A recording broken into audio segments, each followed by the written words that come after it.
God, geez, sorry it's taking me so long. Sorry, I'm making food. Uh,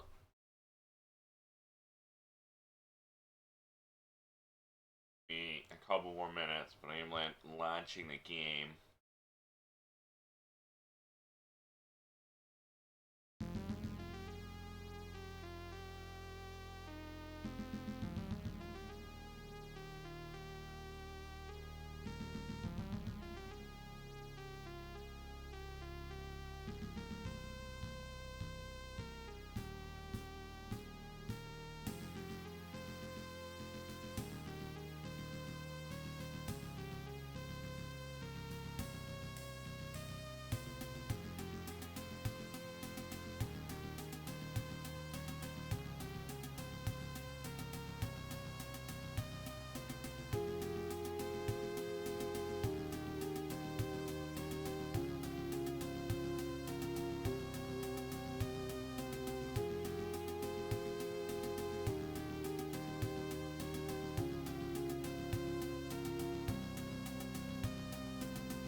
Okay, sorry about that. I'm finally back, sitting down and everything.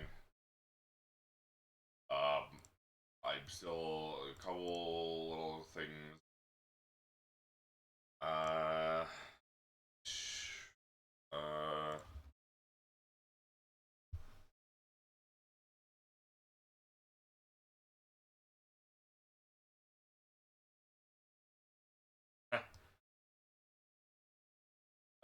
no.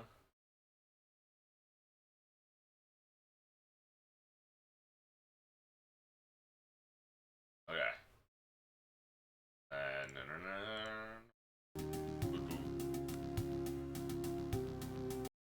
There we go.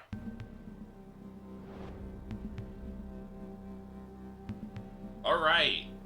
Yeah, more Skald. Skald. Yeah. Sorry I'm late.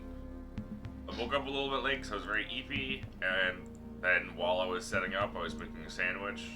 That's why it was a 7 minute intro of silence, basically, after the Mizutsune theme ended. But here we are. We were gonna sneak into the temple. No, to the keep through the temple to beat up Father. Hi, Maya. The desecrated temple stands as a sad reminder of the last days' calamities. Standing in front of the main gates with eyes closed in prayer is Hierophant Drawl. As you approach, you can make out a simple prayer of gratitude to the long line of deceased emperors that now watch over the Gallian people. For all their savagery, it seems the madmen were not able to breach the gates of the temple. Troll's voice is a mixture of gratitude and disbelief. He opens his eyes and looks at you for the first time. Small miracle, perhaps. Marcus sent me. God, who's this slave Blondie? You gone there, right? That's, Drea? I can't remember her name, but something like that. And she's a hospitalier, so she's like a healing battle cleric. Marcus sent me, and he could have found no better for what lies ahead. You seek a way to the keep, and in their infinite wisdom, I believe our forefathers have provided for us. As Marcus no doubt told you, it is said that a tunnel exists between the keep and the temple. I've always considered it a bit of a myth. In any case, we never had cause to search for it, until now, that is. But it used to just be search. If the tunnel does indeed exist, I can say with absolute certainty its entrance lies in the catacombs beneath the temple, and the crypts of the deepest, oldest portions would indeed be where I would place my faith. And that's where I'll search. Old man gives you a determined nod before producing a large key from his robes and inserting it into the main door's keyhole. He turns it with great effort until something clicks inside. Perfectly balanced doors of the temple swing open soundlessly. The temple's pristine interior lies in stark contrast to the rest of the town, and something about the aura of the silence feels off. Yeah, Trina. She's my hospitalier. She wears heavy armor. That's the one. No, I've only got medium armor on her right now. She can wear heavy armor.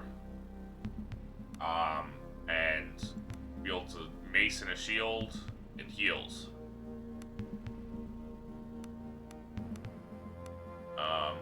This is me. I'm Cromulent. I'm a champion, which is basically a paladin. I can also wear heavy armor. I wield a two-handed weapon, and I use a couple of support spells. Love her MS paint yellow. This is Katiana. She's my thief. That's pretty self-explanatory. The rogue. She has light blades and also a bow. She can hide in combat. She can backstab. She does a lot. This is Eben. He's my ranger. That's also pretty self-explanatory. He can wear up to medium armor. And, you know, he can attack with one-handed weapons, but also is really good with a bow. Which is predominantly what he uses. This is Roland. He's my arms master. That's basically just a fighter. He can wear up to heavy armor. And wield basically any weapon. And I've currently got him with a sword and shield. And he's basically my main tank. We got +8 to dodge, goddamn. And then this is Iago. He's an officer, which is basically a fighter. I guess it's reduced combat though. You can only wield a sword, an axe, and a shield. But he also provides party buffs.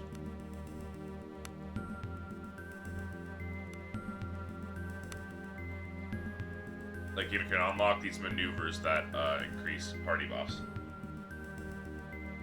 You can also wear heavy armor.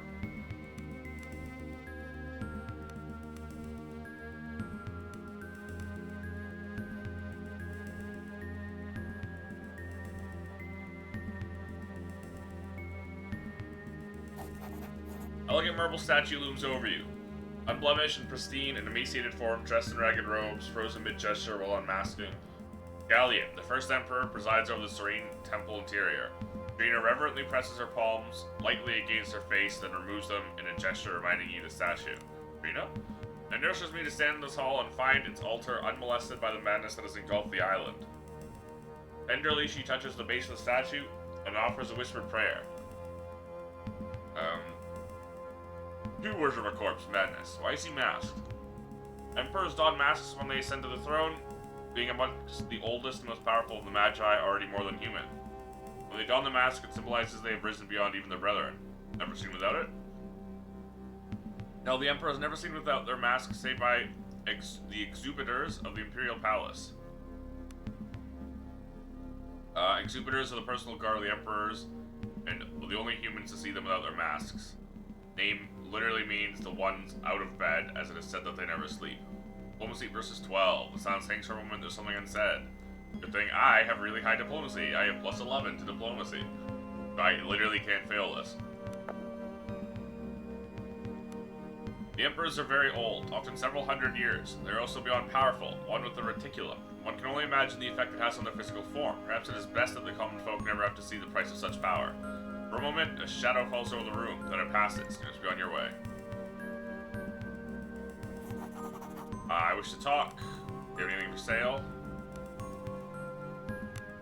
Ooh, okay, you have a lot for sale.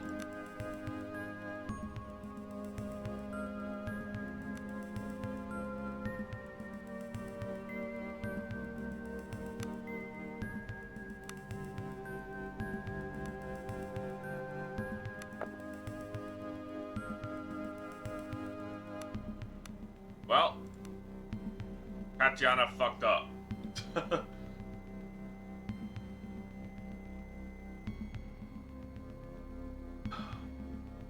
Sorry, I was drinking some cider. She had to roll a 3 on a d6, and instead she rolled a 2.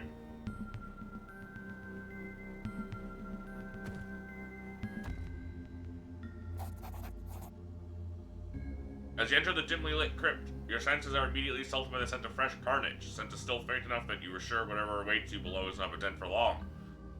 Missions are soon confirmed at the foot. At the foot of the stairs ahead of you lies the mangled remains of a man in white blood-stained robes. Corpse belongs to a young man with sunken cheeks, a shaved head, faded tattoo on his forehead marks him as an acolyte of the temple, faces massive pain, terror, or likely both. As you carefully shift him, intestines spill out with a wet squelch. I have to roll a 5 to determine the cause of death. I do.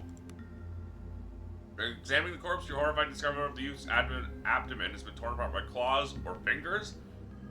Stranger still are the thin purple strands festering inside of the wound. Trina steps away from the corpse, she whispers a prayer beneath her breath. Her eyes are wide with fear as she takes in the mangled display before her. This is not the work of Reavers. Something else is afoot. What do you mean? This man tended the sacred flesh of the dead. These tombs, she trails off. Then, as if deciding something, gives a sharp shake of her head. Come, we must find the cause of this carnage. From the fluttering light of the tomb, you can tell her face has turned ashen and gray. Zombies, undead. Where to now? Unsure of the tunnel's exact location, say that it lies somewhere in the deep crypts to the south. Given what we have discovered, I would advise we explore this level for clues before we're heading on our way.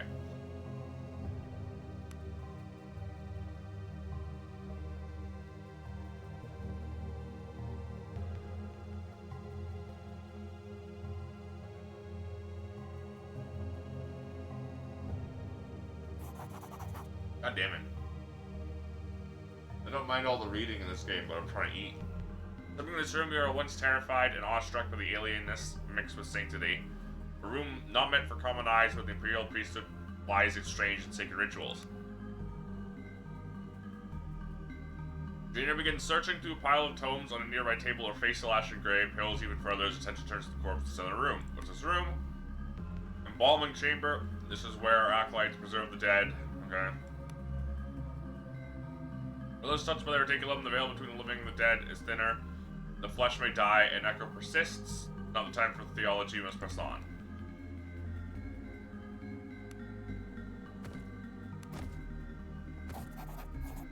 Corpse belongs to a graying old man, serene, nothing to indicate he did not die of natural causes. You spot thin strands of some bizarre purplish fungal growth protruding from the man's mouth and nose.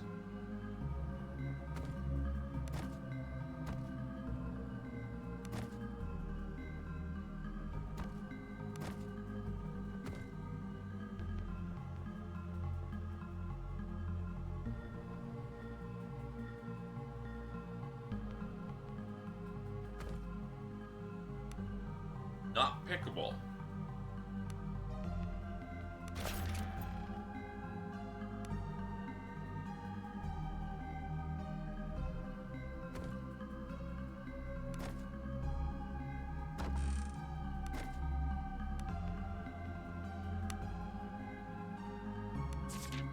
We're working long hours into the night. What you eating? I'm trying to eat a sandwich.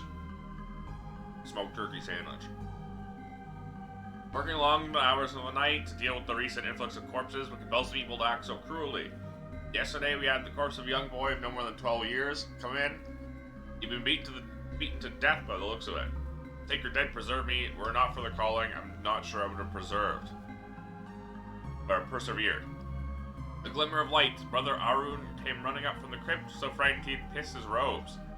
He claimed he saw something move down into the crypt, something unnatural. We laughed till we fell over, and by the end, so did he. No doubt he saw one of the rats, but it's funny where the mind wanders when sleep becomes scarce. Something's wrong in the village. They say some kind of riot has broken out. Hierophant Laos, as Drina has gone to investigate. We monks should stay in the crypt for our own safety. Try to pass the time with the work. I wish we knew what was happening. They came from the lower crypts. All are dead save me, Brother Arun. We've locked ourselves in the storage room. How can this be? How can such abominations walk? There is no light in the afterlife, only black stars. No water. Arun did not wake today. I dare not leave this room. I hear them outside. I too shall pass. Black stars beckon. That's the two of them.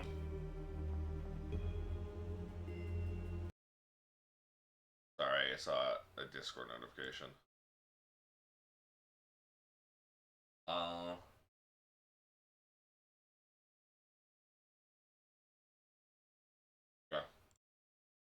No.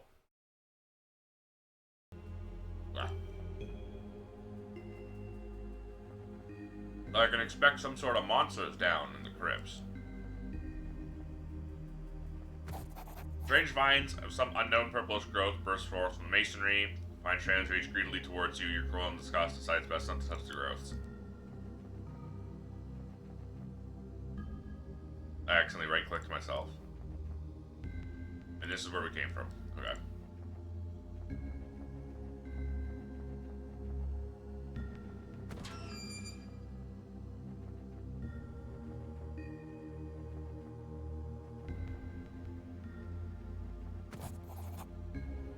Same thing as before. Rapid a dimly lit junction with an intricate mosaic at its center. More paths lay before you. As you take in your surroundings, you notice fresh smears of blood leading to the eastern tunnel. These corridors lead to the crypt tombs, where we shall find the entrance we seek. Alas, I know not which path is the correct one, which may lead us to whatever madness lies ahead. Furthermore, the gate ahead appears to be locked. Shuffling and bare feet on stone sounds from the darkness. Down from the corridor to your left, you are not alone. Vague shapes linger just at the edge of darkness. Who goes there? Gina shouts, an unmistakable tremble is scripted to her voice. Terrifying sight of their clawed, bloodied fingers reaching towards you conjures the image of the torn apart corpse at the crypt's entrance. Steel yourself, determined you will not meet the same end. Shambler. Undead! They're immune to critical hits. Undead are immune to crits. I hate that.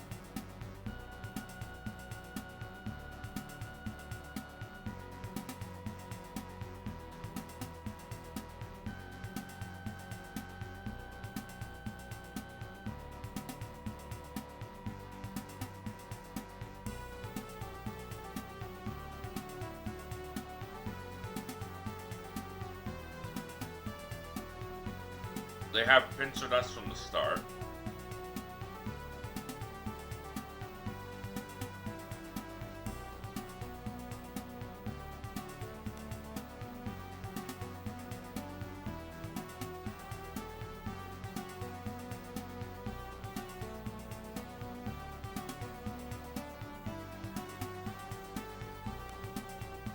Oh, she's here, okay.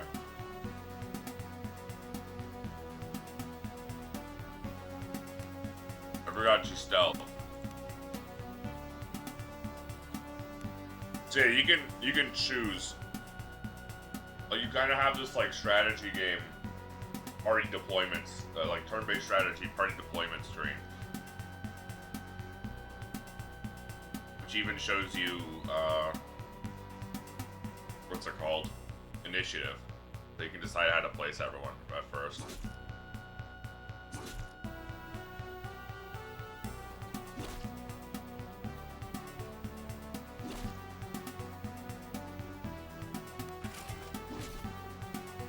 Ah, they're immune to backstab as well. Okay.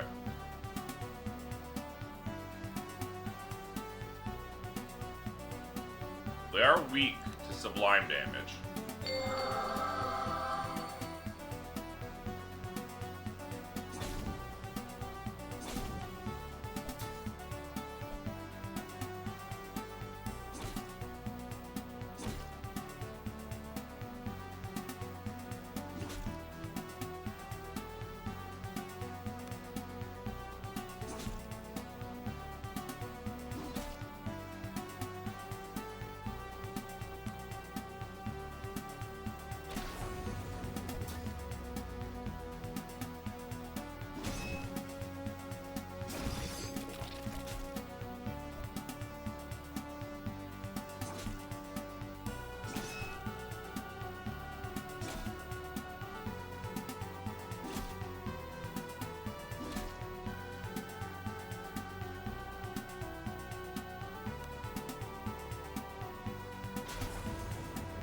Ooh, Cascade.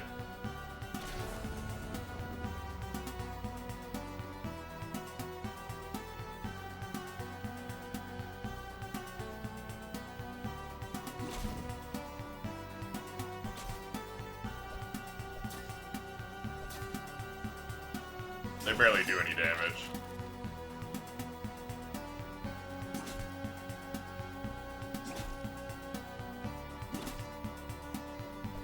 So Cascade is a mechanic. Why is this one highlighted?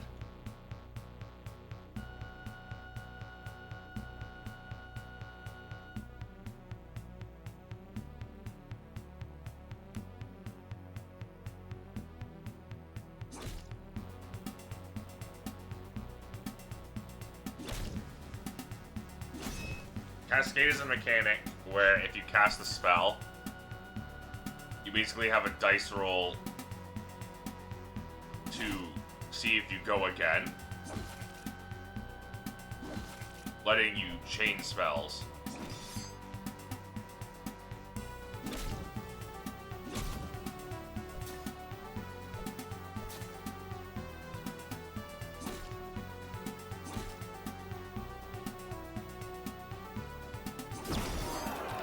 Nice! We're all inspired because of that.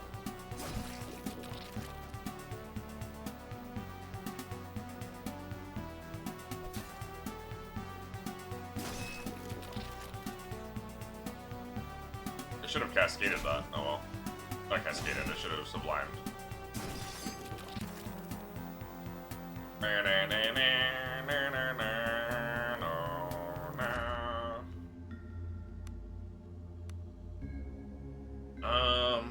I could maximize my two-handed damage.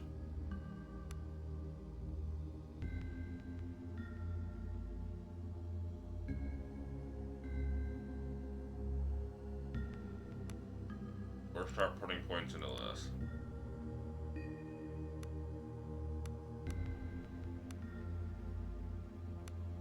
Only wearing medium armor still.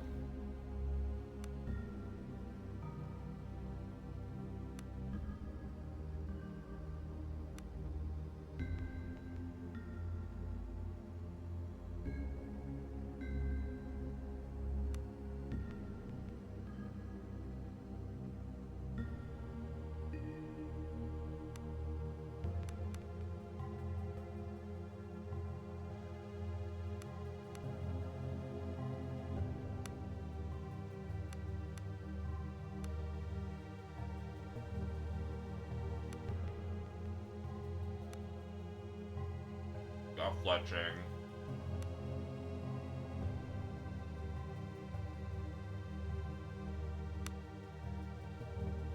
It's a maneuver.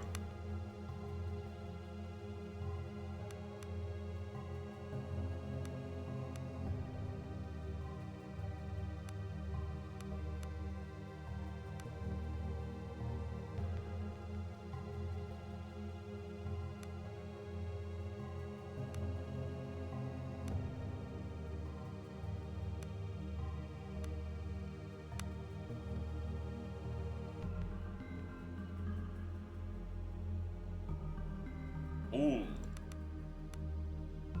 I want that. 3 damage on dodge.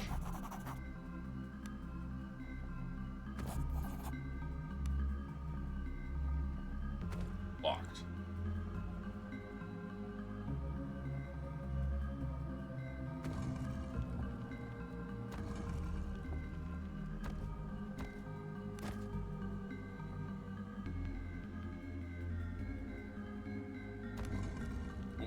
What I grab?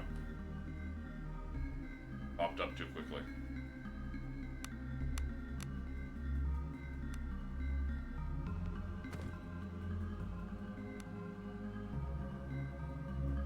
Wee.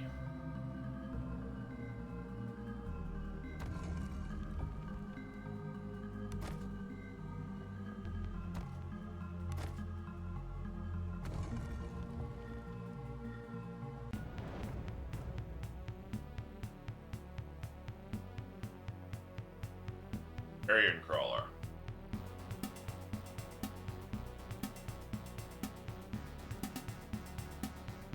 Not very scary.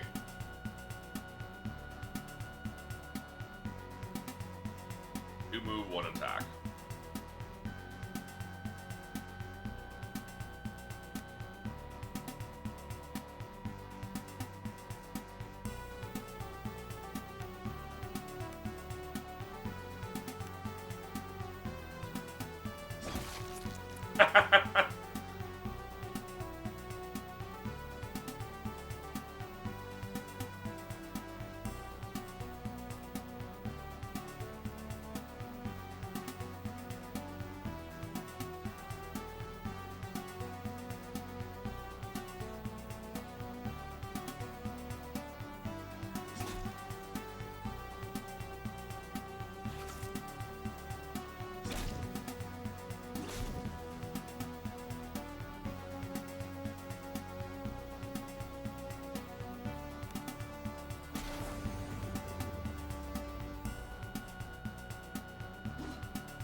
So when you switch spots with a character like that, it ends your turn. But Tatiana has an ability that prevents that. That's why I can shift in with her for the attack, and then swap back in for my tank to tank. Ah, he got stunned.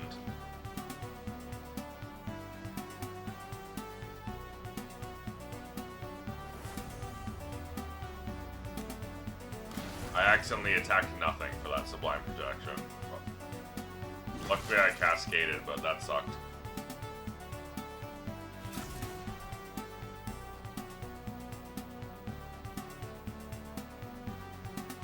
He keeps getting stunned.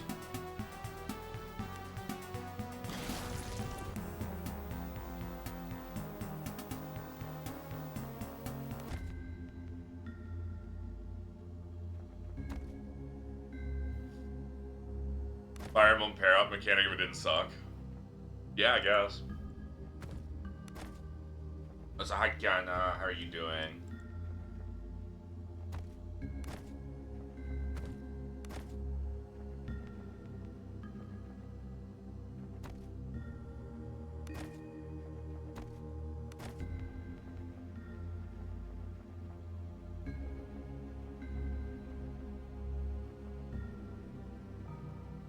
Back here.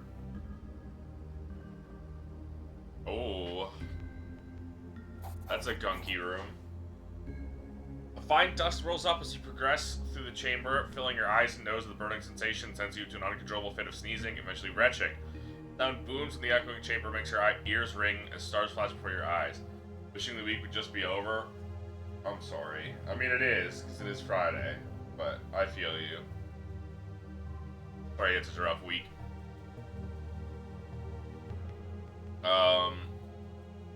As you reel to escape the invasive spores, you end up crawling on hands and knees towards the exit. A mist seems to be filling the room. Or is it simply your vision fading to black? Fortitude versus 10. Unfortunately, I don't have good fortitude. Yep. Staging through the dim veil, you see something. Basalt towers loom across a dead landscape. A strange piping reverberates through all your being. You crawl on hands and knees. You can clearly feel the cold tile floor of the crypt. You find yourself elsewhere.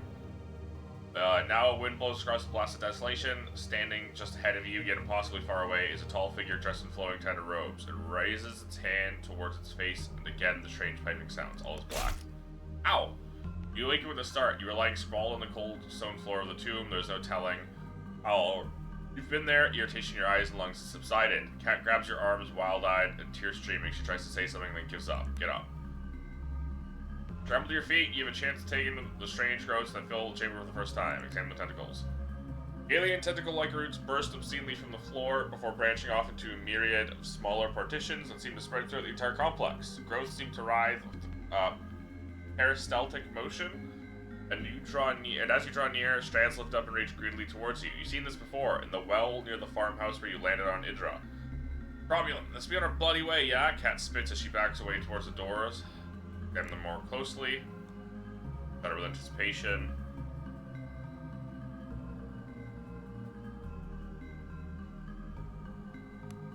What's happening here? Wet from sweat, she continuously wordlessly recites some prayers. As you dress her, stops suddenly, fixes you with her gaze. Madness given form, and in this, the most sacred place is the home of the dead. We must venture to stand with this foulness. What can we do? Cities built on ancient foundations, crypts below that are more ancient than this, where this abomination is being spawned.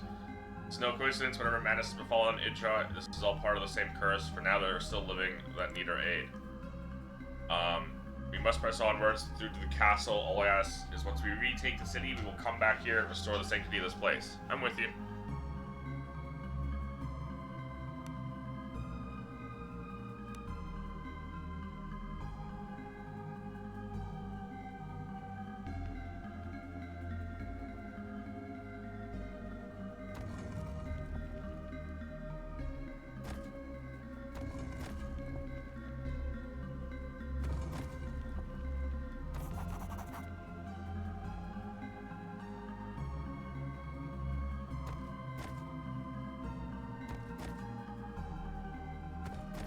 Casually do some tomb robbing here.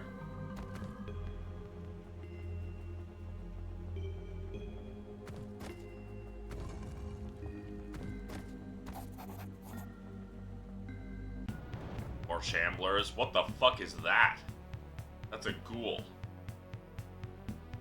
Still immune. Or still immune, still undead.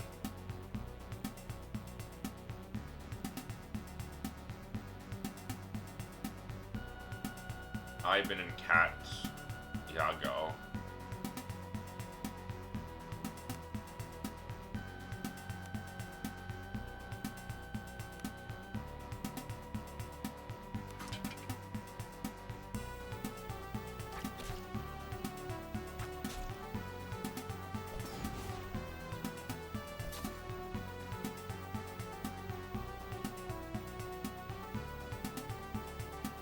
Cat's turn.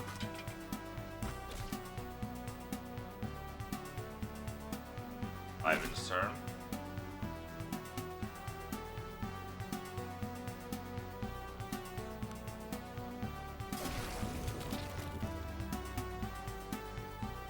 I'm gonna bless this up too.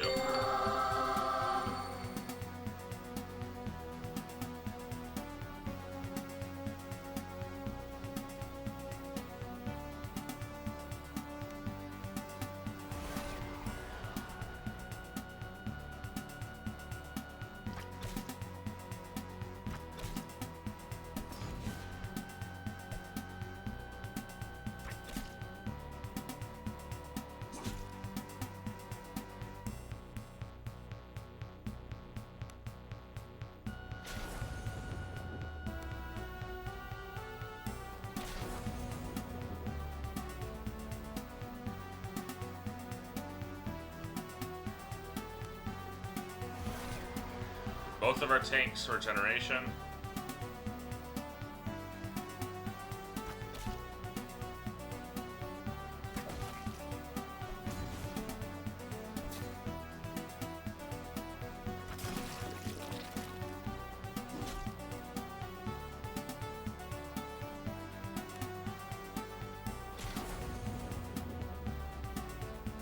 Wish this week was over unless they sell it on eBay or Etsy today, and then this week is epic.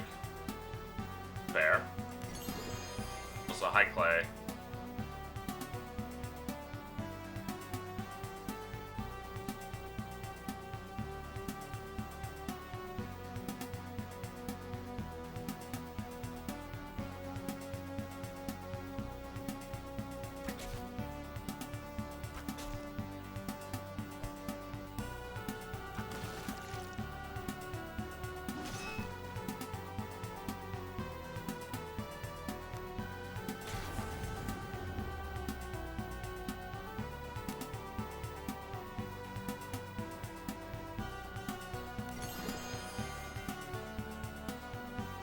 Oh, that was a disengage. I forgot about that.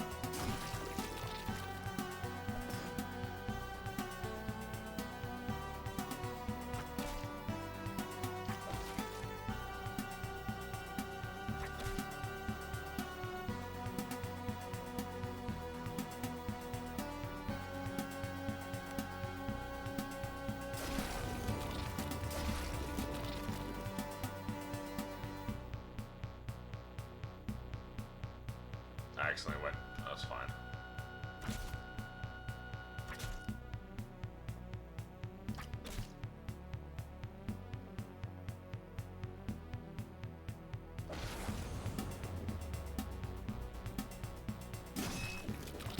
There we go. I only got 3 arrows back. Ugh.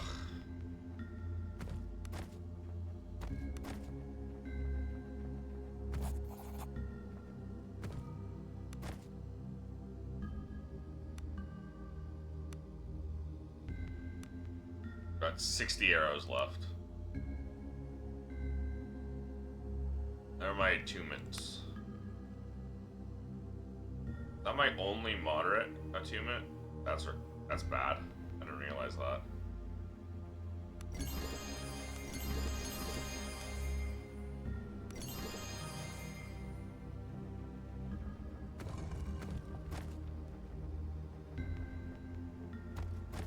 Well, there's fresh blood leading in here, so I can only imagine there's monsters. Oh no. Oh, okay, that's the key to the crypt. Oh, there are ghouls. Here we go.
unfortunate.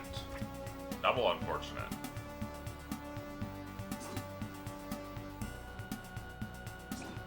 Triple unfortunate.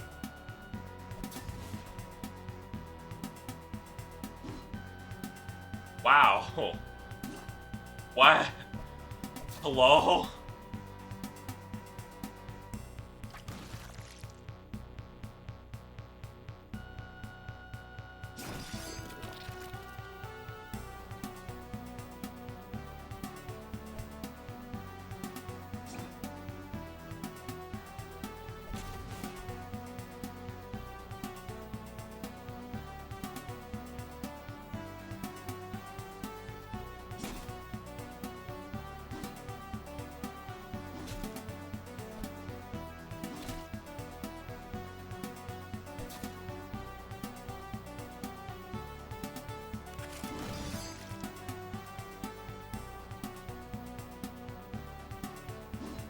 Come on.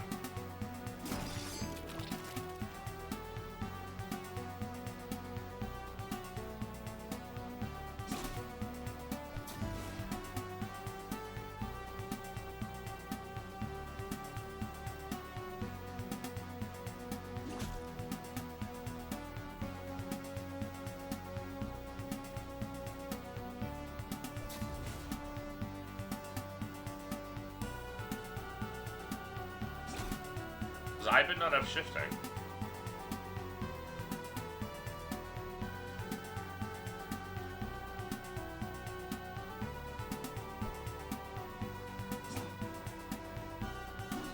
Come on.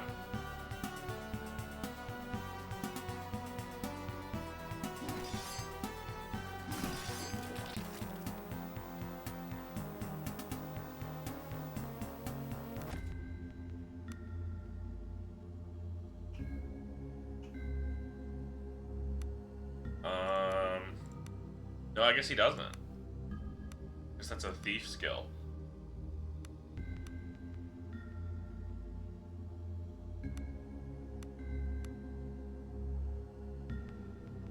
I didn't even think of that. Mobility expert. Oh yeah. I guess it's not a thief skill, it's a rogue archetype.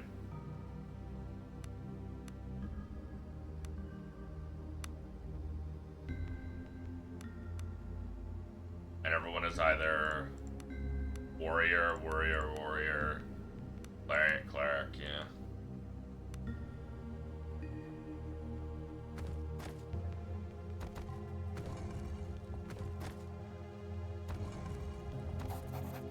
Beautifully carved sarcophagus before you features an effigy depicting a man with sharp, aquiline features and a stern gaze. Lid begins to slide off as you push against it until suddenly a hissing screech emits from the interior of the sarcophagus. The lid trembles violently, forced back into place.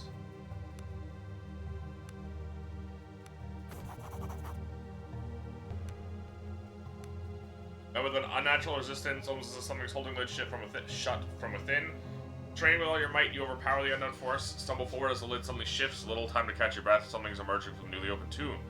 Who drags me from the black stars? Screams the skeletal figure as it emerges from the billowing dust. Its regal ancient armor seems to glimmer in the faint light. 1,000 curses are too few!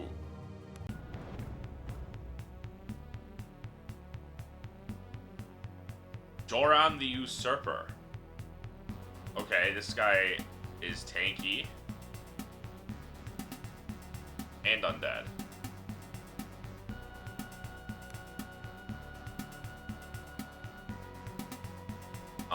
And in a really unfortunate spot.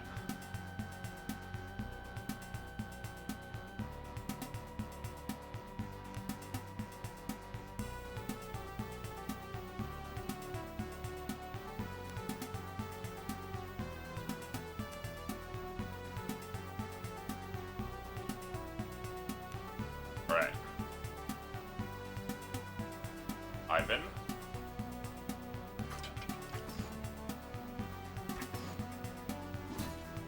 Ow.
Okay.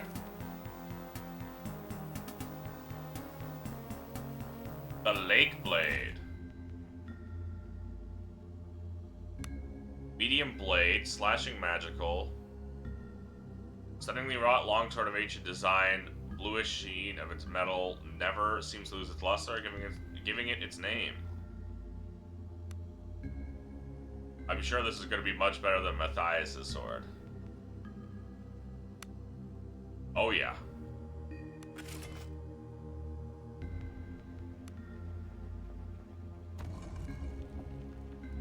Rollins presence. Crafting. Or ghoulies.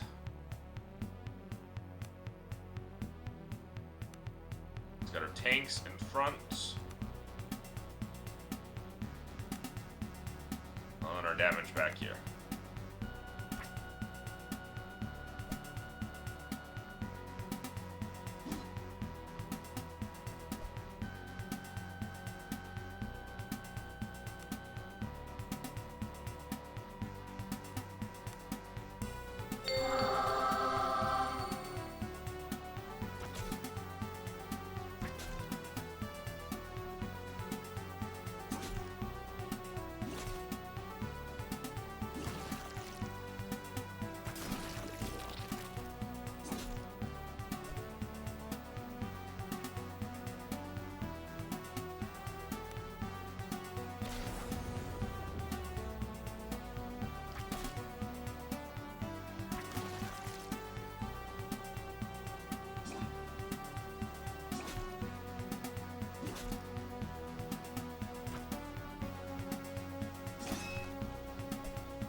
I didn't mean to hit that one. I wanted to hit that one again.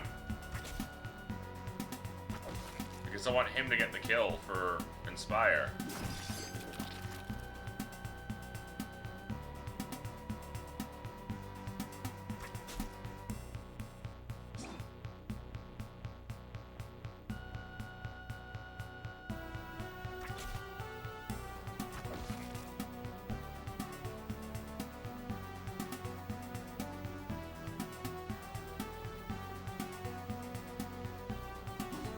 Come on, man.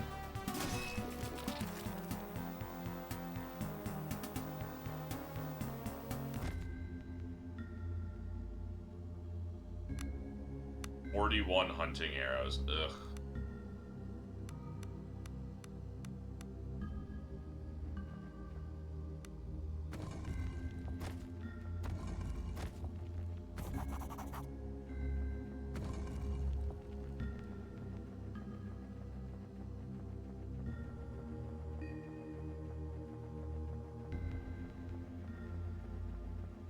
Okay. We do have the crypt key. Enters a large vault. You can't help but notice the slightest drafts from the otherwise stale air of the crypt. Secret tunnel must lie somewhere inside.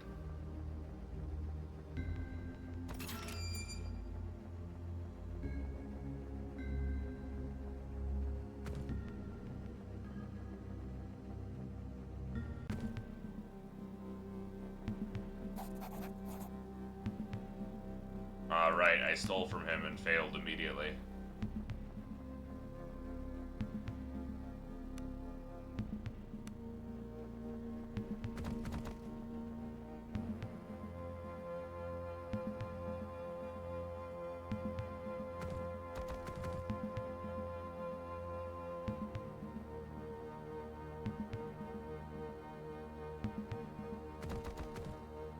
I gotta find one of the 5 million beds here. It's the only bed I really know of that I can remember off the top of my head. Um.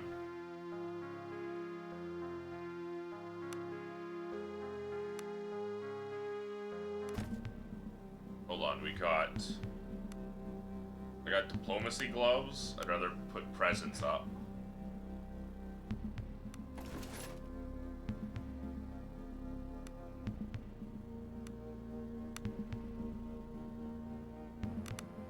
There we go.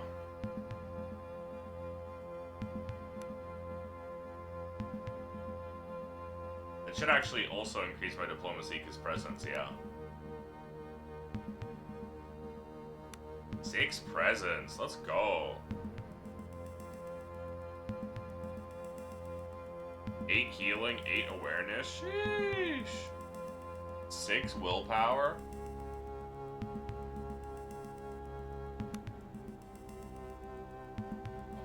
$95 attunement. 6 magical aptitude, nice, nice. I do 8 to 10 damage. Not bad.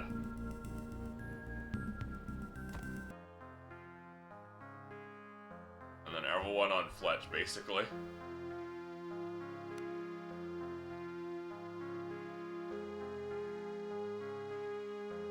Two arrows, let's go.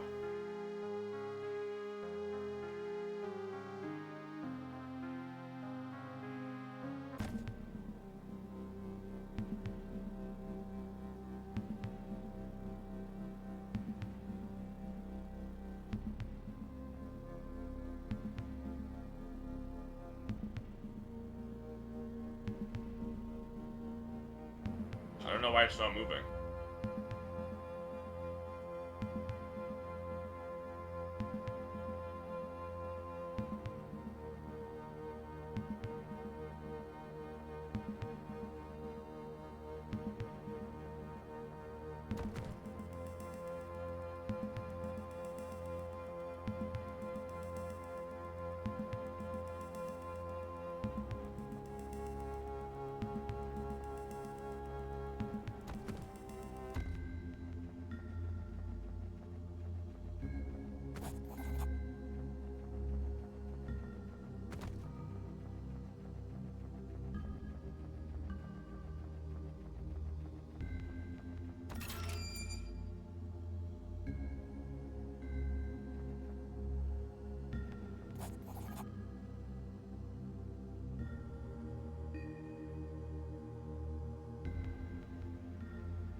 Sorry, just putting away the chips I was snacking on.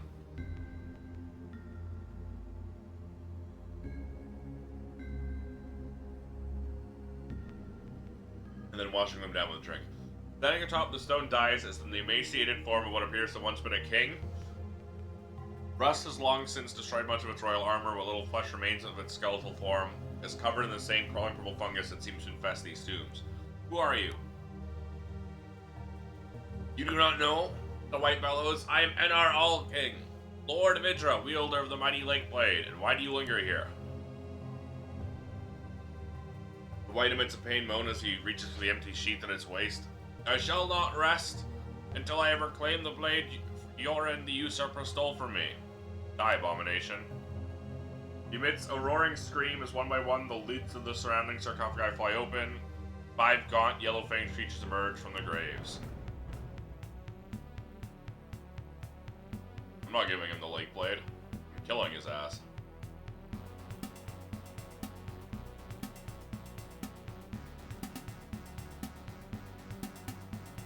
He's unarmed because he doesn't have the... Oh, he's a Magos.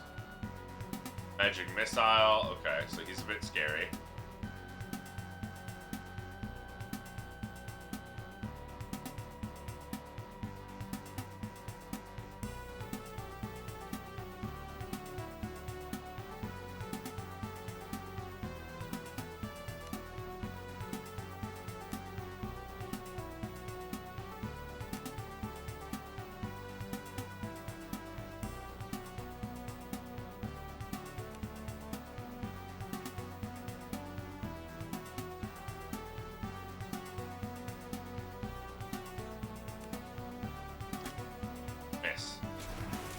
Ow!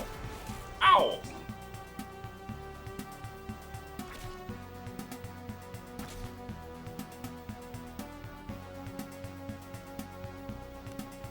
I was hoping for that.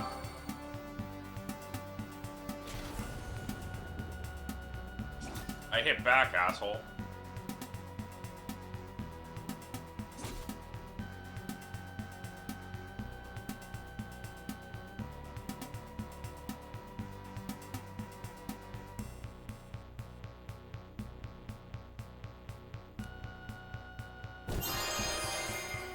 Oh, that didn't hit him.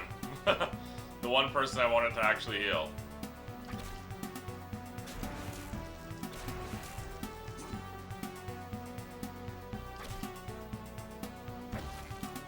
Alright, so he's dead.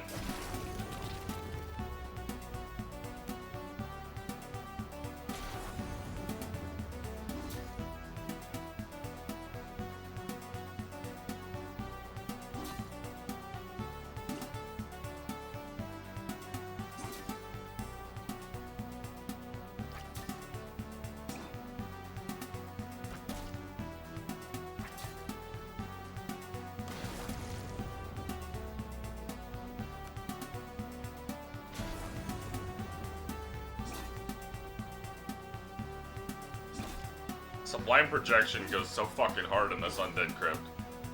This makes sense. They're all immune. They're all vulnerable to it.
There we go.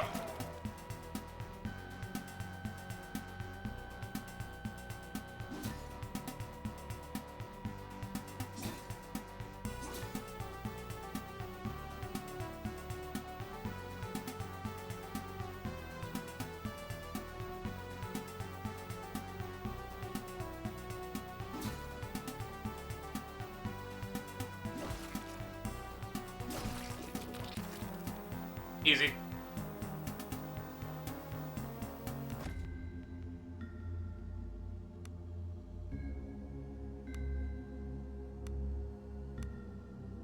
Let's get that aura radius up. And let's start working towards mine so she can also get sublime projection.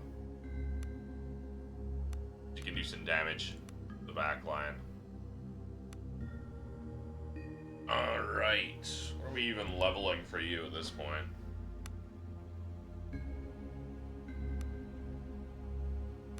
I guess this, yeah.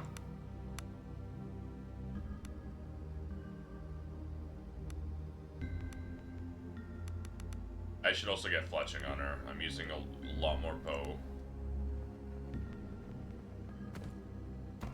Oh! I didn't even think, like, I didn't even realize that.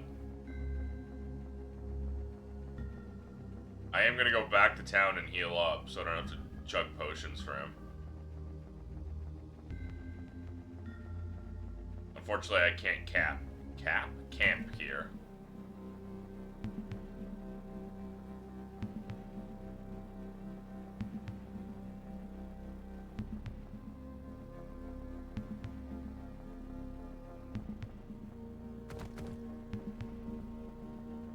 That's why I have to go back to town. That's a bed. Boom, boom, bum. Boom, boom, bum. Boom, boom, bum. I am going to go put away my dishes, so I'll be right back.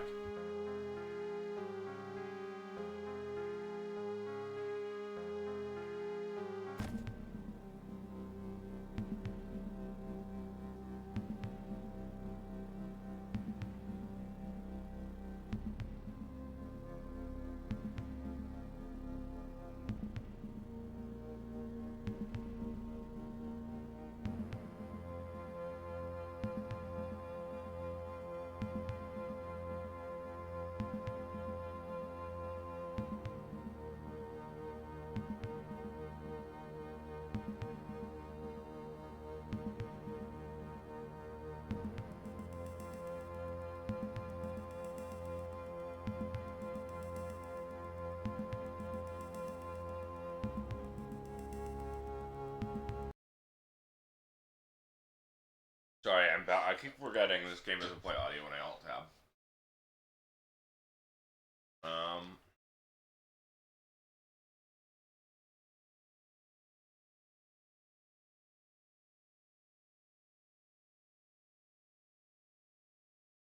Okay.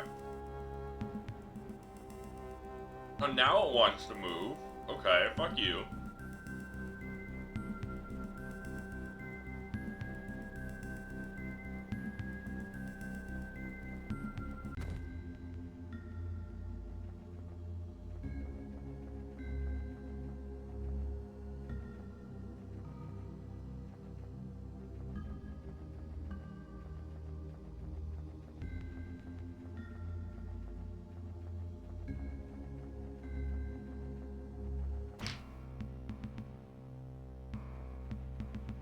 Okay, so this puts me in the castle directly.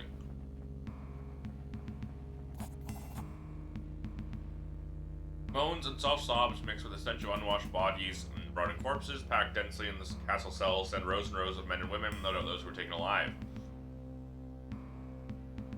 At first they recoil in terror at the sight of you, and then as they realize you're not their cruel captors, madness overcomes them. Water! Calm yourselves, try to help as best as I can. Find a bucket of water and a ladle, and quickly distribute water as best you can to the desperate prisoners. Haggard woman who looks like she's aged a decade in the last days grabs your hand and kisses it. Golden dead has sent you. We'll be free soon. I can feel it in my bones. What's happening here?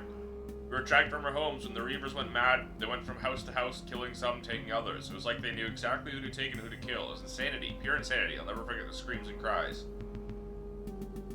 Another places her arms. Another woman places her arms around her in a comforting gesture and continues. They've been keeping us here for days with no food and little water. In the last hours, they've been coming in team groups of 3 or 4 to see Father. Those who go, don't come back. Looking for someone. A woman named Embla. I know her, says the woman. They took her in the last group. She's with Father now.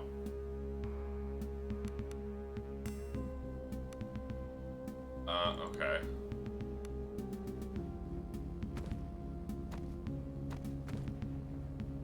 That sucks. I can pick the locks now. I couldn't switch to her in the conversation. Oh well.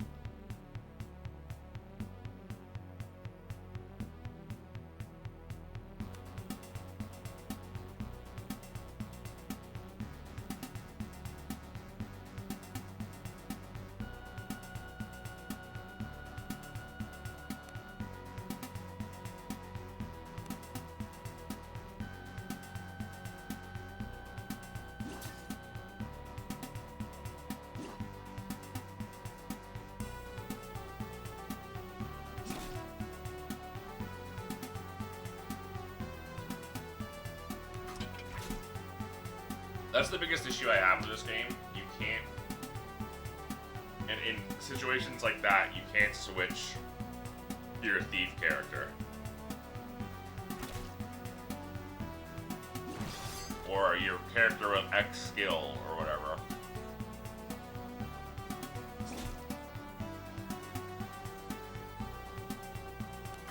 Ah yeah, crits are back on the menu.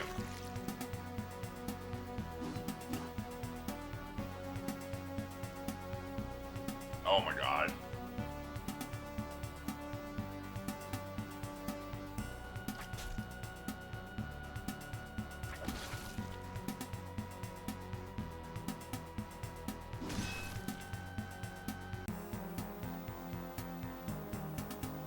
These corridors are too tight for 6 people.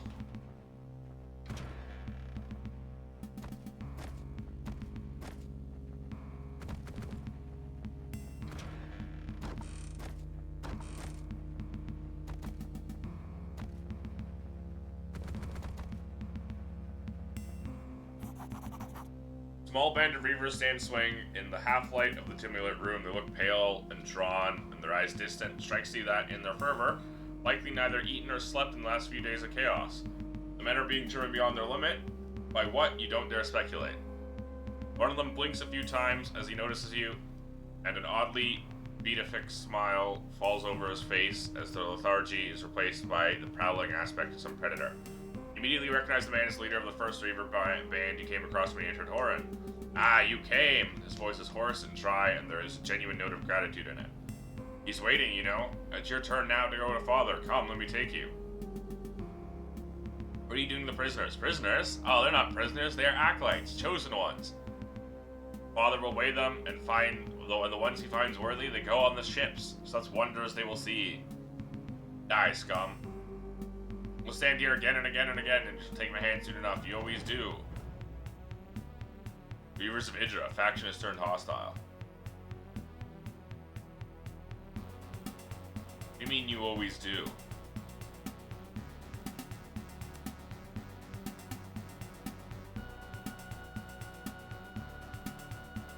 Other than this, we can cross this, okay.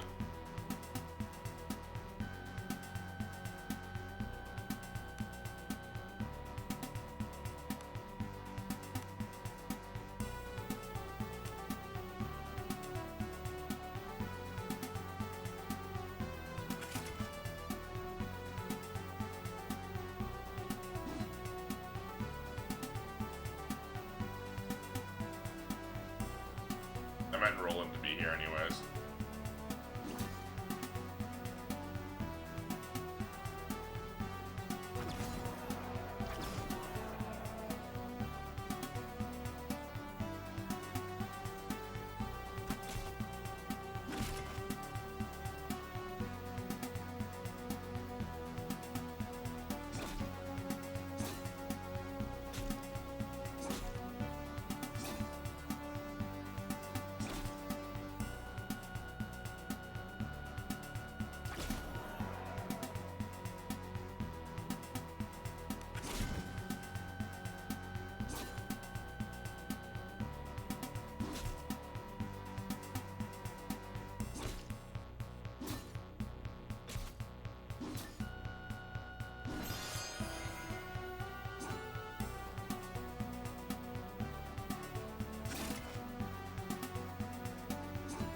Come on.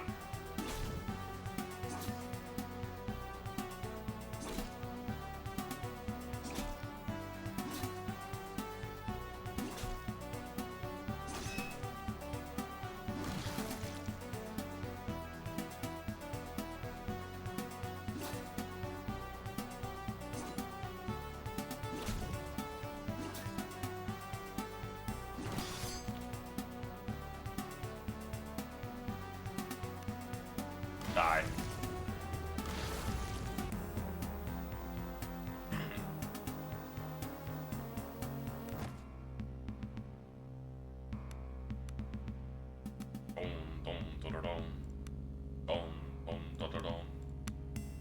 Moves fearful, panicked. Adds lesser haste and inspired. Absolutely.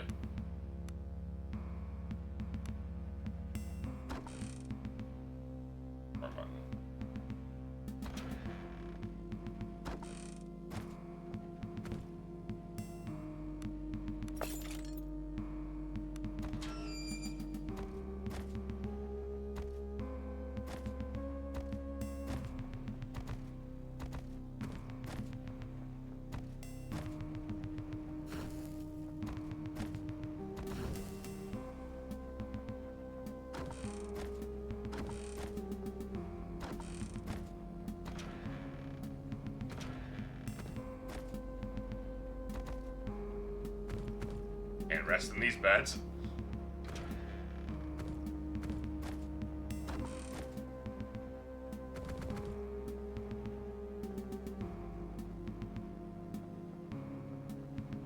Oh god, that's a lot of reavers.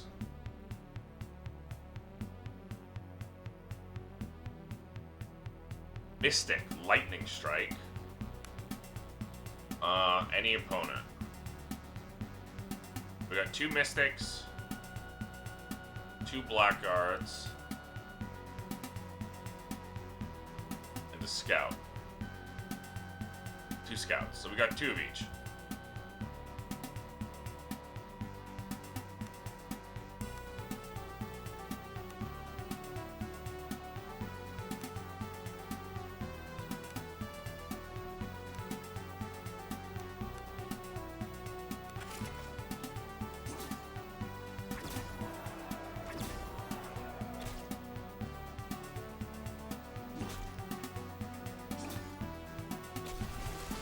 Ow.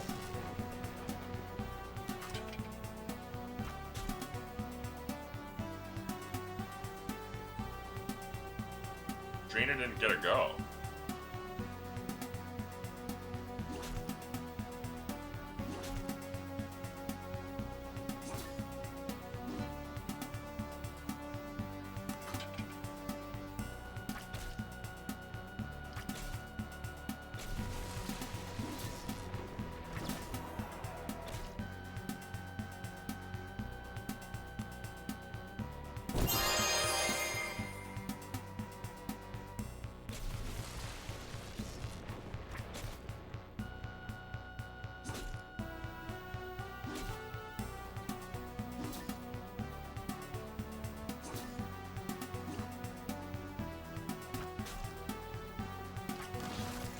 Alright, 1 Mystic down.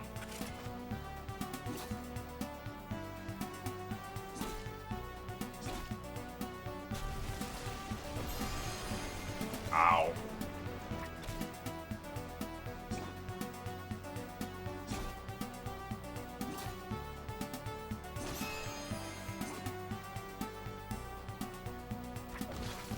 Both Mystics down. Alright, this shouldn't be too bad then.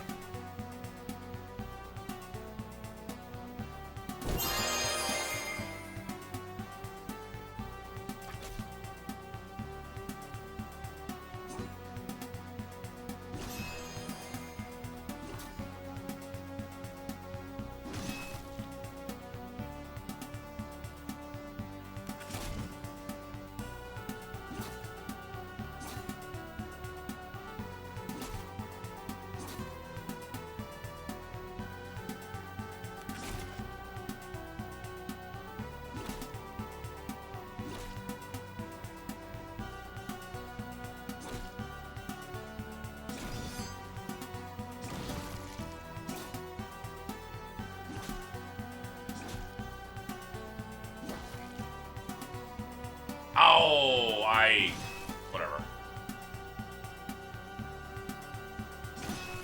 I got confused.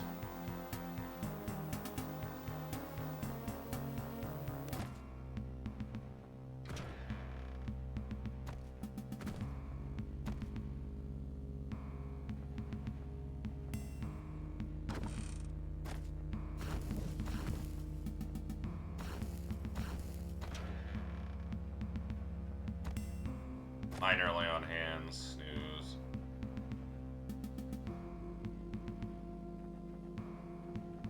Okay, well. Must be the main exit from the keep. Currently logged with the key, nowhere in sight. Okay. Well.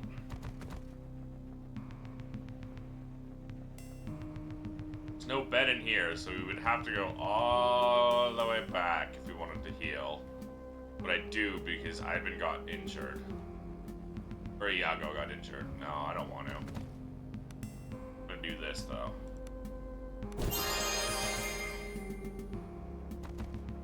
What injury do you have? Injured torso, -1 strength. That's fine. We'll last.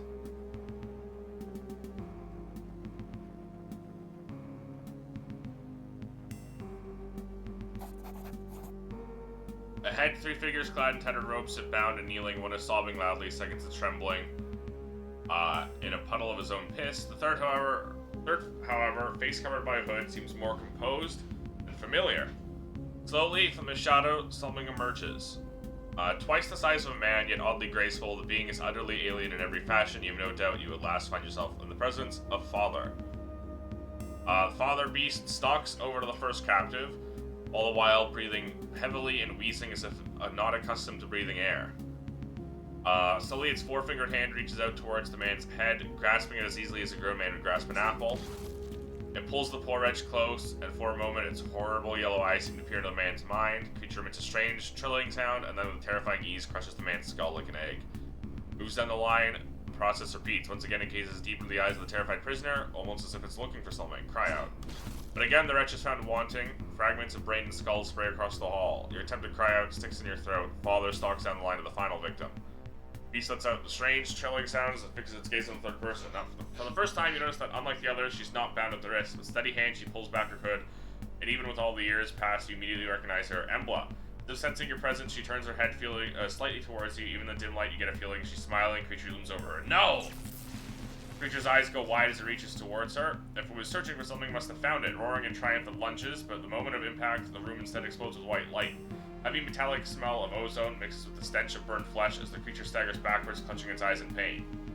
Embla collapses on the floor as the surrounding cultists howl in shock and terror. Most flee in wild panic, whilst the handful scramble for weapons to stand in defense of the wounded master. The creature may have been temporarily blinded, but flailing wildly in insane rage, it's mad with rage, and nonetheless formidable.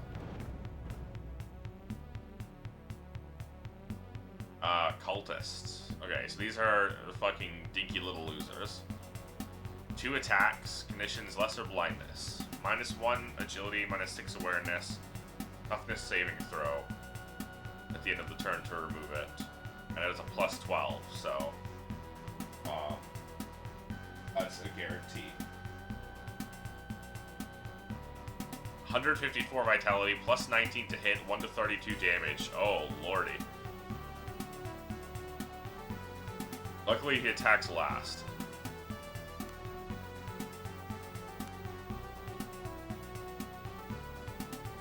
Vulnerabilities to fire damage.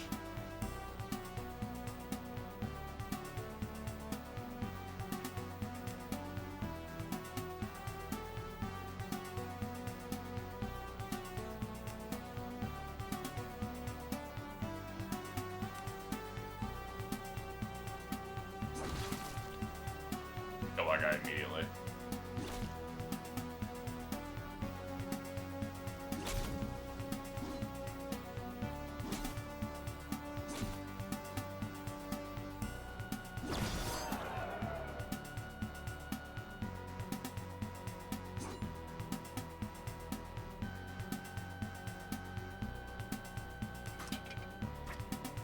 Miss, that's fine.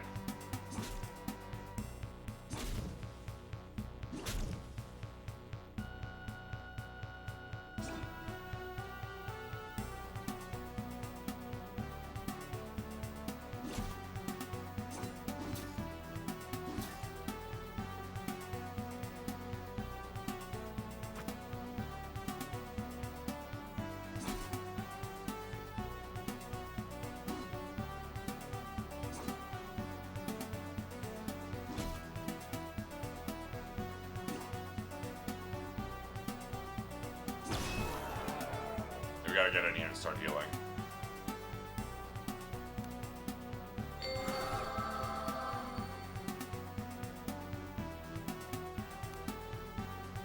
Fortify initiative. Don't need to worry about that. Inspire. Yeah, I guess. Disrupt his ass.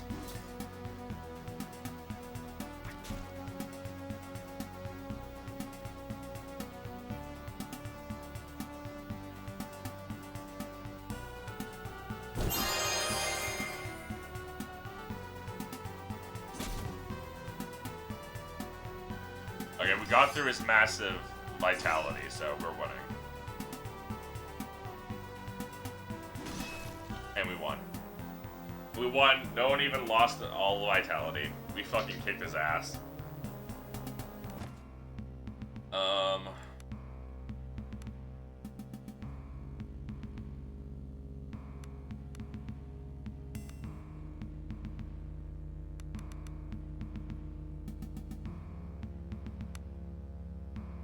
Touch of Confusion, Historical Blindness, Mental Restoration, Stunning Aura. Okay, so we can't get these because they're tier 3. Adds Lesser Blindness, Fearful, Fortified Will. Okay. Stunning Touch, Touch of Confusion, Holy Lance. That's what we want. Sublime Damage in a line. Heal Mind, Searing Light. Oh, that's also good. One Searing Light.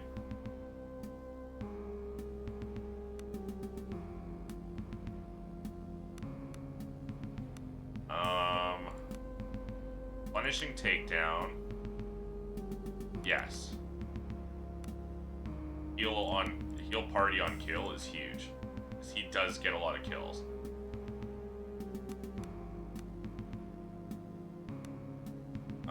We do want Blade Accuracy. Chapter 4. That was, quite quick, actually. Well, I guess we already took the town back, right? So it was just killing the boss.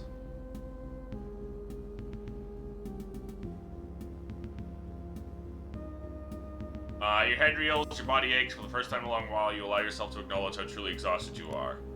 Nonetheless, a cloud appears to have lifted ever so slightly with the death of the fell creature. It's as if the feeling of wrongness that pervades the island is diminished, though certainly not gone. Painfully, you get to your feet. There, in front of you, lies the scion you were sent to find, Embla of House Baron. Go to her. Embla sits up slowly. She's pale and sick-looking. The raw expenditure of reticular energy took its toll on her. I knew it was going to be you. It's always you, and I'm glad every time. What do you mean every time? You've been here before 1,000 times, and we'll be here again and again until the universe itself ends. Slowly and unsteadily, Embla gets to her feet. For the first time, she looks you in the eyes. A tired smile comes across her face. Cromulent, it really is good to see you. Your father dispatched me. You're here because you have to be, as am I. We always have, and we always will be, here on the ship under the Priory. She looks at you intently, almost pleadingly, as if willing you to recall a memory so old it all but faded. I don't understand. Suddenly, a look of confusion falls on her face. I'm sorry. I forgot where we were, when we were.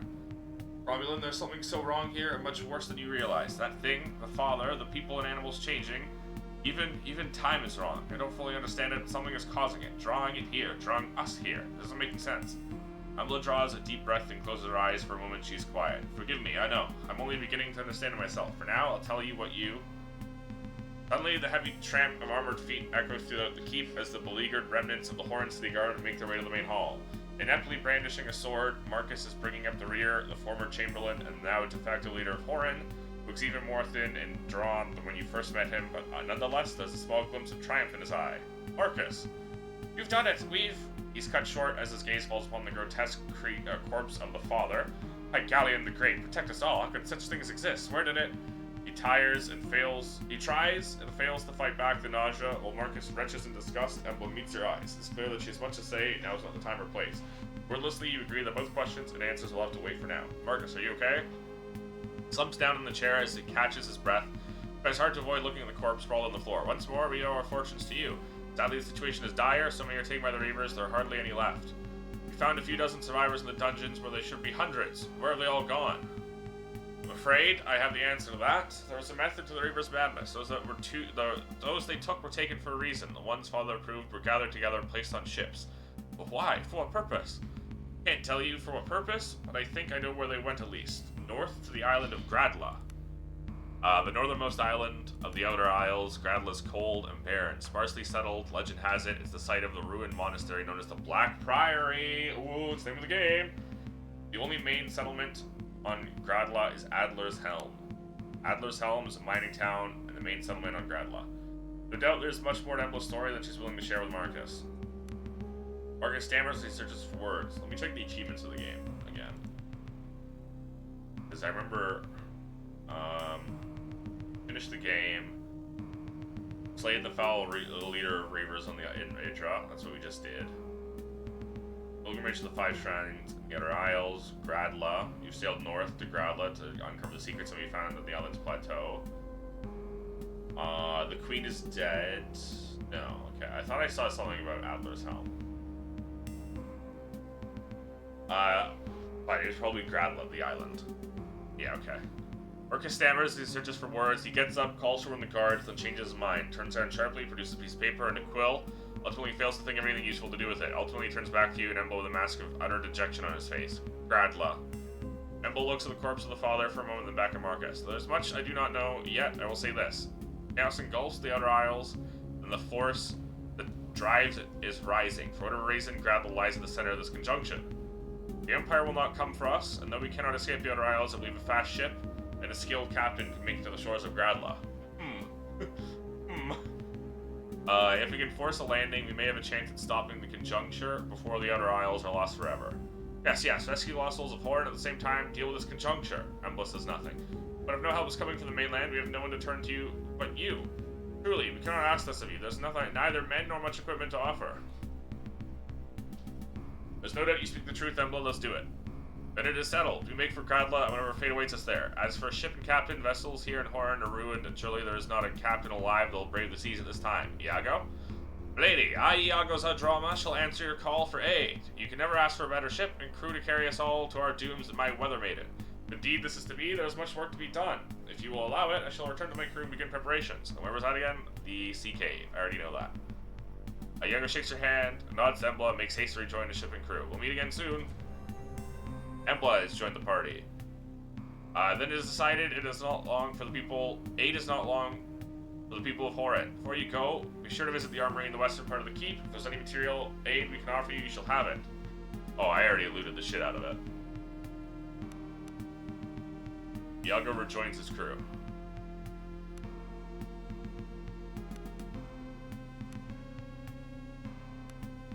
Club damage. Oh, I forgot I have Shake the Earth. And an aura. Stuns enemies. I should be increasing these stats as well. Blind projection, just so she has actual backline damage. Your senses, touch, blindness, deafness, and silenced. I'll still take that.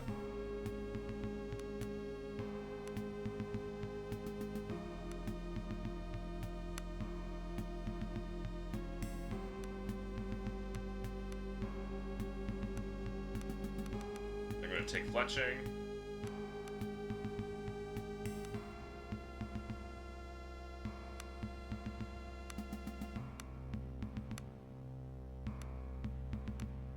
Air magic, earth or fire. Spell burn. Target's thumb deal damage to self, but restore attunement. Interesting, okay. Increased crafting, spell aptitude, max cascade. Oh, fuck yeah. Arcane rush. Take wound hit points, you automatically regain attunement. Increased int.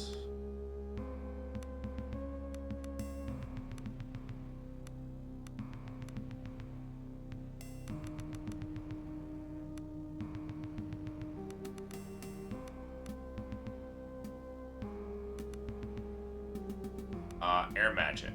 Blink. Adds lesser haste, lesser invisibility. Mark of blurring. Self. +2 dodge. Magic missile. Steel breath. Blinding bolt. Mark of haste. Targets any ally anywhere on the field. Adds greater haste. That's huge. Purge of invisibility. Lightning strike. Poisoned globe. All opponents in a sphere target area. Thunderclap. AoE. All opponents on the battlefield. Holy shit, okay. Distort mass. All enemy. Targets any opponent. just a massive damage. Summon an ooze. Diamond form. Any ally. Okay. That's really good. Breathe glass. Breath glass. Breathe as an E, right? No.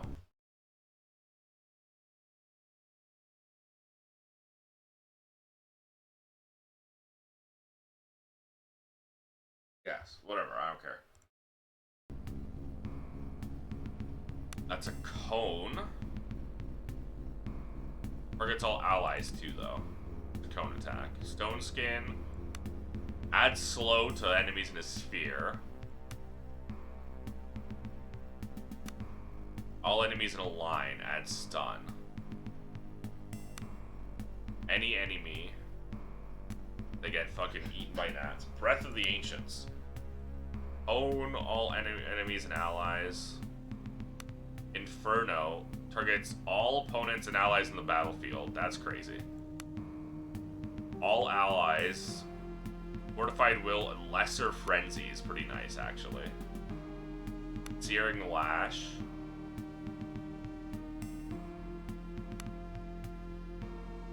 Fireball, anyone in the sphere. Target self, adds Lesser Frenzy.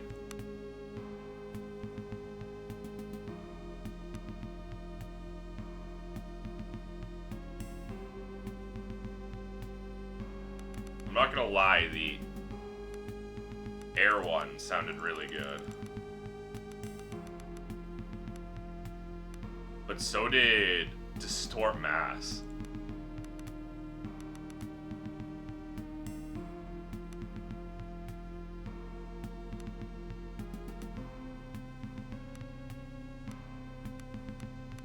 We want to increase attunement.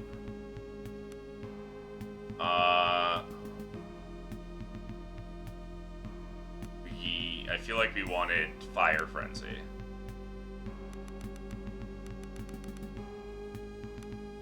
Do new fire magic. Aura Flame, Flaming Fists, melee.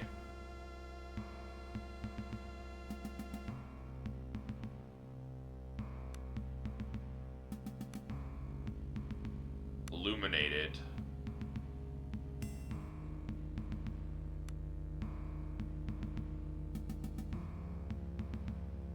An aura.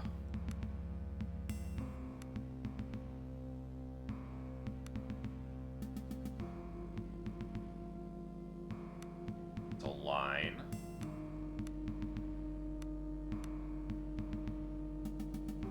Fire Frenzy. And Fireball.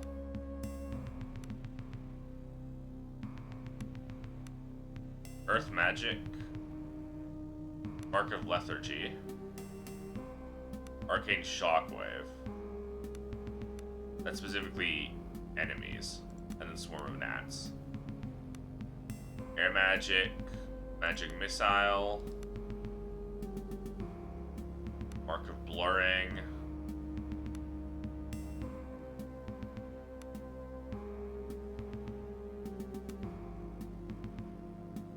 Mark of Haste. Give anyone on the thing.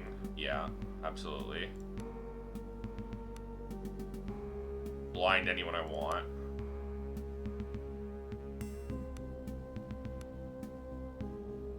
Poison Globe.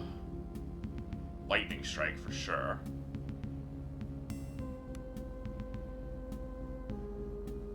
Merge Invisibility. Just in case. And then Thunderclap, because that's specifically all enemies.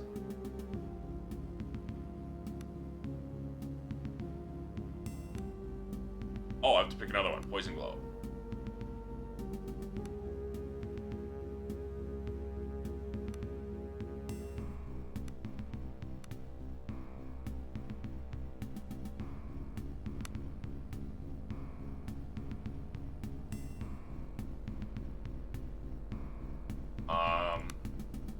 +1 int.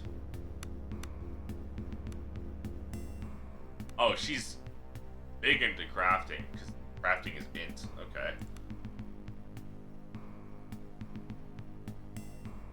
99 attunement.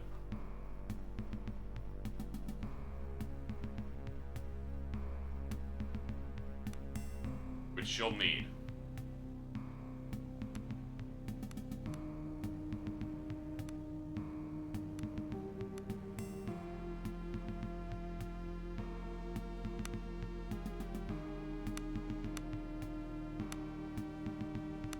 She can wield shields, interestingly enough.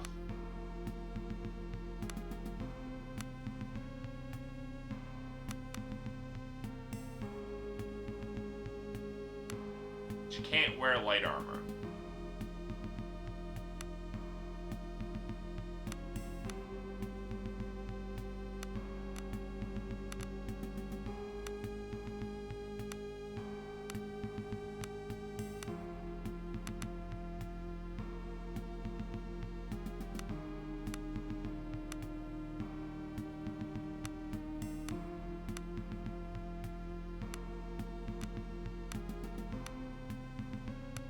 I don't know, stealth?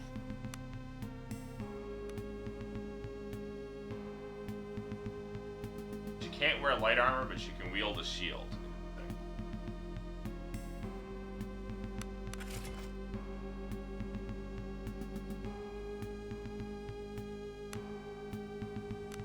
Bard. Mind, my nature. Tier 2, but we already have. I already picked up Searing Light. I didn't realize that. Okay, that's fine.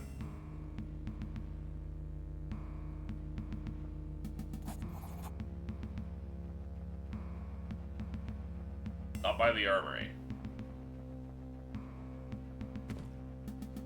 I already looted the shit out of it. But Agent Guard is muttering annoyed to himself as he compares the stocks of the army to the content in the list. Yes, saviors are to be given possible aid, I know. Problem here, remember you, I'm the one left sorting out this mess of a supply situation. I've been ordered to assist you as best as I can, use the best I can. There should be some gear laying around that I haven't gone around to inventorying it. Take it and use it as you please. I am to sell you at a favorable rate. Okay. Nothing she can have. Movement speed, masterwork breastplate and movement speed. Full plate of fortitude and movement speed. Okay. Acid. One less damage, but it also does acid damage. Or savage fine, +3 base damage. No, I'll take the acid one. And then longbow of celerity. Nah, she doesn't need the extra movement speed for initiative. +2 initiative, +1 movement speed. Okay.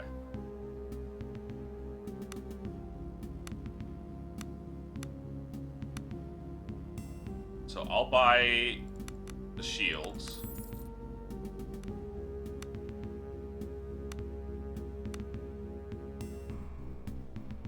That's extremely favorable.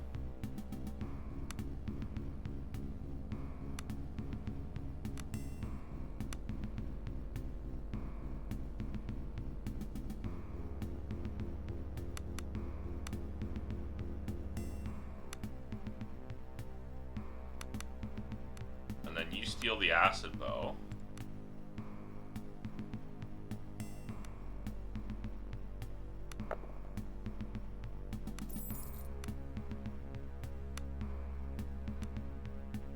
Oh my god, okay. Never mind.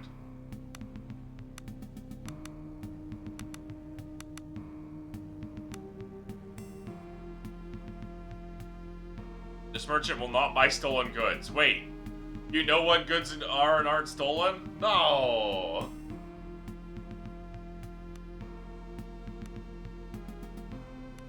+1 to presents? I'll take +1 to presents, actually.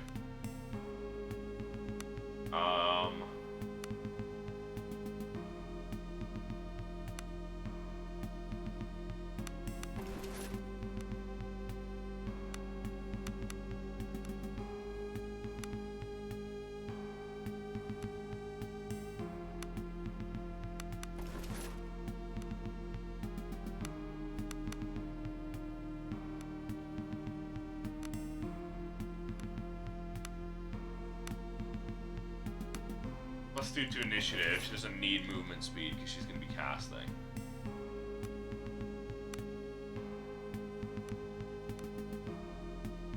I actually do kind of want that.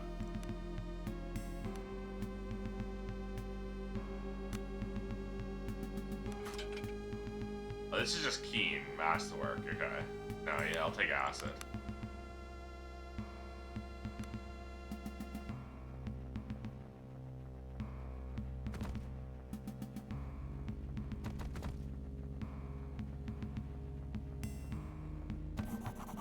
We should venture to be as well prepared as possible before leaving Indra. Any supplies we need now is the time to get them.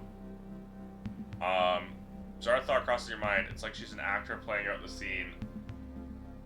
Playing out a scene she's performed 100 times before. What? No, thank you? Looks from when someone says she's seeing it for the first time. I'm sorry. I thought you would be left in the darkness of the keep to suffer an infinite number of gruesome fates over and over. You're the only one who can find me and drag me back into the light. It has to be you. For that, I'm glad, Daydreamer. I don't understand. Infinite? We have much to talk about. I may have fewer answers than you would have preferred. Worse yet, I fear what answers I do have you will wish you had never gotten. Sadly, we're much less safe here in Horan than Marcus would like to believe. I'll answer what I can now, but most things should wait till we are far away from here. Are you still afraid of the Reavers? Them least of all, but there are other forces far older and more powerful than the Reavers with their eyes fixed on the other isles. Let's just be careful. I see. Ask what you will, but mind your surroundings. What's really going on here? Reality itself is becoming undone around us. We cannot escape it, so instead we must seek the eye of the storm, Gradla. There's something there that beckons. She interrupts herself and looks around suspiciously. And that father thing? If mankind has ever ruled the land, there are far older and more sinister things that rule the depths of the ocean. Ancient things with utterly alien minds. The deep ones are drawn here like flies to carrion, and now they too have their terrible eyes fixed on Gradla. Is that why the Reavers are sending people to Gradla? The Reavers serve the gods that their ancestors worshipped here in the Outer Isles, a faith that had lain dormant for millennia. As the conjunction approached, they are reminded of old allegiances and old, terrible ways. But it's the conjunction. Heresy. There are powerful men who would burn us alive at the very mention of it. They have known about it for a long time, the courts of the Magi. It is the nightmare they want to close their eyes and pretend doesn't exist. How so? Not here. We've already lingered far too long, said too much. You better move on for now and talk more once we leave Indra, okay? Promise there'll be time for more questions once we are safe. For now, I'm truly happy it's you by my side, here at the edge of madness. Let's finish gathering supplies and make our way to Iago. Time unfortunately is working against us.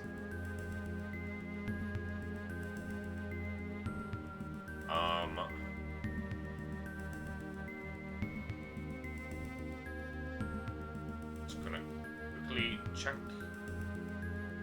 for anything missable before going to Iago.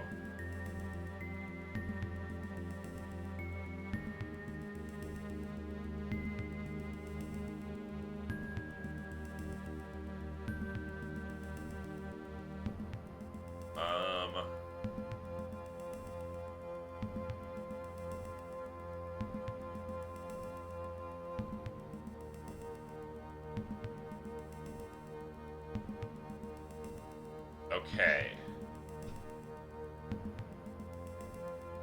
Yes, there are two things missable that I want to check before leaving this place. We're heading to Iago and leaving.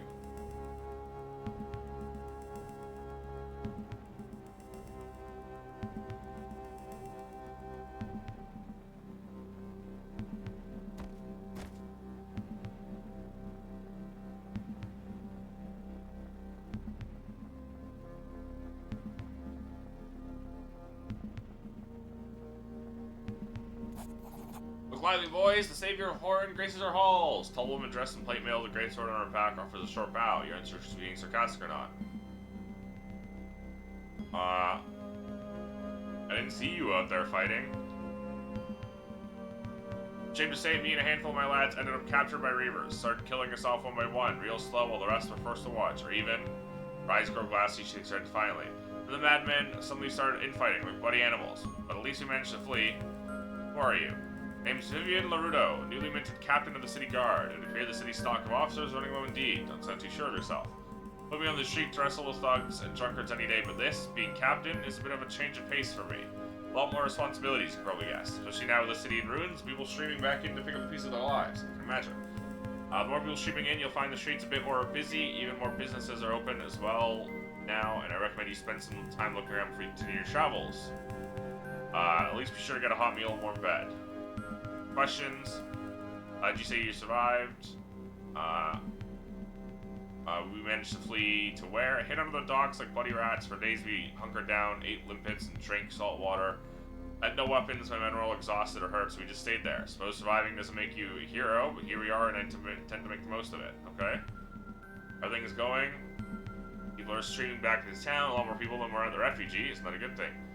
Yes, it is. A lot of people did what I did and hid until the terror passed, but not this many. What do you mean? Let me ask you this. Once a Reaver washes off the paint and blood and shit and puts regular clothing back on, is he still a Reaver?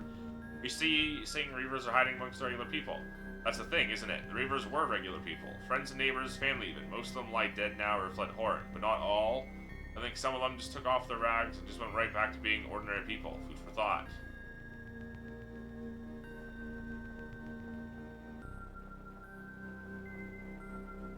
Okay.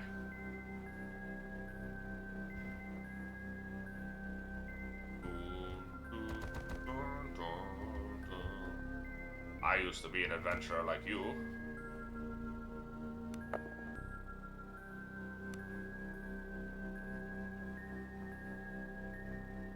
Wanted something.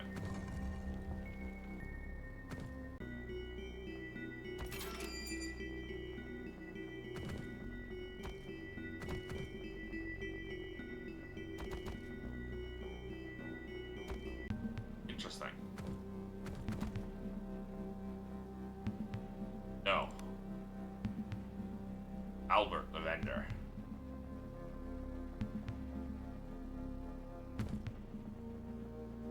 That's something I could have done ages ago and just never did without realizing it. Maybe.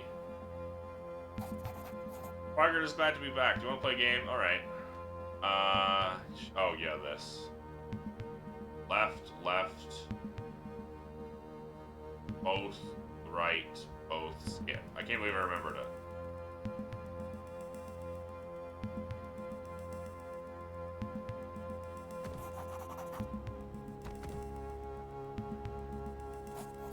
Grimy woman with a haggard look on her face approaches you. You get the impression she would normally be quite beautiful, but starvation, disease, and constant fear has erased that from her features, perhaps for good. Please, say you're looking for a way out this island. Is that so? Perhaps? I'm Julia. My sister Ela lives in a small village called Fergal on the island north of here. Supposed to travel to her before this all broke out. She must be worried sick. I've not yet arrived. Fergal is a small village on the island of Errol. Fergal is known for its orchards. Errol is a mid-sized island to the north of Idra. Only settlement on Errol is the village of Frigal. You were supposed to travel to her before this all broke out. She must be worried sick. I've not arrived yet. Go on. No condition to travel now, and so should your travels take you to Fergal. Would you please seek out Ilia? Tell her I'm still alive, not to worry. Sure, they have all kinds of troubles themselves. See if I can't find her.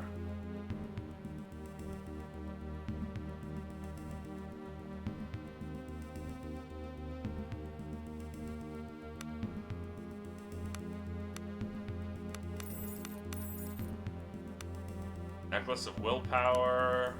Armor boots of willpower.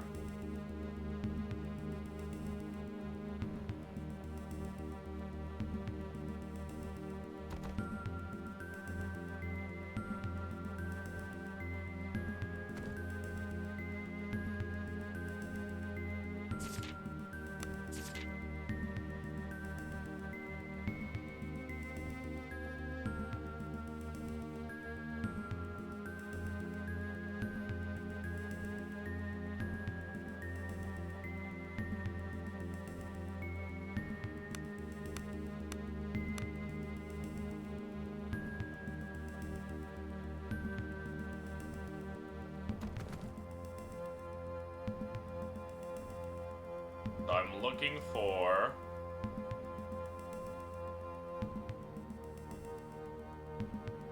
before you leave Horin and a monk. Okay. Before I leave Horin, I'll be approached by someone. And I also want to find a monk. Oh, good. He's no longer suspicious of me. Armor of Thorns.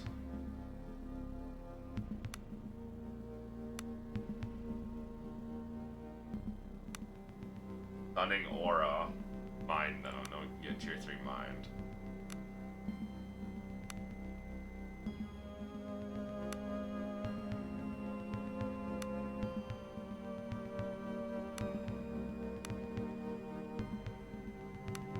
Arcane Shockwave. Already have that. Aura of Flame. Oh, I can just get Distort Mass for free. Well, not for free. I already got Lightning Strike.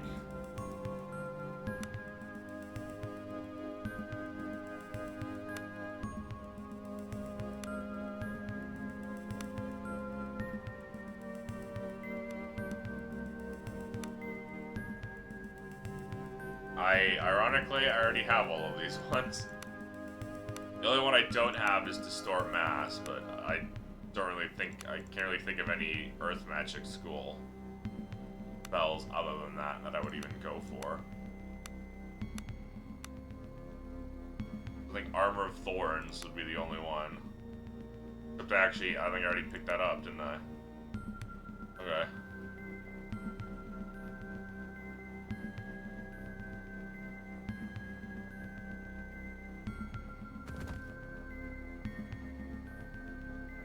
You'd think they'd have cleaned up some of these goddamn bodies.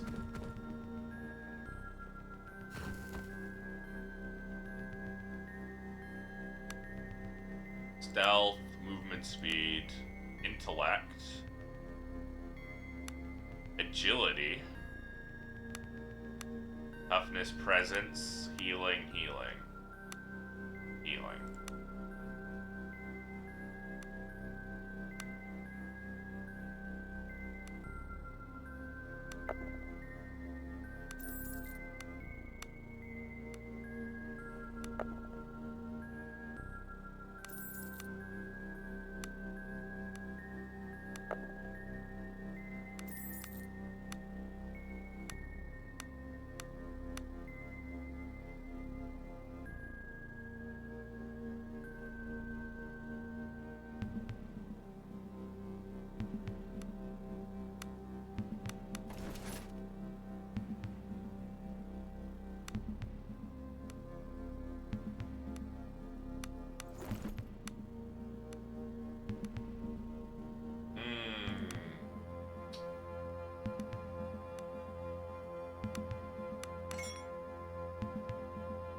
I do like strength as well,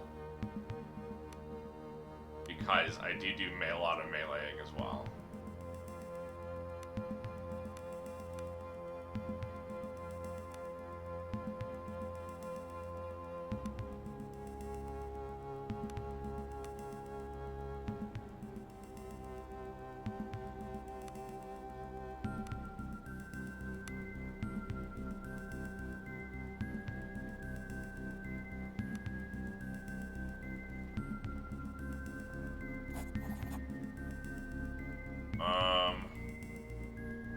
Okay, so my conversation with her is identical, even though everything is good now.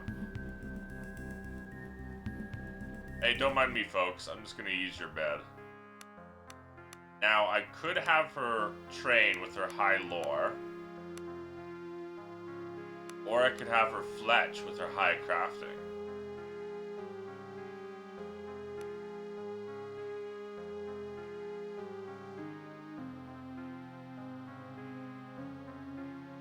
She fletched 3 arrows.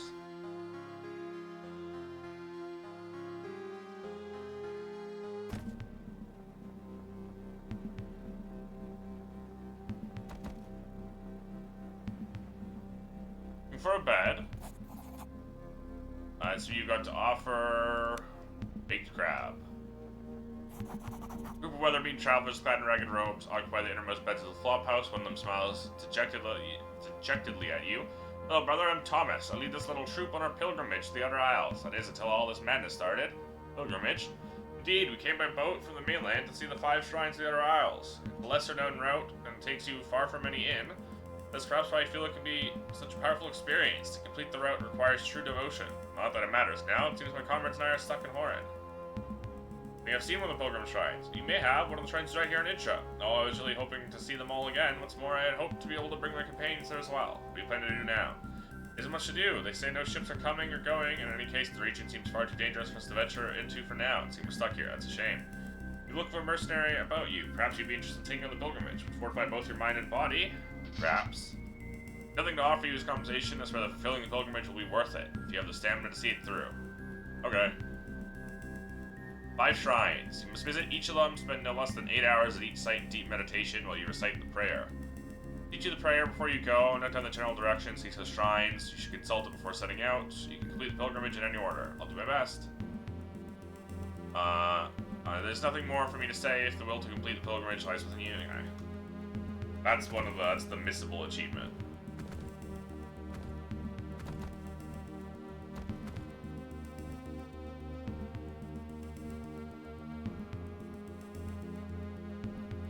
So this is how I was supposed to get here this entire time.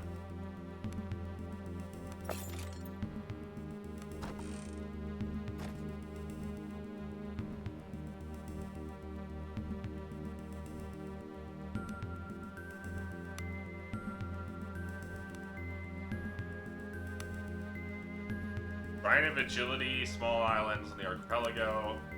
Somewhere on the island of Errol, north of Idra for Fortitude. Directly east of Idra for Intellect. On Idra is Presence, and Gradla is Strength. That's one of them. Before leaving Horan, I should be approached by someone.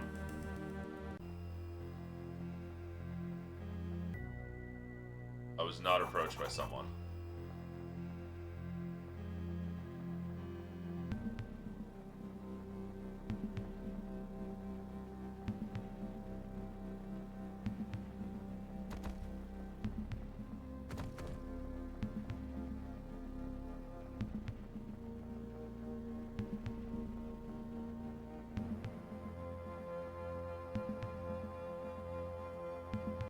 Oh my god.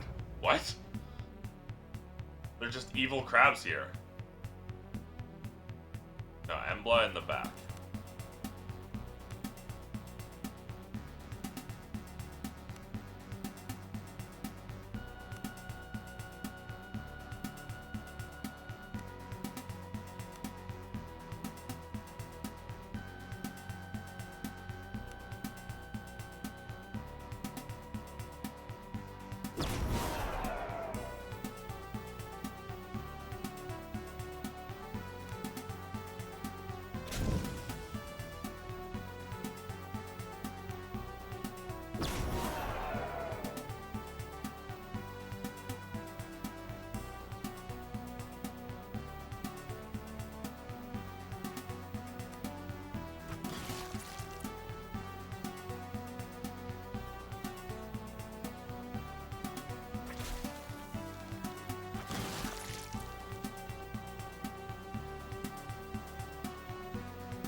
I could have cast Presence though. Well.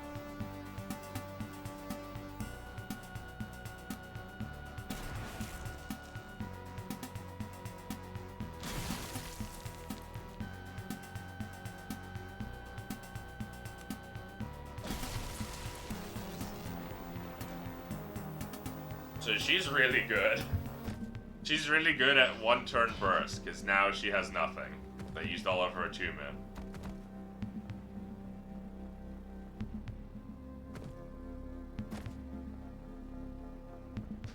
I have a notification I don't want to share it out because I have OCD.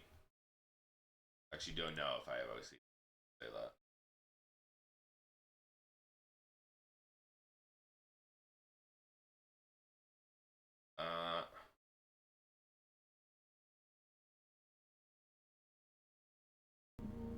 Alright.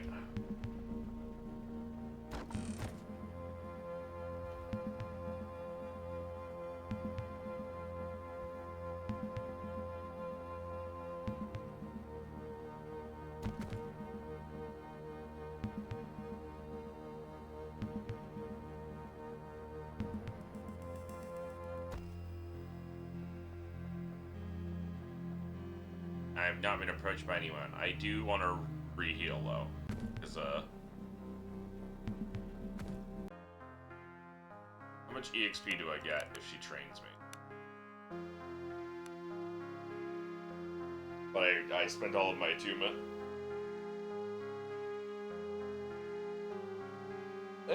78's not worth it.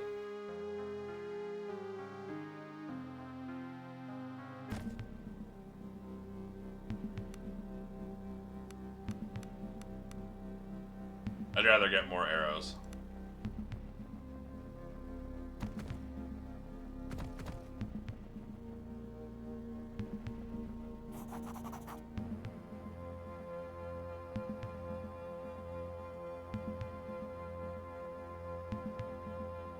You're the shopkeeper.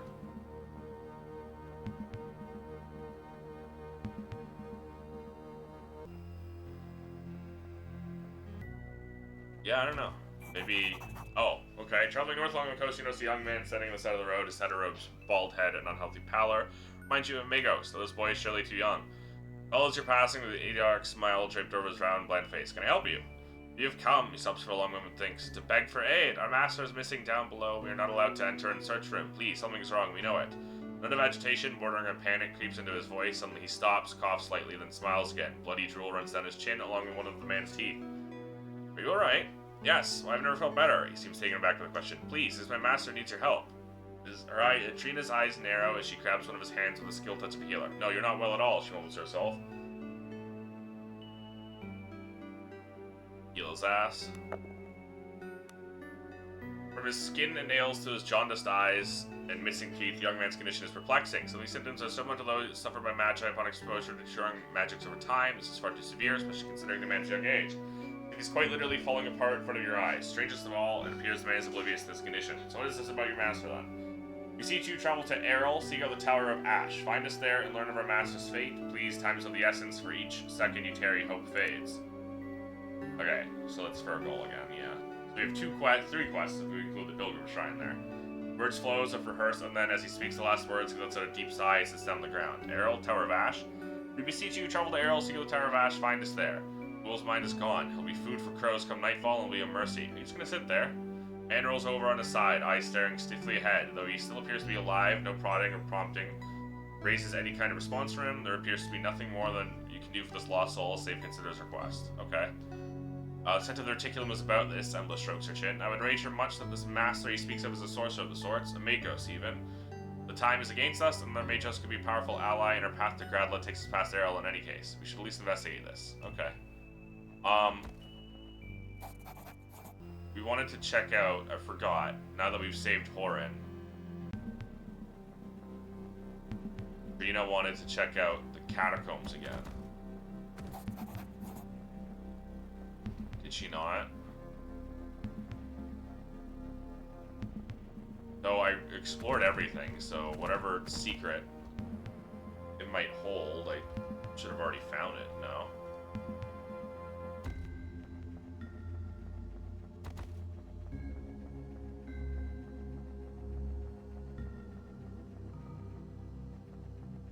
Deal with the evil rot in the catacombs.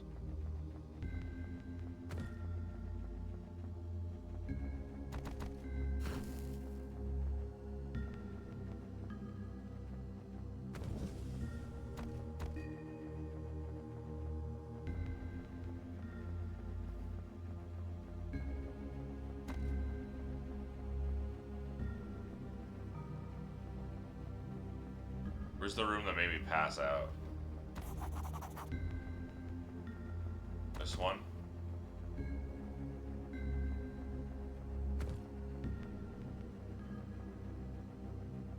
Yeah, I don't know. Does it seem like there's anything I can actually do here?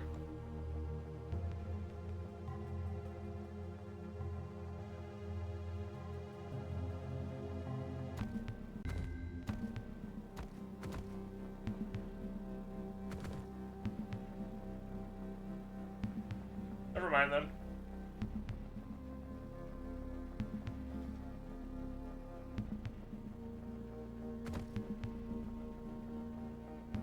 Alright, we're off to the shrine.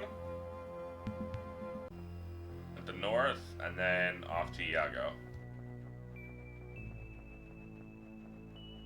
In the cave over here.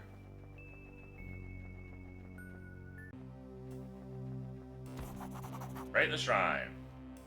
Successfully complete the ritual. Blessing of presence. We all gain blessings of presence. Okay.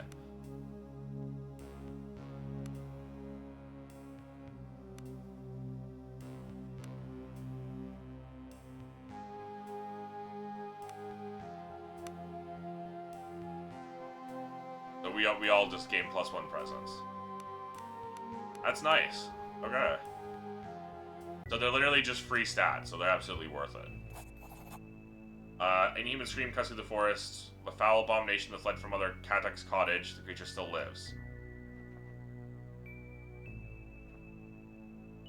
I forgot about that.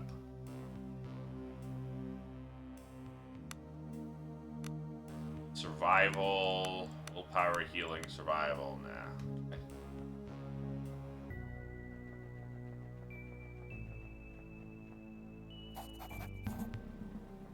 What about the Hidden Glen?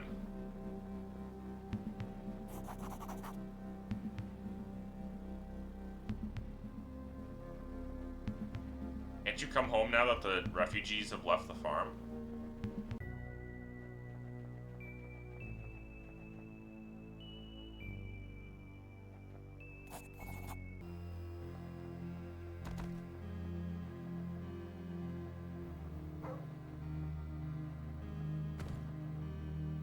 No? Okay.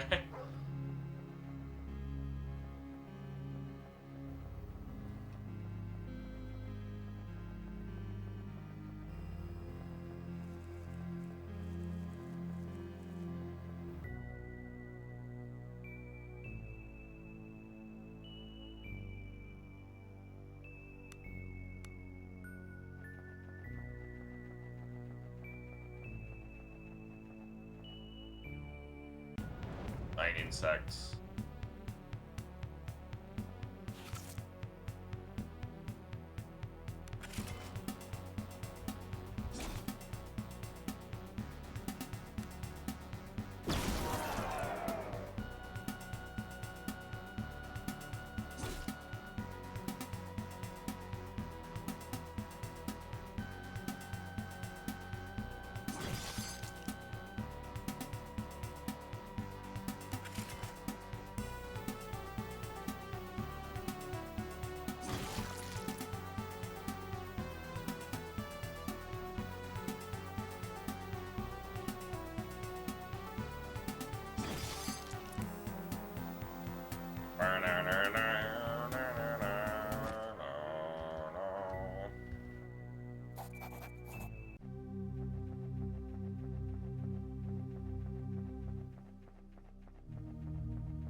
Oh, nothing. Okay.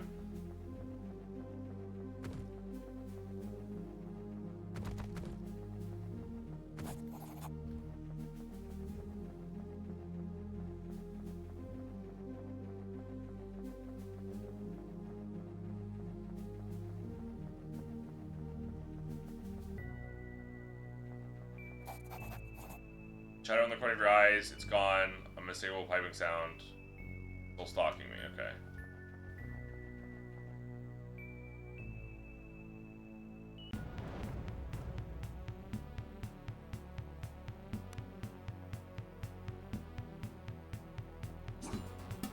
That was an embarrassing miss.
damage.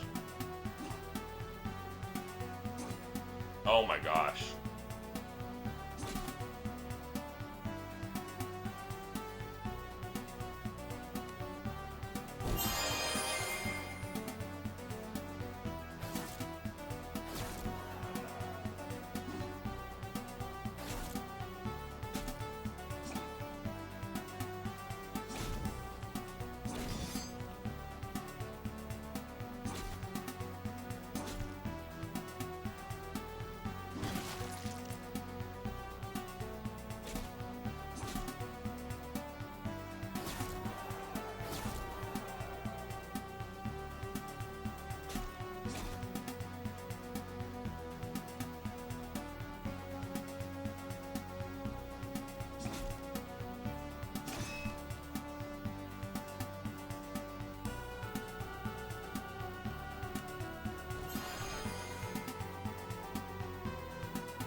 Ugh.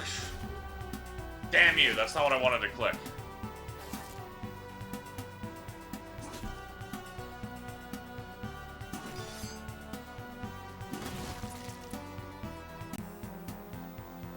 It was the same with Magic Missile. Whatever. Whatever.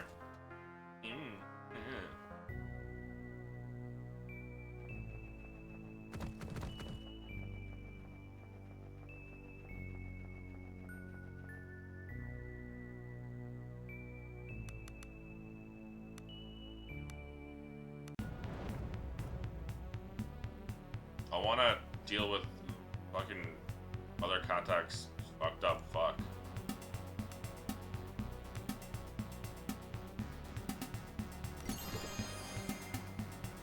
What? Oh my god, that was... I'm dumb.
Okay, not that far away.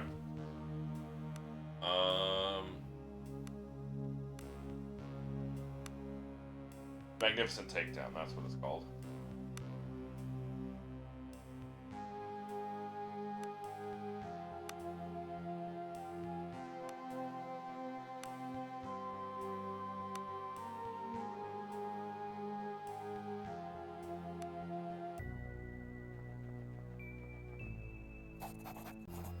Time to rest up in camp. It's our 2 minutes gone.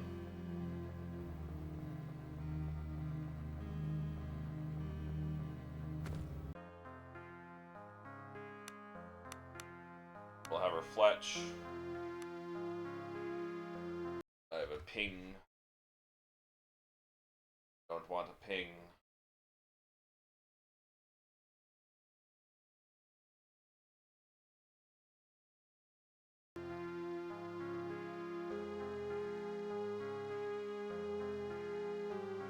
Four arrows? Let's go!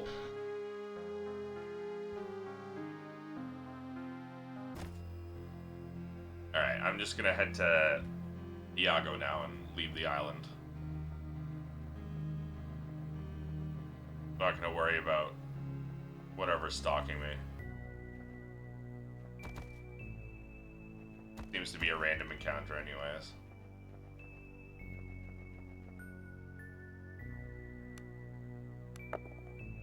Stand down.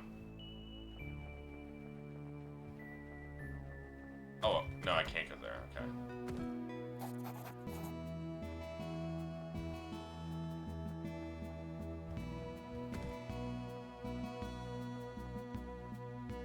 Oh.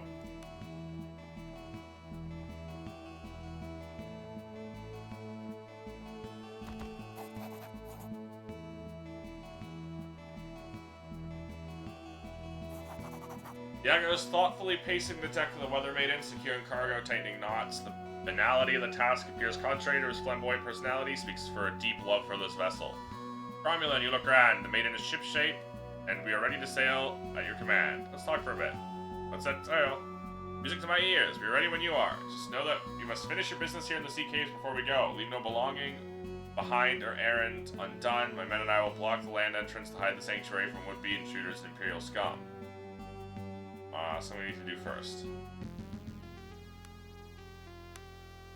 We manually save, just in case.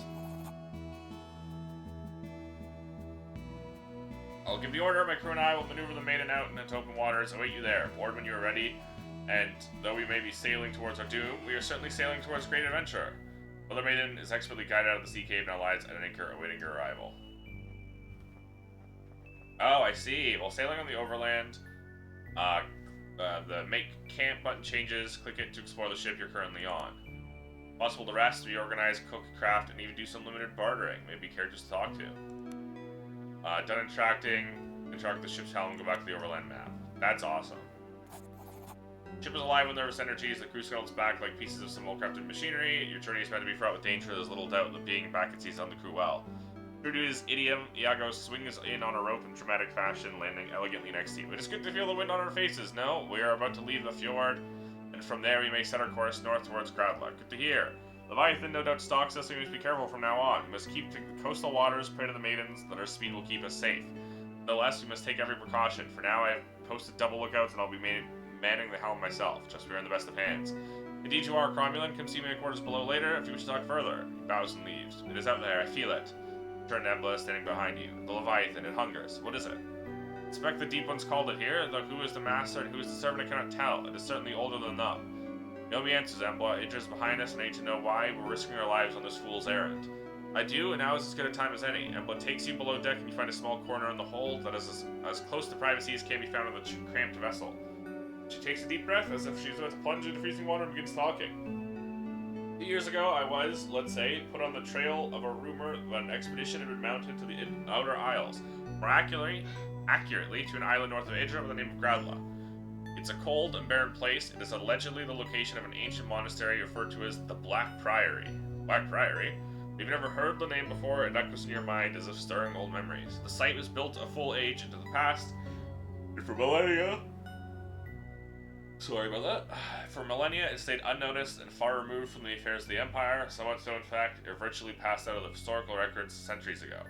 No small feat in an empire built on the backs of its archivists and record keepers. And thus, it would have remained if it wasn't for the boundless ambition of a group of powerful men known as the Cabal. They don't know who it was that whispered in their ear. Something convinced them the Black Priory was not forgotten. It was willfully expunged. Why? Not for the monastery itself, but what is said to lie underneath it. She grasps your wrist and leans in while her voice drops ever so slightly. The monks built the priory to guard something, a grave, an ancient tomb from the earliest days of the Empire. The priory's existence was truly lost to history. It means that at some point, the very Empire itself must have been aided in the conspiracy of silence. But who could be buried there to warrant such extreme measures? Something tells me it's the seven-eyed dragon that awakens every time they said the thing! Every time we game over. They said they get 7 eyes. I cannot tell you exactly how I know this, but I have not a single shred of doubt what lies buried under that priory is the corpse of a Magos Emperor. Not only that, it must be one of the first and oldest of the line. That can't be. It can, and it is. Not all of the corpses of the first emperors can be accounted for, and interment in the Eternity Vale did not begin until centuries after Galleon's ascension. The Cabal knew it to be true, as do I. Our expedition arrived at the island of Gradla a few months ago. I suspect they breached the tombs underneath the temple a few weeks later. Whatever they found there, its particular reverberations were powerful enough to throw all of the Outer Isles into madness. And now we're sailing into the heart of madness? She smiles weakly. It's calling out to me. I feel it in every ounce of my being. Unfortunately, I'm not the only one to hear the call. Like sharks drawn to blood in the water, other things are drawn to it as well. Things from outside. What are you talking about? The dragon. Its awakening, and its 7 eyes. It is 7 eyes. 7 eyes are fixed on the Outer Isles on the Black Priory. The nearby lanterns flicker. Crawling tendrils of madness stretch greedily towards the Priory. It hungers for the Holy Corpse, and if it reaches it, she halts for a moment, and for a moment struggles to control her breathing. You know I'm right. You can feel it in your guts. There's no other path out of the Outer Isles except that which leads to the Black Priory and the secrets it holds. She slumps and sighs. She looks exhausted, and for a moment you see her as the quiet and aloof youngling you once knew. What if it's the corpse of an emperor? Powerful magi pass. Corpses retain much of their reticular attunements. Emperors are among the most powerful of all magi. Their corpses are a source of great power. Not without reason, the imperial corpses of the Eternity Vale are guarded for so jealously by the Sepulchites. An emperor buried on Gradla. It sounds incredible. As I said before, corpses from their earlier dynasties that have lost to history. So much talking, I keep yawning. There were emperors that were prosecuted by the Magi. It may indeed be the corpse of one of those forgotten emperors that found in Gradla. There's more. Latter-day emperors are but a shadow of the rulers of the old in terms of power. If this is truly an emperor of the Primarian dynasty, and has lain undisturbed for all these millennia, power contained in it will be immense, enough to remake the empire itself, or topple it utterly. Powerful enough to rend reality itself, so it seems. My belief is that the conjuncture is caused directly by the discovery of the Holy Corpse. Its raw power has drawn the attention of that which lingers in darkness, and now its tentacles are slowly closing in around us. For a moment, you think you hear crude chanting in the darkness. Must have been the wind. How do you fit in all this? Corpse buried underneath calls out to me. Cannot tell you exactly when it began, but the beckoning intensified greatly once the tomb seals were broken. It's unbearable, it's growing stronger by the day. But why you? There are things I'm not ready to talk about, things from my past, from when we were young together. What I will say is that I sense certain things that are hidden to most other people. Some magi sense them too. But I think that, unlike them, I was born with the ability. I believe this is why the corpse calls to me. I'm not sure I understand. To be honest, I'm not sure I understand it myself either. What I do know is the calling I feel is real. Reaching the Priory before the region succumbs to conjunction is critical. I feel the survival of the entire empire hangs on it. I know this, so did the Cabal. Tell me of the Cabal. Rise of the Cabal is the surest sign that the power of the Magi Emperors is waning. Even a decade ago, since consolidation of power to lay hands would be unthinkable. The Cabal is shrouded in secrecy and will go to any length to keep it that way.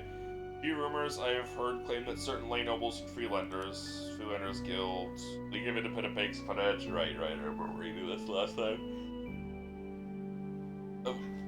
Freelanders are prominent amongst their ranks, men and women of great wealth and even greater ambition. Can I tell you what their ultimate design is? These people are no amateurs of power, no doubt realize what lies beneath the Priory.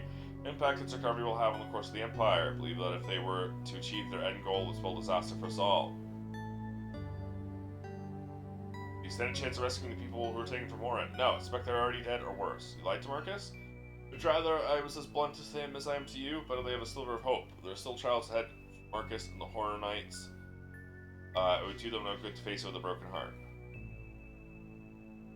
Okay. Talk to you later. Yes, I'm here if we need to talk, but I agree. Let's say it's enough for today. I'm gonna lie down. Ship travel does not agree with me.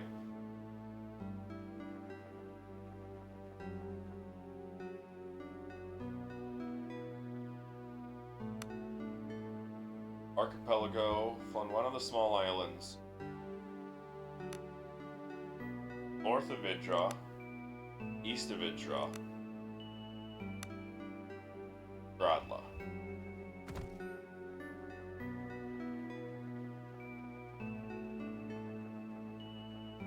I'm going to want to go directly east.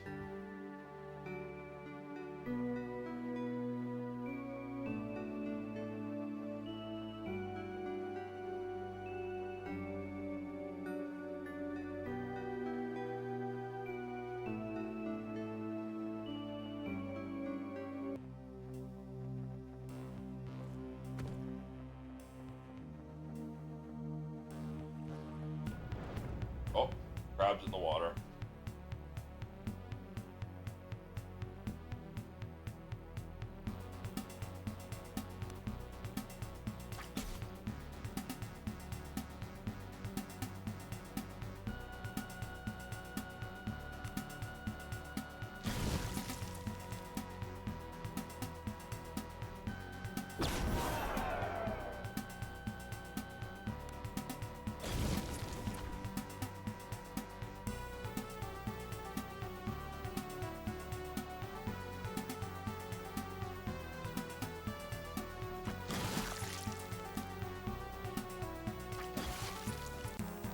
Okay. Good fight.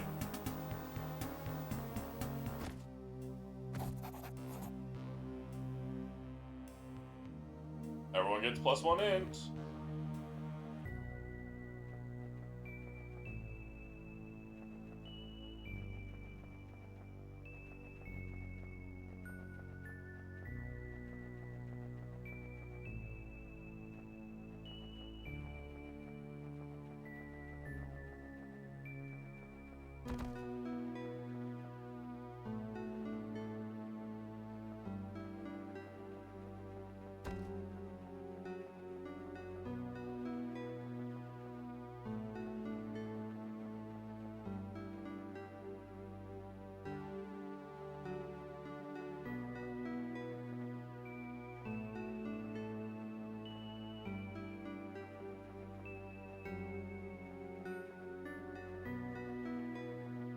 Trying to find the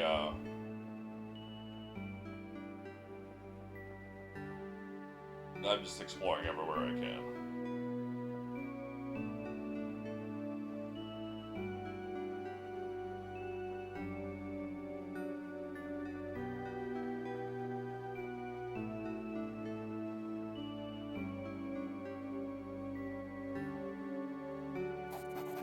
Gear goal. Let's not go in yet. Gotta level up.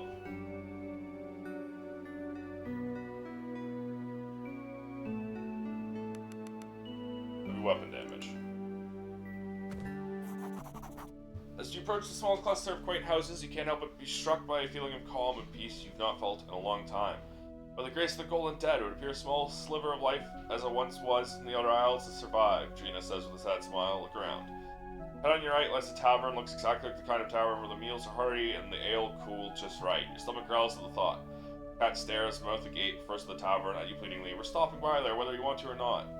Looking around you, you notice Roland has fallen behind the group and now stands seemingly transfixed a few steps. What's wrong, Roland? Is it a trap? Blinks a few times, with watery eyes, expression that it's hard to believe. Families? Children? What, feeling homesick?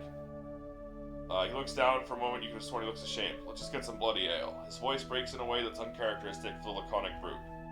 Roland slinks off, Ivan walks up to you. Cruel deeds scar those who perform them as much as their victims, and Roland is a man with many scars. Continue on your way, and for a moment an irrational fear passes over you. Will you be able to return to the cold, brutal world at large if you spend too much time in this quiet little piece of bliss? This is fake. This is a fake illusion. Meant to, like, trap us here forever.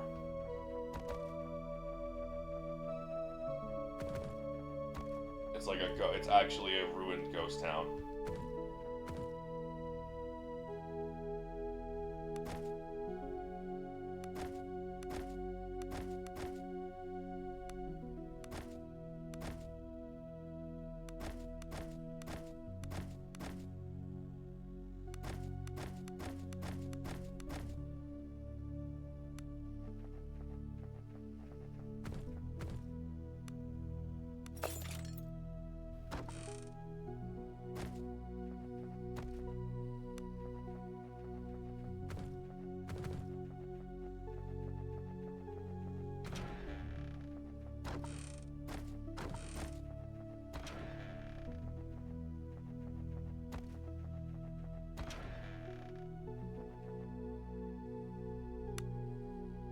Full plate of crafting, athletics, toughness, agility, cure poison, salted fish.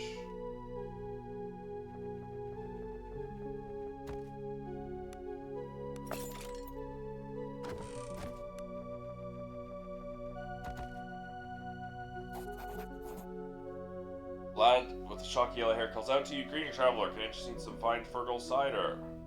Sounds like a local specialty. Doesn't get more local than this. My dad makes it right here at the family brewery. Now what'll it be? I had some questions first. Going on here at Fergal? Carnival, of course. Can't wait. They say it's going to be one for the H's. Carnival? Aye, the Baron and the Baroness are arranging it. It'll have food and drink and even a surprise to say. If you haven't already done so, you should go talk to the Baroness and offer to help. Party when the outer isles flow with blood? I'm sorry, I don't know anything about bloody blood or such. Can I buy some cider?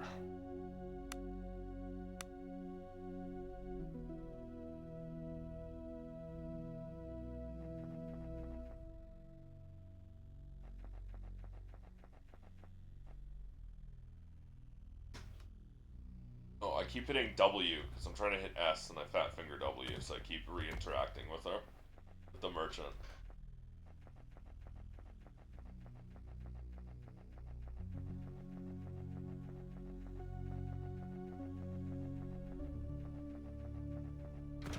A surprise, which means it's gonna be a massacre. This carnival's a trap. Dum-de-dum. Greetings, my lord. Beg your pardon, not really in any position to talk right now. I'm so busy. Carnival's nigh. It means plenty of extra work. Still the inn to take care of? Who's going to cook for the guests, you know? Carnival?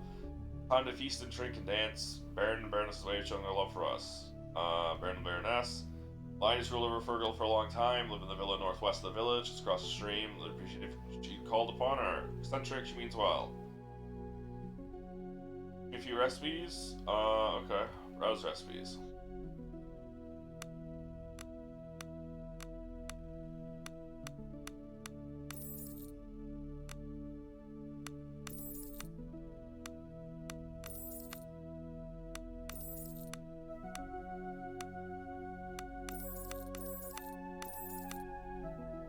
I should have just stolen them all. It would have been funny. Where do you... Oh no, we didn't know. Big crowd.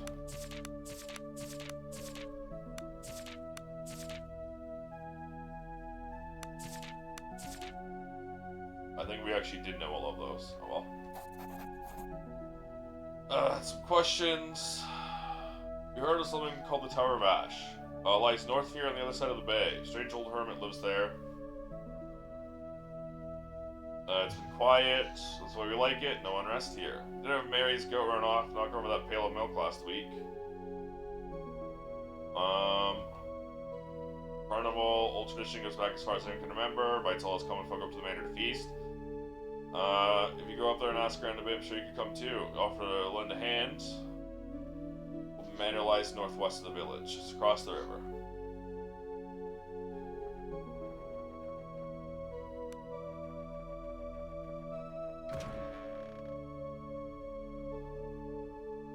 Ilya.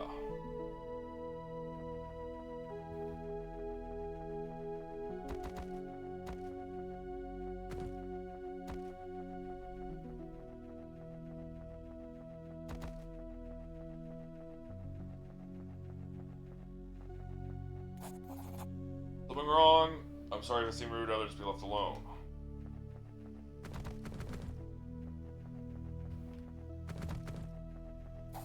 Hello again, Camilla smiles timidly. I didn't know that was your name. I never got your name, but now I do, I guess. Oh, look at you farmers. I accidentally left the zone, so I didn't get to steal all of your leeks that you were farming and I was not farming. Oh well.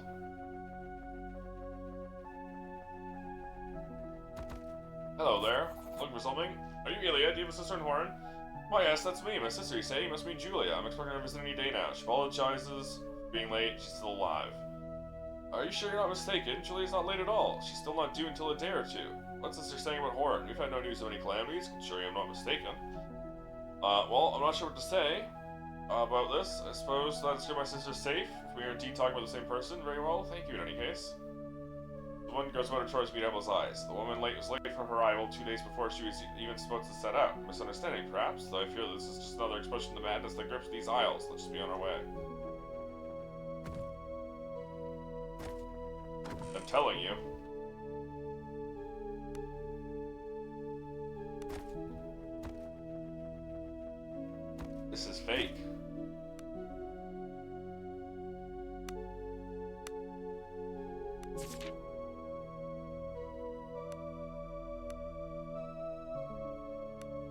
could try and we can put points in Earth.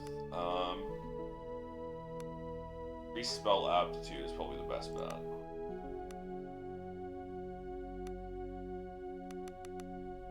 That's just raw damage increase. We got replenishing takedown. Go rapid reload or magnificent takedown.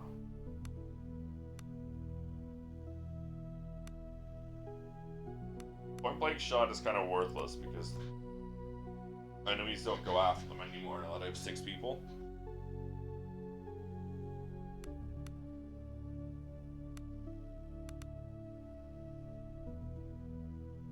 Okay, everything else is just 3 bucks for YouTube, but that's fine.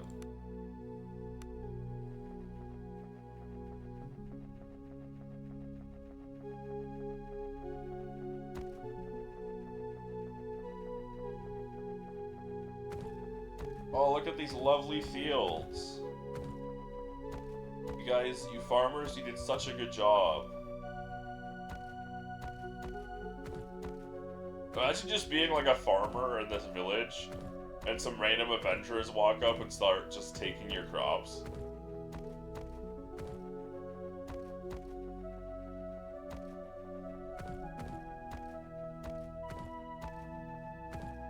Like, are you fucking kidding me? Those are our crops, you fucker.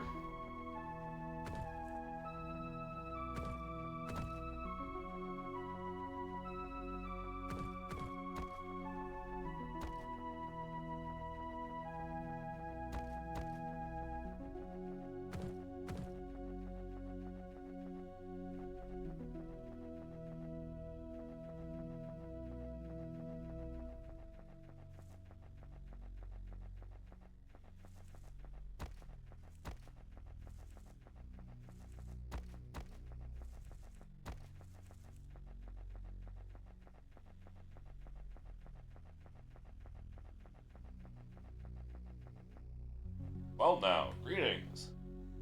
Baron and Baroness welcome you. Elderly noblewoman and a robed portly man stand in front of the villa's gate, discussing enthusiastically. Approach. We shall flank the road with torches for the procession. As they enter the grounds, my handmaiden shall place wreaths upon their heads, and they shall have their libations as soon as they enter, and not a throat shall be dry for the carnival. Man vigorously nods, take notes. Yes, milady, splendid idea. Ahem. Well, well, Henry, what have we here? More revelers come to partake in our great carnival. Greetings, my adorable vagabonds. I bid thee welcome to the estates of the Baron of Fergal. I am his wife, the Baroness Griselda, and this sweet cake of a man is our major domo, Henry Flagstone. Henry offers several enthusiastic bows. Carnival? You mean to say you're not here for the carnival? Oh, what delicious irony, the Baroness offers a snorting laugh that seems oddly out of place for a lady of her station. See, my dear husband and I have taken it upon ourselves to arrange a magnificent feast, a carnival where one might eat and drink and say farewell to the sufferings of the flesh. There is even an added surprise this year that is sure to elevate the spirits and enlighten the minds of all those who are fortunate enough to attend. The utter surprise indeed, cannot help myself, but give you a little morsel. Do not promise to tell anyone. My dear husband is putting on a play for the carnival. What's more, he himself will play the lead role. Can you imagine? Oh, he has such wonders to show us. I've never seen him so enthusiastic about anything before. What kind of play? It'll be a grand comedy in 3 acts, or a drama. Oh, well, I can't exactly remember. It'll be spectacular in any case. And how is the planning going? Turns out, organizing the carnival is quite time-consuming. I'm a bit overwhelmed with the amount of preparation needed. Perhaps the fates provided for us after all. As the Baroness dramatically wafts herself with a fan, you can't help but notice that her major domo rolls his eyes. What do you have in mind? Isn't it obvious? Feeling a most resolute ragamuffin? If you will lend a hand, the carnival will be underway in no time. You would, of course, join us in the festivities. Food and drink will be marvelous. And Blow, what do you say? We have much work to do. Gradla beckons me. Perhaps a small bit of respite would do us good. Okay? Roland. Too much death and dying, I'm tired. If we were to venture into the jaws of madness, I'd like to be able to get shit drunk at least once before we go. Alright? I knew you could turn down a chance for some fun. The dead knows we could do with some something to take our mind off all the bleakness. Even Roland, it seems, can't help but smile. Very well. With you to aid us, we shall be done in no time. Pay attention. Task is simple. Carnivals depend on the work of some of our beloved villagers. May have clever hands. They're a bit on the lazy side. Talk to Ari the brewer, Camilla the weaver, and Clara the cook. Offer them your help so you might expedite their tasks. Okay. Do try not to mention anything with a surprise. Cannot wait to see their faces. Okay, I'm going to be right back. I'm going to pee and get water, so give me 3 or 4 minutes.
I'm back.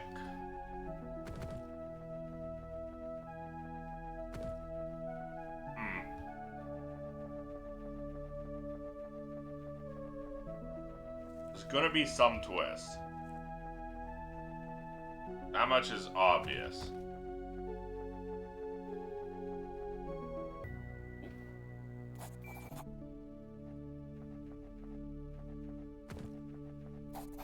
Baroness told me to ask if you needed help, so shame Baroness was so kind to think of me for making the backdrops for the surprise. If I could do it, I have the canvases and everything. All she asked is to paint her a wonderful vista. I can't bring myself to make the first stroke. Why not? I'm lost. My head, my heart. There's a girl, Cass, and I have feelings for her. It was from a distance, but I felt like there was something there. Me being me, I didn't have the nerve to go talk to her. Instead, I left a note for her explaining my feelings. Nothing at all. Such an oaf. I wrote, "Write like a pig. How could I ever think my stupid note could sway someone like Cass? She's such a way with words, a bard she is, and me, I'm stupid and plain. What have I talked to her for you? I suppose she'll let me know one way or another. Please try to be subtle about it. Don't let her know I'm beside myself thinking about her. Cass the free spirit. She loves the water. Look for her along a small creek." Okay.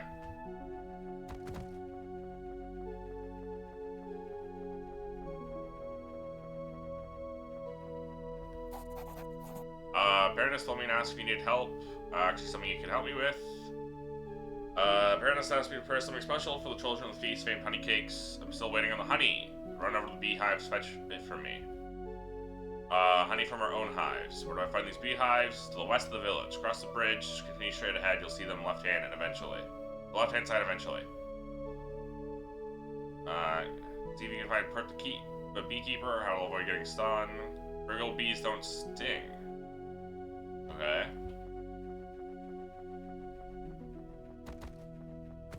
By the water. Ari the brewer, someone in the village of Friggle. Queen's Gambit, song for Camilla. Bed of the lake or creek that runs past Friggle.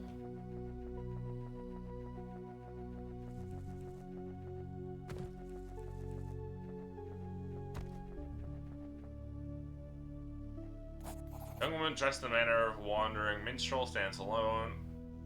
She hums to herself, stopping and starting as if trending words for a song. Are you Cass? You heard of me, then? What is this about? The bar tab? As I already told Bernard, I'll pay him the moment I have a coin on hand. It's just that I've been a bit preoccupied. Camille asked me to talk to you. Oh no, please don't say she's angry with me. She's sad you weren't interested in her. Not interested, I'm crazy for her. Finding her note made me happier than words can describe. When you saw Bond, because I couldn't find the words. Can you believe it? Me, a bard, at a loss for words. Been trying to put my feelings into a verse, song. I'm nearly there.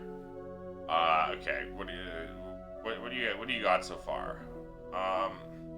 As you might, you've never been able to recall the first 3 verses. You recounted to you only the first line of the last verse. Song of my soul, my voice is dead. Okay. Exactly it. Can't get past that, nor can I change it. It has to be that line, but what comes next? It's like I'm deaf to my own inner voice. Song of my soul, my voice is dead. Die thou, unsung, as tears unshed. Words flow from your mouth. It fits the song like a key. If it's a lock, you spoke more words as well. Like the rest of the song, they are too lost in the void of time. What you do remember, however, is she scribbled the words down as tears of joy streamed down her face. I have a song for her. Took her from Mela from Casilda. Okay. One last favor, take this note, explain everything to her, tell her to come find me at the carnival.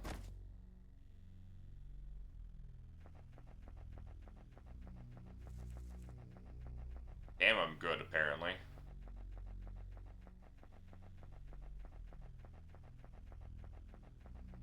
I could be a bard, apparently. Asked me to give this to you. Such words I've never read such words. Was there more? Did she say anything? Told me she wanted to dance with the carnival. Backdrops for the Baroness. I see so clearly now. Cast a song. Oh, this will be amazing. Glad I can help. I have to get to work. I'd rather not you not see the result until the carnival. It'll be more impressive that way. That's 1 of 3 tasks complete. Gotta find the brewery.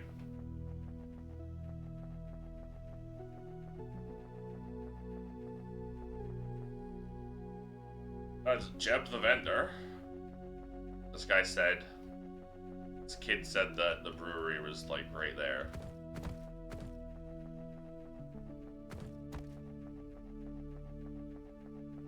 Cluck cluck. I found an egg. Oh, no shit, really? I can just steal chicken eggs. So excited!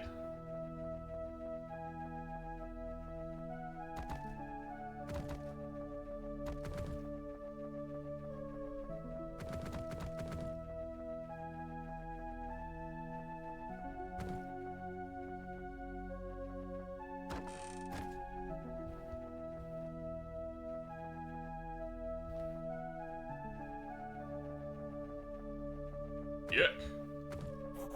Probably man hums to himself as he pours a clear golden liquid from glass to glass, rolling around, tasting it. He thoughtfully sloshes around in his mouth a few times, puts it into a bucket. Tastes funny?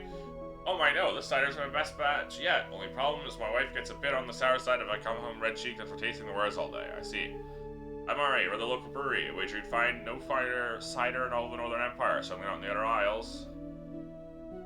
Beverage is cool, sweet, and sparkly. Chili is some of the best cider you've ever had. Good, yes? You know, it's in eager anticipation as you drink. Let me. Cat greedily grabs the cup from you, drinks deeply, belches in ways decidedly unladylike. Manchai's balls! Is there any more? Her eyes are wide with excitement. It's indeed excellent. Do you mind if I ask some questions? Baroness told me to ask if you needed help. Order the beverages for the carnival by the barrel load. Let me tell you, it'll be a night to remember. That's the holdup. I don't have a good excuse. Barrels are lined up and almost ready to go. It's just been so much to do in the farm, sort of forgot. Do you ever wonder what's the use? Like, it's all dust on black winds in the end? I think I could add a to help you. Suppose there is actually. Okay, yes, they're all ghosts. Cloud of despair seems to lift at once, and the man's lighthearted demeanor returns. Tell you what, moles have been tearing at my orchard real bad. They gnaw at the roots, wreak havoc on the trees. Stood for hundreds of years, you know, losing even a single one is a disaster. Want me to go mole hunting? Offered to help, didn't you? If you could deal with the mole problem, we could devote my full attention to getting the cider delivered to the Baron's villa. Orchard is just north of here. I've counted at least 3 burrows, but they can be hard to spot. Make sure you search properly.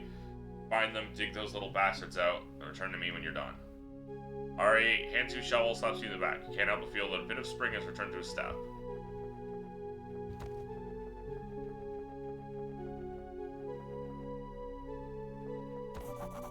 Dig out the burrow.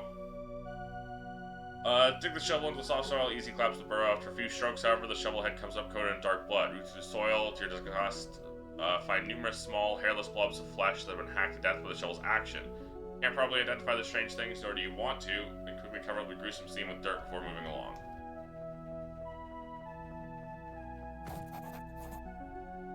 More carefully, you set to work collapsing the second tunnel. Work progresses nicely until suddenly they shift slightly, something's moving. Whatever it is, you grab the shovel blade and tugs violently at it. You wait back with all your might, manage to free the shovel from whatever lurks in the dirt. Swinging wildly, you pummel the ground and walk away, hoping you've seen the last of whatever lurks beneath the orchard. Arriving in the third hole, you feel an unease growing in your stomach. You bend down and try to peer into the small dark burrow. To your horror, someone glances back, a pair of eyes that appear far too intelligent than any animal has any right to be. Then in an instant, they're gone, retreated on the ground. Perhaps your mind is playing tricks on you. Decide not to wait, find out. The slight hint of panic utterly demolish the hole.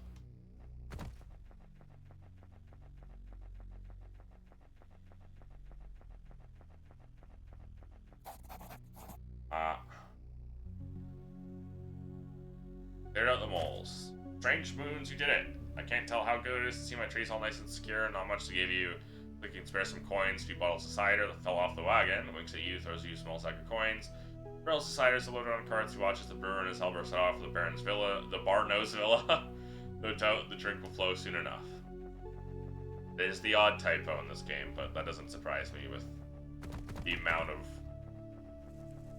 of words there are. Alright, now we gotta go west of the village.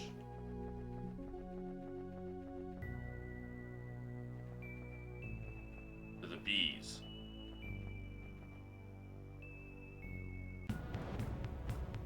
Goddamn spiders.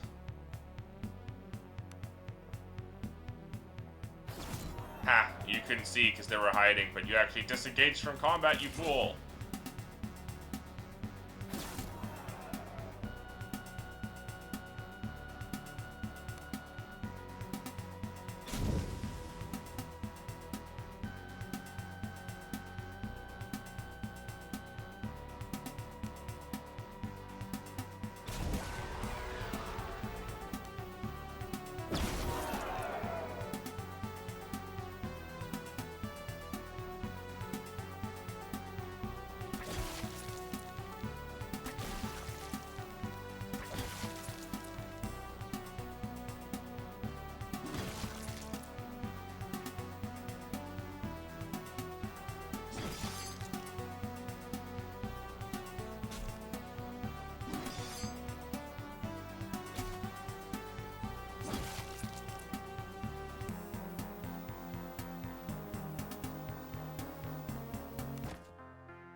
More spiders. Yeah.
Oh, it's killing a marked enemy.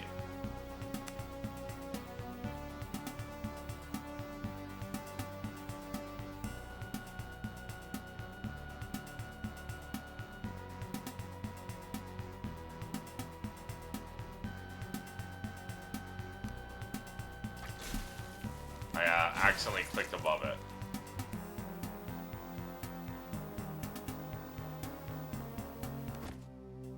So that was fun.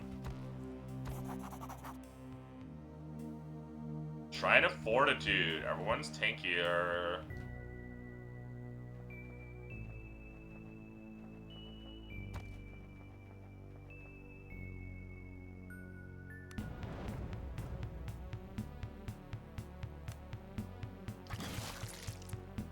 I've got a maneuver with Cat as my lead, so I can sneak away.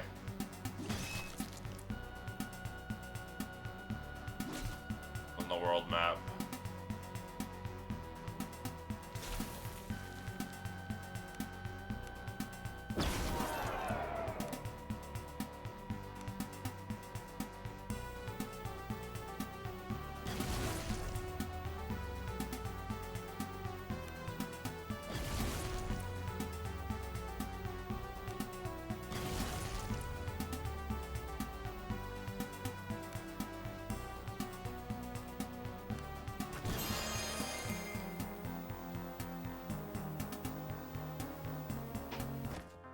Was not bad for a little heal.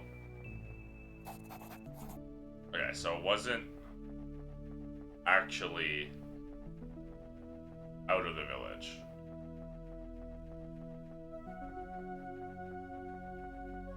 I don't think.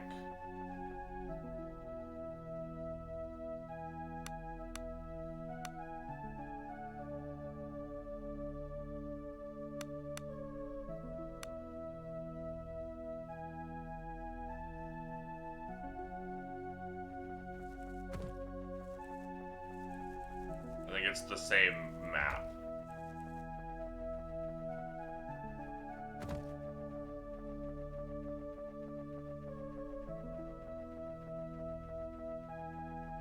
Yeah, here it is. Where you stand, one of the ugliest men you've ever seen, already cursed at birth, and his appearance is not proved by numerous beast things that mar his face. Greetings, my lord, how can I serve? Who are you? I'm Pert, my lord, the beekeeper, attend to the Baron's bees. Just as towards the nearby hives, you can't help but notice that, like his face, his hands are also swollen bees things. Tough job? Oh no, not in the slightest. Bees don't sting. Fergal bees don't sting. See, they're as docile as cows, and that's good, because the Baroness wouldn't want any other way. They don't look docile, pointing at his stings. Man averts his face and shames pointing at his stings. It's as the Baroness says, Fergal bees do not sting, and if they do, then it's my own bloody fault. That's all there is to it. Ah, I see. Well, I'm here for some honey. I can assure you fertile honey is the best in the land. Go right ahead, the hives over there. Let me know if you need any help. You carefully lift the top off of the bee, top off the hive and peer inside. Immediately, a swarm of angry bees flies out, and within seconds, you feel the burn of several stings. They do sting. I hate bees. He slaps his neck and brushes his face furiously. Reconsider and leave.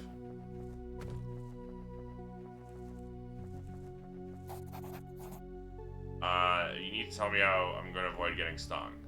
Don't worry about that, they don't sting. While I'm here helping the Baroness organizing the carnival, I can only do that if you tell me how to get the honey.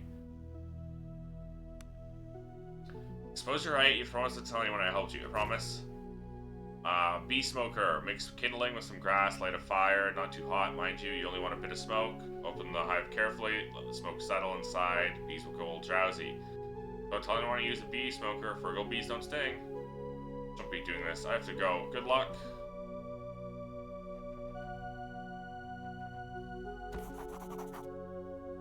Book did say the Fergal bees do not sting. Yes, and okay. Smoke on the bees. Bursting out of the pile of smoke-stricken bees, a single gargantuan individual. Large, swollen body, clad in vibrant yellow chitin, iridescent wings. Face looks unlike any insect you've ever seen. Must be a queen. The tiny, albeit terrifying screech snaps at your fingers with its jaws. Get the honey. Smoke effect on the bees begins to wear off. Find the best to make off with your prize.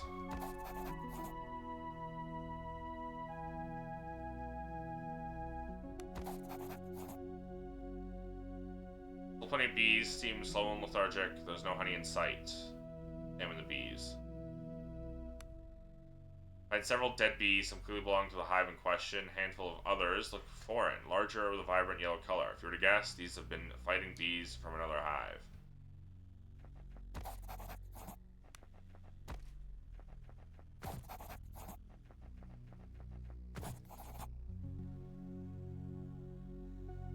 Something wrong with the hive.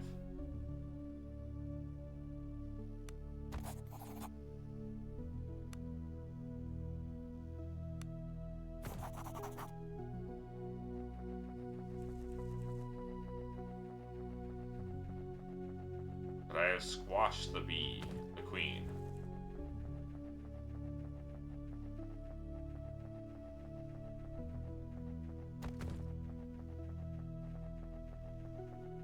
You very much simply ignored it. Guess we'll find out in a bit. How about your task? Have the honey. Cakes are for the children. Tell you what, baked one too many apple pies for the feast of yours if you want it. Whee! Now, where's the nearest sleeping spot? I'm using your bed. Deal with it.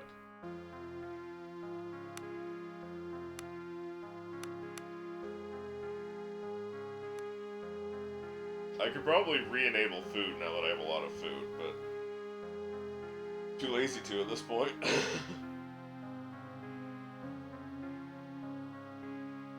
Gotten used to not worrying about it.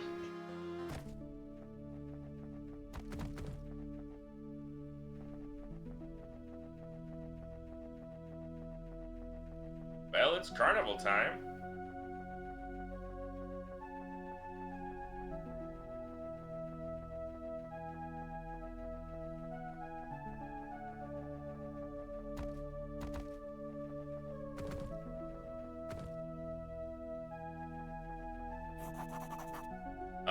All your work is done, now you've come to feast. Husband's ever so grateful for all you've done. I dare say this will be a night to remember. My dear carnival's about to begin. Behold!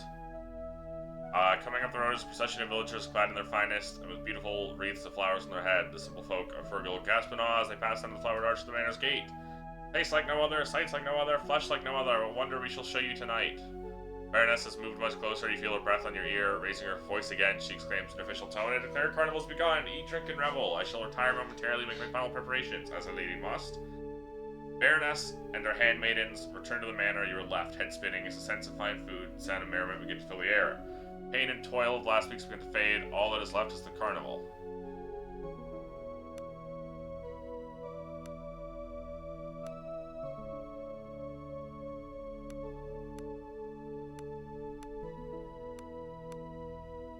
We should increase her presence. Oh, we should really work towards body magic grand mastery. Circle of corporeal restoration. Greater regeneration.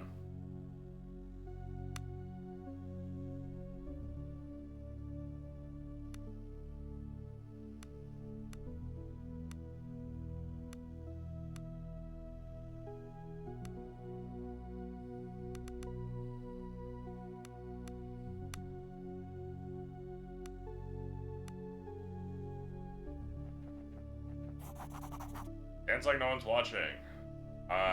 Mesmerizing beat, everything or nothing really isn't a difference. Stars wheel overhead, but to the transcends, takes a moment for you to remember where you are or even who you are. Table overflows with the treats from Clara's kitchen.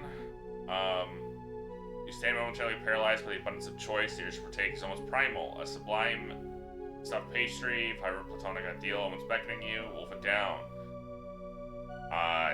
Biting into the pastry, its perfect crust yields up to soft crumb flesh with a satisfying crunch. Ecstasy, it's the best stuffed pastry you've ever had. You eagerly grab a mug and drink it alone. You laugh because there's no evil in the world. Perhaps there is so much of it, and yet here you stand.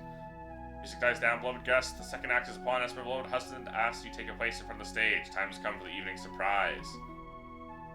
For all our rosy-cheeked little crumplins out there, as much surprise, lovely ladies and I have prepared a scavenger hunt to be whimsy and prizes and sweets. Is anyone Anyone among you with the courage to brave the manor and find the treasure within? Come one, come all. Adults begin to file towards the rows of benches. Time for you to take your place.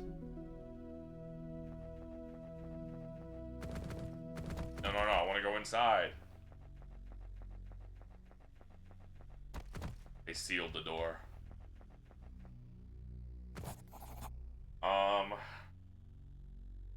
Sit with Trina. Sit with Embla. Simple folk of Fergal find their place in silence. Sense of reverence appears to fall over them, scan their serenity seat. Sit with Embla. Embla sits in deep thought. It would appear all the night's revelries were not enough to lighten the burden she carries. You sit down, she looks up at you and blinks as if waking up from a dream. Carmen, I'm sorry, lost in thought. Let's not speak of such things for now. Let's watch the play. First time you notice the backdrops, Kimmel's hauntingly vibrant scene looks once familiar yet subtly alien. For a moment, the cloud waves seem to break upon the shore as the twin suns set. Embla gasps next to you, no doubt now awe of the artwork's vivid nature. Watch the play. A man dressed in the colorful garb of a traveling theater performer walks on the stage, not street, and calls. The crowd falls utterly silent. Greetings! His voice is high-pitched and overly dramatic and oddly captivating. On foreign shores we set our play, where setting suns cast shadows long, over streets no longer touched by day, and halls forgotten but in song. Strange is the night where black stars rise, with flapping of the tattered wings, and strange moons circle through the skies, chased by black and faceless things. An edifice where kings once sat, where maidens pale did once cavort, the charnel house that time begat, a stranger has arrived at court. Strange little man bows deeply, walks off stage. For a long moment, all is quiet, yet the crowd sits frozen with anticipation. Sharp gasp from one of the onlookers. You crane your neck, trying to get a better view. There's nothing there, or you see it. A robed and gloved hand dramatically extends onto the stage from between two of the backdrop panels. Slowly he emerges, a tall figure gliding more than walking, with elegant, almost dance-like motions. The parent, it must be, whispers one of the audience. Look, whispers another. He wears a mask. The figure glides onto the center of the stage like some strange pantomime. It begins to wordlessly orate with dramatic, exaggerated gestures, or was it wordless? Weren't there words hidden in the silence? Terrible words, hints of secrets no mortal mind was meant to hold. Unspoken words seep into your mind like a poison. You wince. Please, someone pleads. The time has come for you to unmask. The words sound strange, like an echo older than time, doomed to repeat for all eternity. Slowly, the Baron turns his masked face towards the speaker. The words that follow are the only ones you could later recall. I wear no mask. Inhuman howls of terror mix with the gibbering laughter of the insane. Teeth shatter in clenched jaws, and eyes are torn from sockets. Hair pulled out in great clumps, and loved ones claw each other to death. He exists now only as the afterimage of an eclipse, then he is gone, nowhere and everywhere. Like a tide of gnawing, eyeless things, madness overwhelms you. You sink to your knees, clawing at your skull in a vain attempt to dislodge the terrible words that have taken place there. Then, like a ray of light, something cuts through the morass. A hand on your shoulders. You turn to see Embla. You get up. The only way out is through.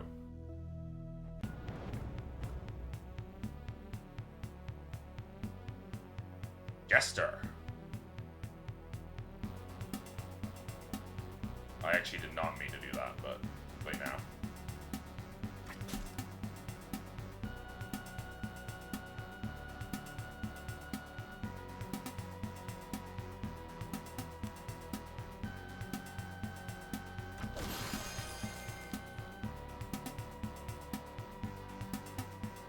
Oh, too far away? Okay.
Magic missile.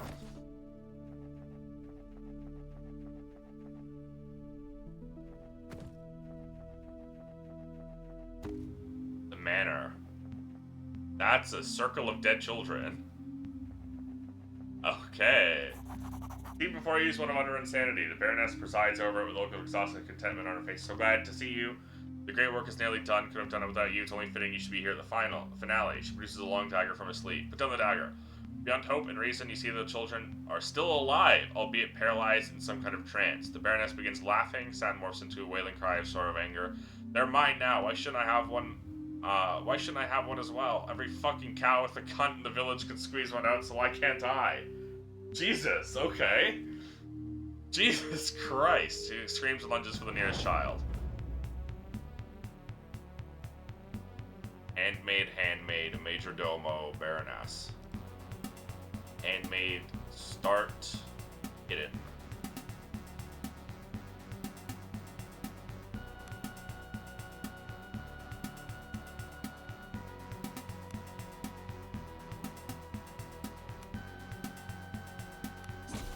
Ow.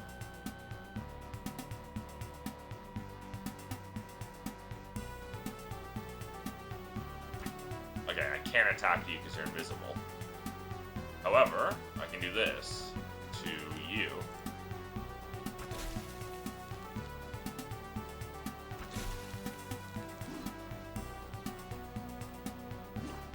And I can just miss easily.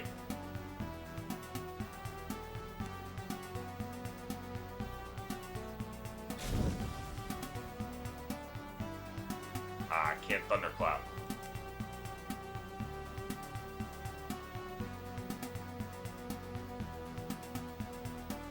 Well, there's poison glow.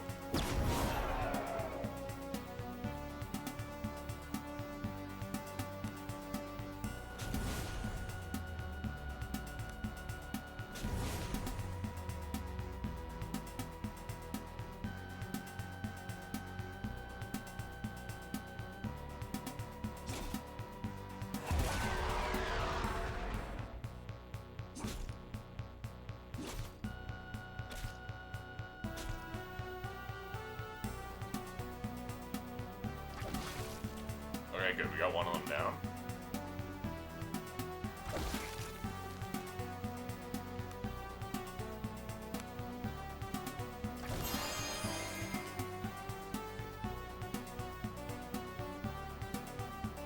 Cascade! Damn it.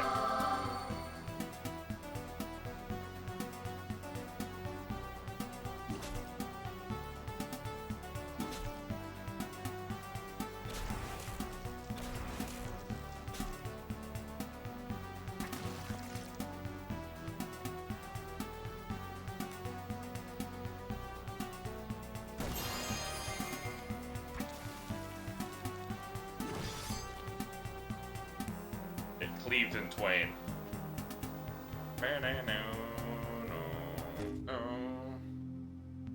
many hunting arrows do I even have left at this point? 71, never mind. Never mind, we're good. I take back all of my complaints. Well, not all of them.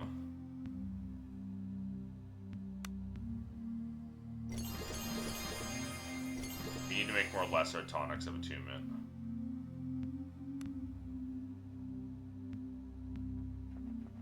Well, the children are still alive, at least.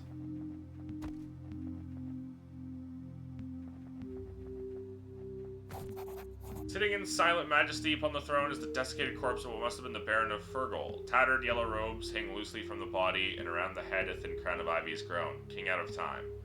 Though similar, this figure cannot be the one that performed that horrid play, and even as you stand here, the memory of it has begun to fade. Like a dream upon waking, you are left wondering if it even happened at all. Matter, there is nothing more here for you now, only bones, dust. You turn to leave. For a moment you imagine you hear the flapping of tattered robes, but then it passes. It must have been the wind. I don't want to be here. I want my mommy. I want to go home. Well, I'm afraid.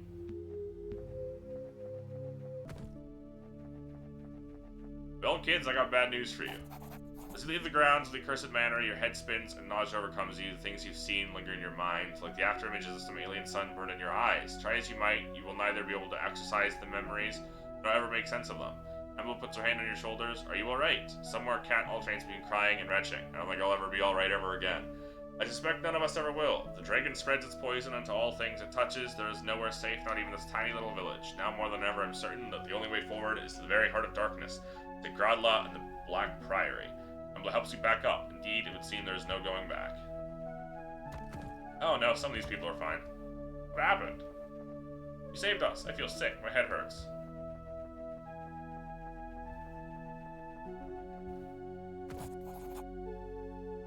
Hive is dead, abandoned. Neither bees nor honeycombs can be found within.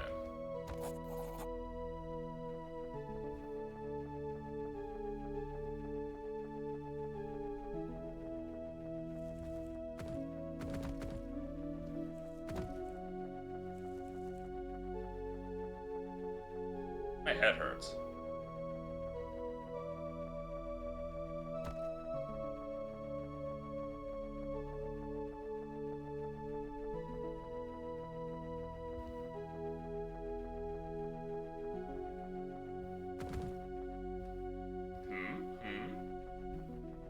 It's just a lootable desk. I need to find a crafting table.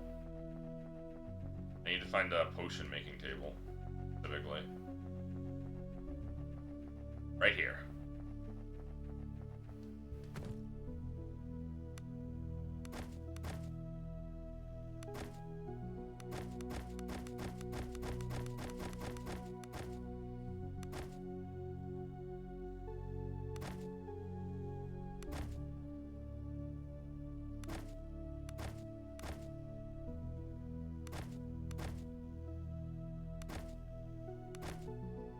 Alright, we've got plenty of attunement tonics, which are the only ones we really need. I have bad dreams. I also have bad dreams, kid. You're gonna have bad dreams for the rest of your life.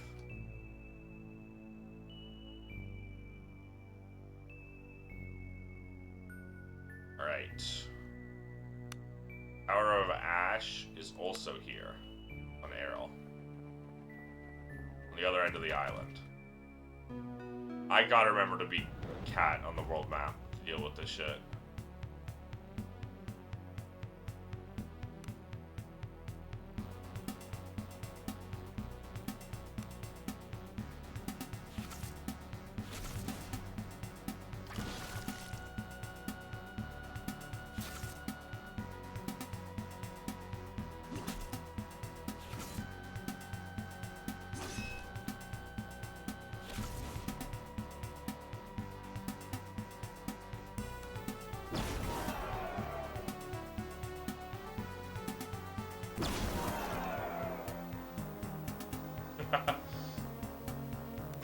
Thunderclap, Cascade, Thunderclap is very funny.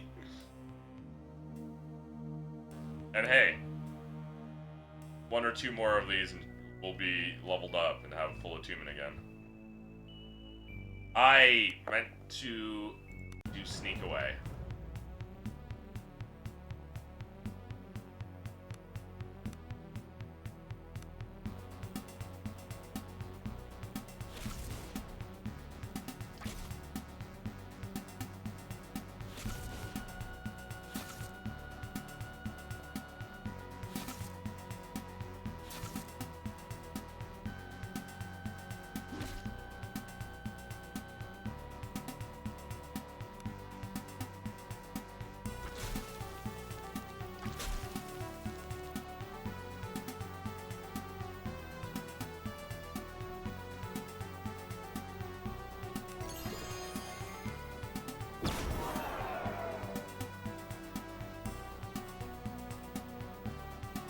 I don't have Fire Lash. I don't. Okay.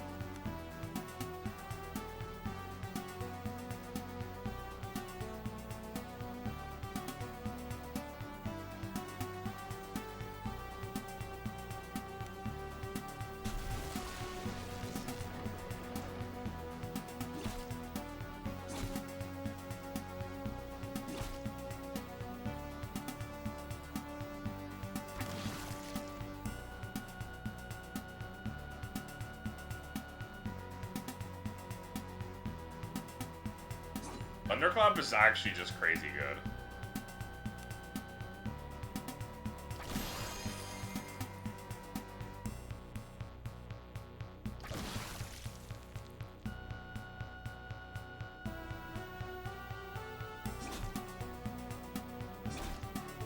Not just for the damage of hitting everyone, but all of the effects it does too. It's literally all enemies get CC'd for free.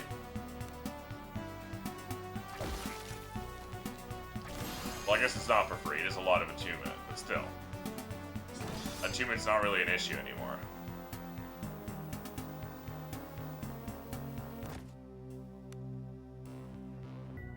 Oh, main character leveled up.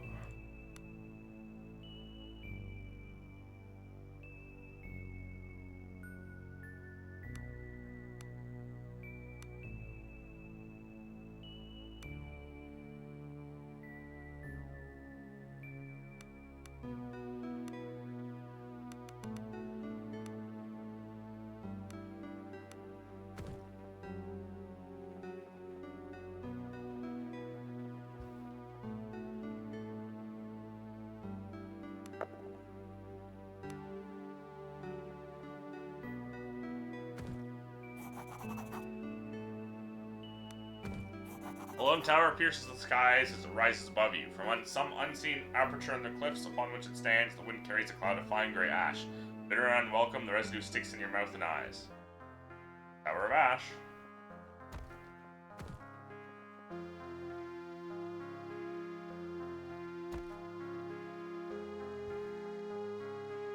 Why does it say some items instead of Legionnaire's Rest, I wonder?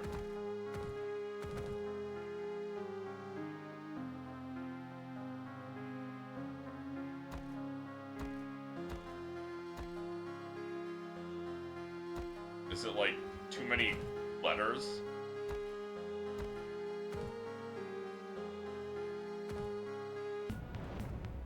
I somehow jump scared myself. Streamer versus his 5 mimic tears. The Jesters. I just read that now because I'm a fool.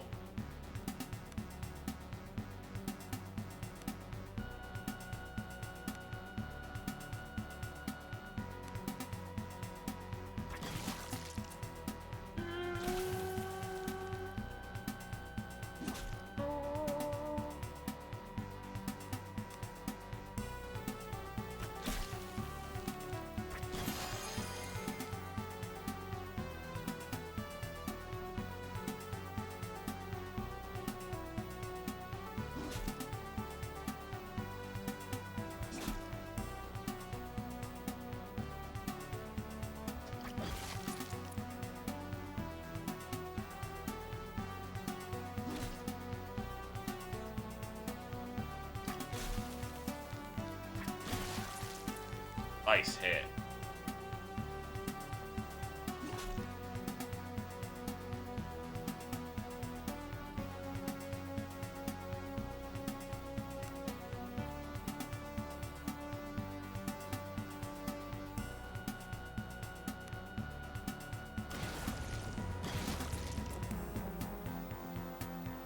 And now Embla leveled up, so all of her missing attunement is back.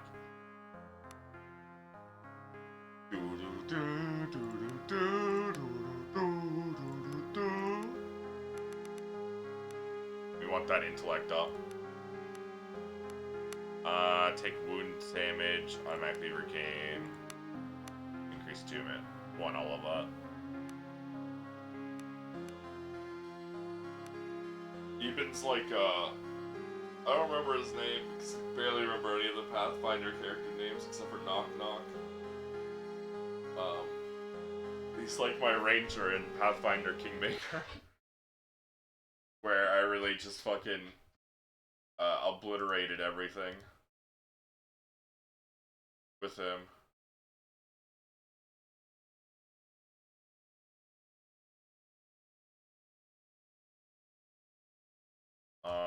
Pathfinder Kingmaker character. There's Valerie, I remember Valerie now.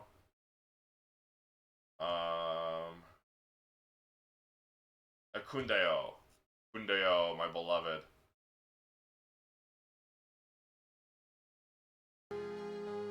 He would just stand still and shoot everyone and kill them all.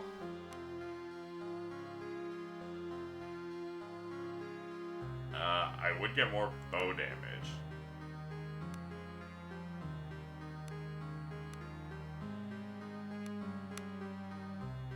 river.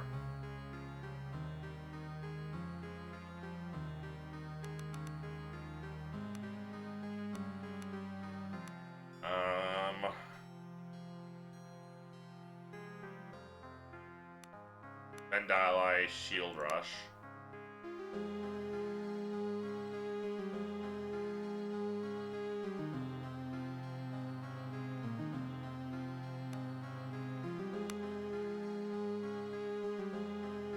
Let's get him an AoE attack.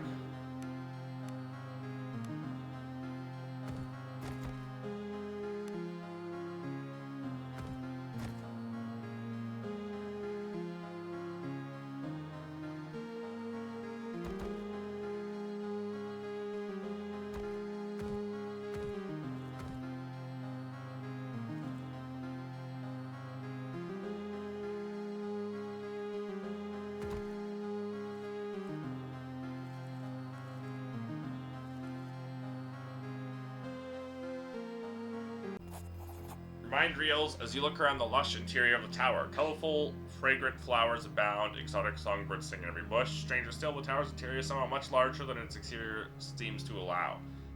Pat looks around in awe. This place is impossible. I wonder what hands could have shaped such beauty. No doubt this is the work of some magos, yes? Let's not be blinded by this splendor. He even muses as he carefully prods at one of the orchids with his orchids with his weapon. A strange pool ahead of you is full of a silvery fluid that looks like liquid metal. Mercury, perhaps? That's a slime. We got 3 large oozes, immune to critical hits, which means backstabs as well. Resists all physical damage, but is vulnerable to electric and fire. Oh. Sorry. Stretching. Oh. Okay.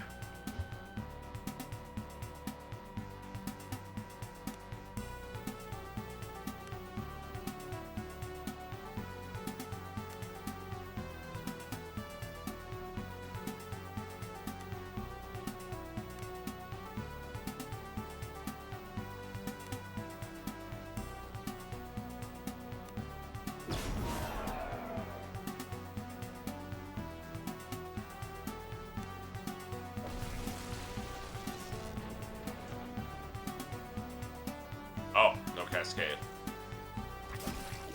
I wanted to attack you. That's fine.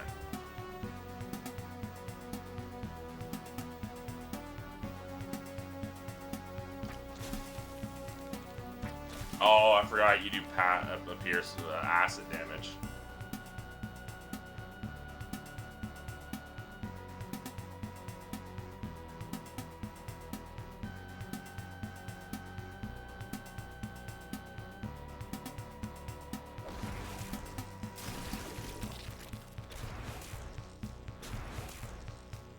Casually magic missiles 4 times in a row. That was the wrong move. I didn't realize. That's fine. What does Imperial Litany even do? I've completely forgotten. I've literally never used it. Adds fortified will and removes panic and fearful. Okay.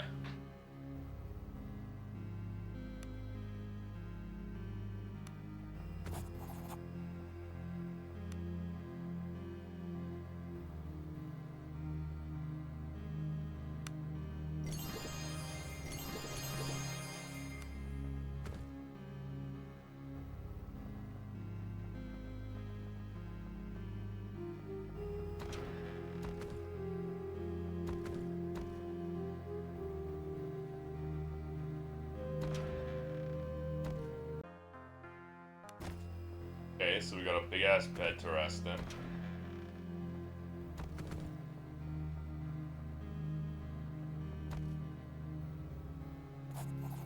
You emerge into what appears to be an observatory of sorts. Astronomical glyphs cover the floor, and in the center of the room stands what appears to be a huge telescope. Strangely, though, there does not appear to be any form of aperture in the roof that would allow it to observe the sky. 4 robed figures huddled together under the strange construct like frightened animals. Come out so I can see you. Slowly the four figures creep forwards into the half-light, and to your astonishment, you see that all four have identical faces. Indeed, they all appear to be identical to the strange man you meet on Idra. You come for mass, sir, one of the men states, rather than asks, with a strange smile on his face. What in the Magi's loins is going on here? Kat blurts out as she stares in fascinated awe at the quadruplets. What's going on here? We are apprentices of Calipro the Tempestuous, one of the others answers with a smile. But our master is Miffing, lisps an apprentice toothlessly, as the four men begin to whimper. Though all four men are identical, all seem to be afflicted by varying degrees of the strange decomposition that you observed in their brother on Idra. Explain? Explain. He's gone down below. To his work, he has not returned. Something is wrong. Danger, danger. Like frightened animals, the four apprentices fret anxiously about. Down below? We're not allowed to go there, not until we send. You can go, you know where they're sending. As the four apprentices, one of the four apprentices, moronic smiles return. They all nod in agreement. Yes, you go now. How would I even get there? This is the key. Blow it, and the Mercury Lake will open for you. It's where we go to ascend. We're not allowed there without him, so you must go instead. Must be the Mercury Lake down on the ground floor. There's the Magic deed. I wonder what knowledge of man, such as this Calipro, could be hiding in his secret halls. Keep his knowledge for yourself, Emma. I'd be happier with a fistful of diamonds, Kat chimes in. It's a man, sirs. Telling with his master. Kind and loving as he is wise, our joys to serve him until we one day ascend to join him in the ranks of the Holy Magi. Ascend. We are judged ready. We go down below into the Mercury Pool, into the enter the Ascension Chamber in the Golden Machine. Transcend this weak flesh, take our place among those who are giants among men. Where our master goes to do sacred work, he's missing. And for me, which draw in comparison.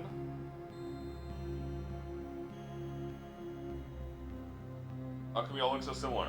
Simply smile absent-mindedly so they didn't hear or understand. Okay, so they just repeat.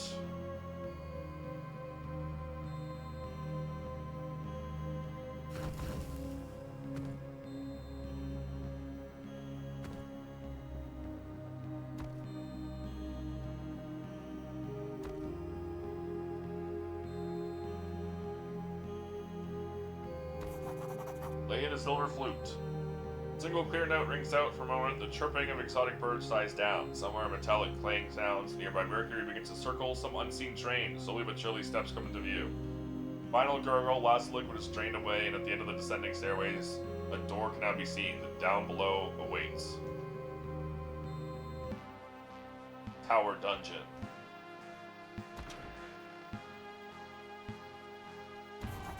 Middle of this room stands a large golden sarcophagus-like chest, richly engraved with complex, arcane-looking symbols. For thy service to thy lord, ascension is thy sweet reward. More, examine the decorations.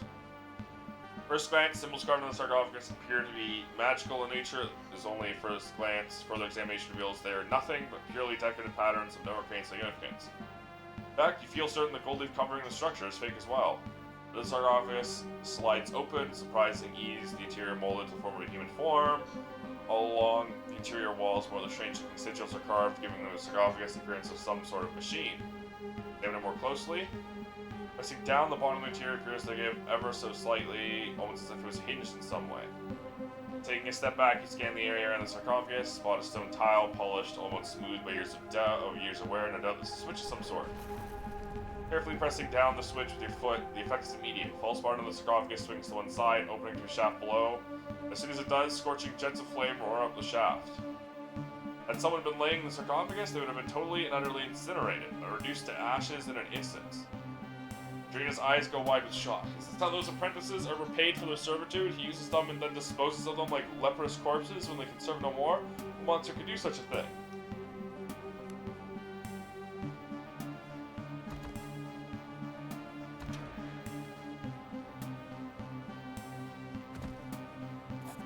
A handful of naked forms flail about the room, attacking with their bare hands the strange machines that fill it. Eyes are wild and staring to Jewel as they bleed from their non-verbal cries of fear and rage. Suddenly, they spot you, and as one they freeze in place with a mask of terror on their face. But these machines, this is where he creates these poor creatures? They must have escaped when their master someone failed to attend to them, or into a world comprised solely of the subterranean nightmare. Emma looks around in wonder. That means they're like children. Kat adds. Oh, get out of here.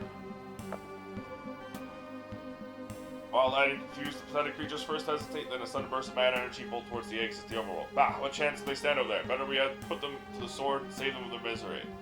Roland scoffs.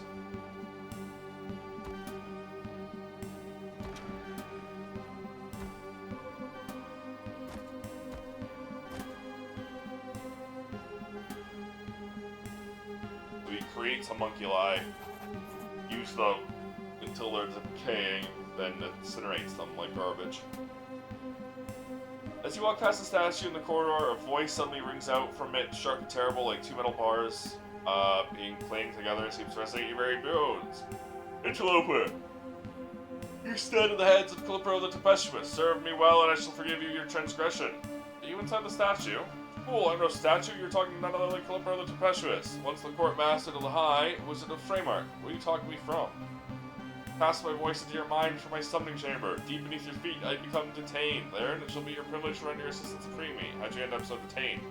Your certain rights, I was calling up that which lies beyond, but came through wherever was not what I expected. Tried to overpower me, I was faster, but my mental power low, and I'm keeping my foe at bay. I can hold him for a long time, not forever. Eat salts of Elthanier. It can be created in my laboratory. 3 ingredients. Find what? The salts of Elthanier, bring them to the summoning chamber. I've heard of these salts of Elthanier before. If we find this laboratory, perhaps we can find a recipe of sorts. Nonetheless, I say we press on. Do we can to aid this man? As I said before, Majos is not an ally to scoff at.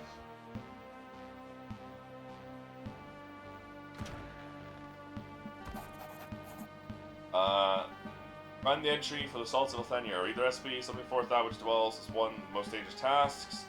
Salts of Elthanier must always be kept at hand. Drawing it out in a circle. Casting the salts. Arleon makes it. First, add silver salt, salamander's horn, and lotus petals, and a protoplasmic catalyzer in the precise order.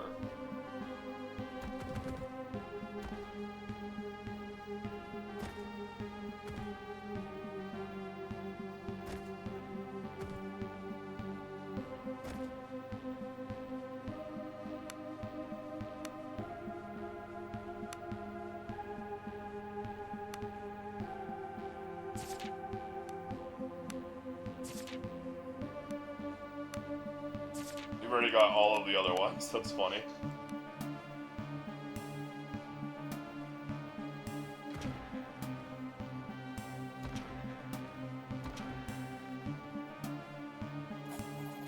Its large stone platform appears to be hovering in some kind of shaft leading down. Okay. That's where we go down, so we gotta go find the salts first.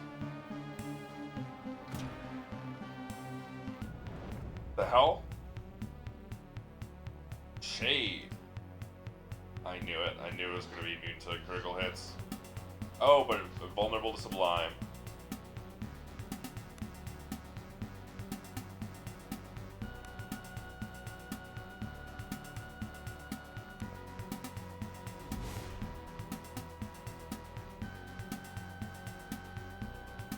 It's immune to non-magical damage. I see.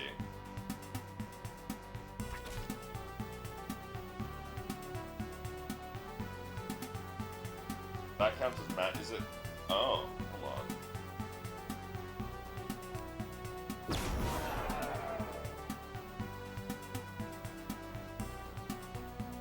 on. And then we do it again.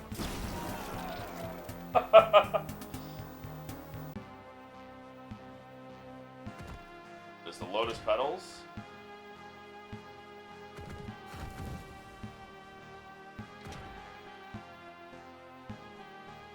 Children's room? That for his childish homunculi? Child-brained homunculi?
pestilence. My bad. I should have considered that.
Silver salt.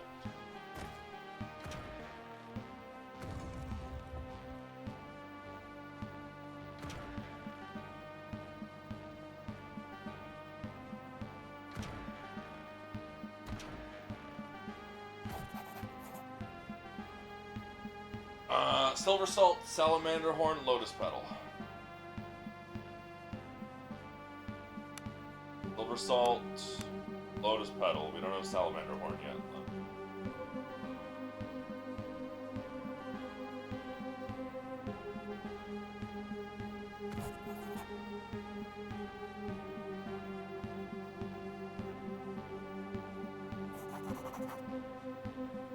Strange creatures seemingly composed of molten lava, fire molten lava stand around a large arcane machine of some sort. Could be swaying, almost get the impression they're drawing energy, almost as it's feeding upon it.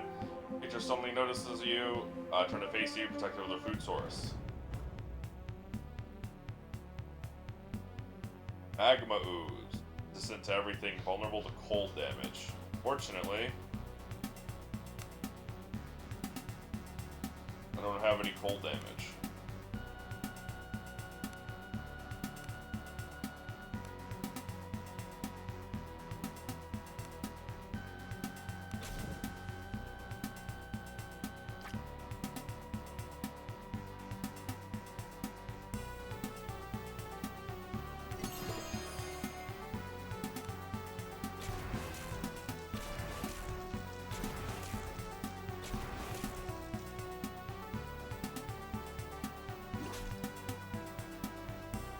Actually, magic missiles used 6 times in a row.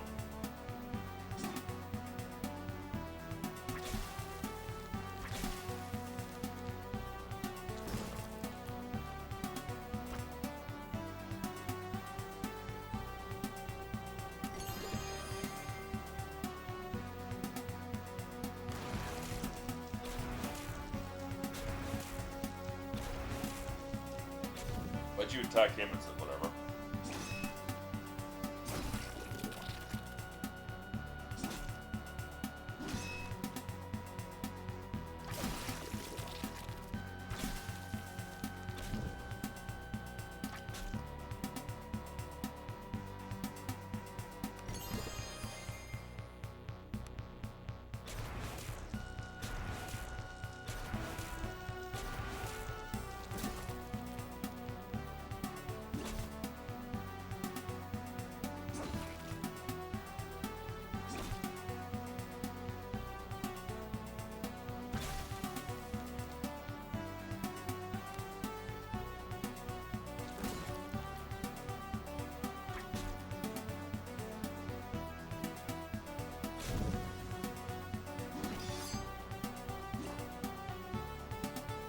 Embarrassing.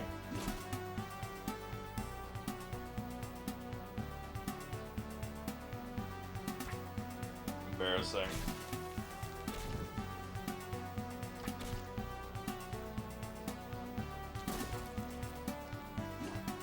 Embarrassing. Embarrassing.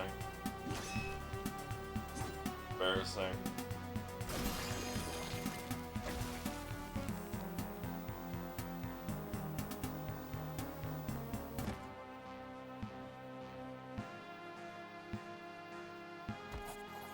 Strange machine appears to hum with latent energy, damaged by the strange fire creatures. You think you could probably reactivate it with trial and error. Turning hum coming from the machine rises in pitch, so the vibration we felt before. Reactivate this device, to what end you're not certain. Likely powers the big machine in the middle here.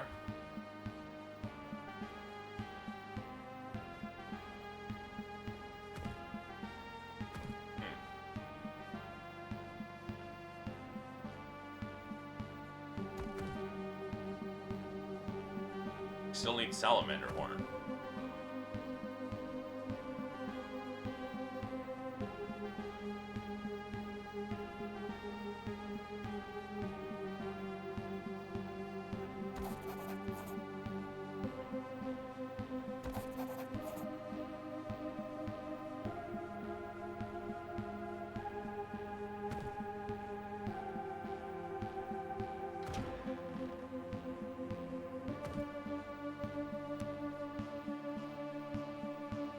Frost Shambler,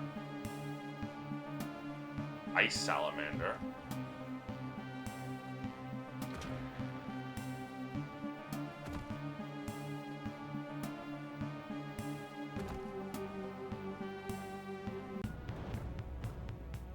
Ice Oozes, Risen Ooze, vulnerable to electric and fire.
Oh, I didn't realize.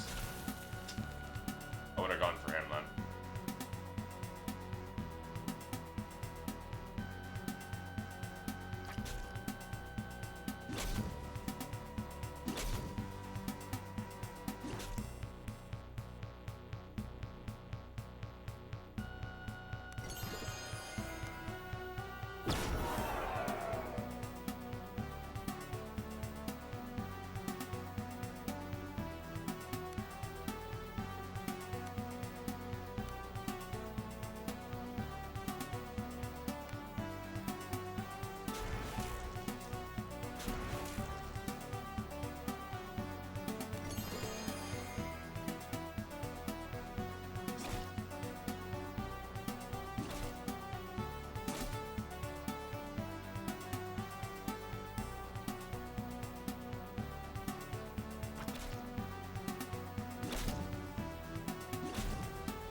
These guys are very tanky.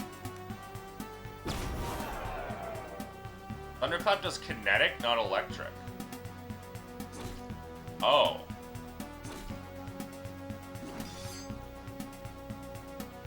Okay, I'm gonna stop doing Thunderclap then and instead do Lightning Strikes.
accidentally hit my desk.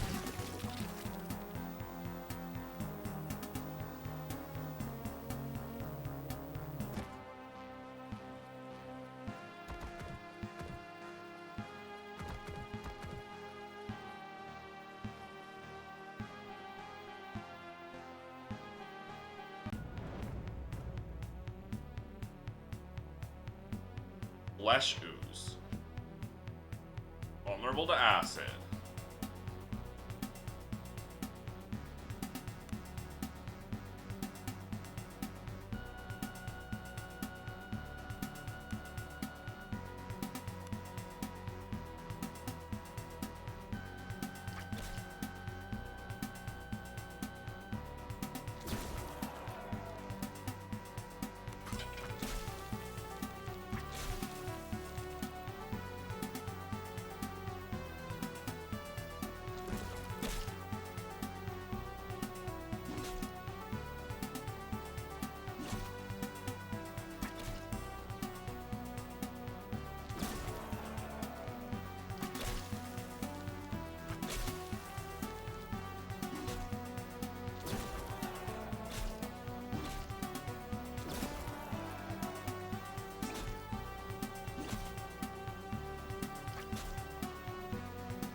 I should have healed.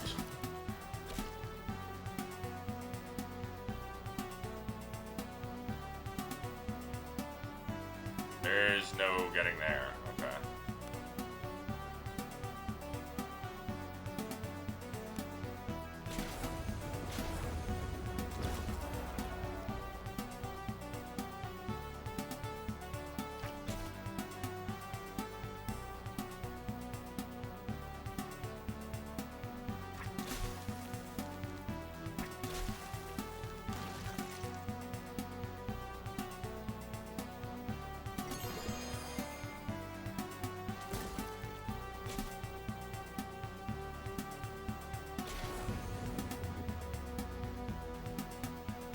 Out of attunement.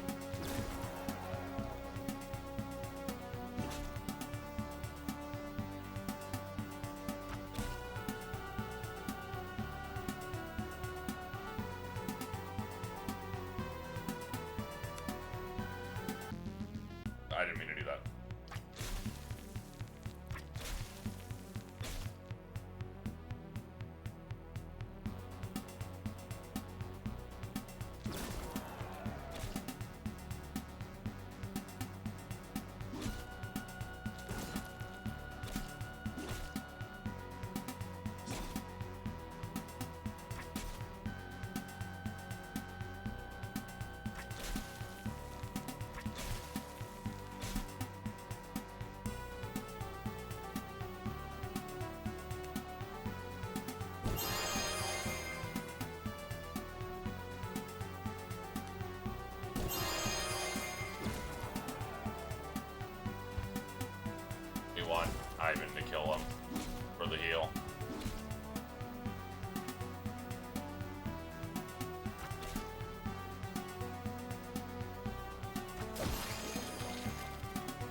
God damn.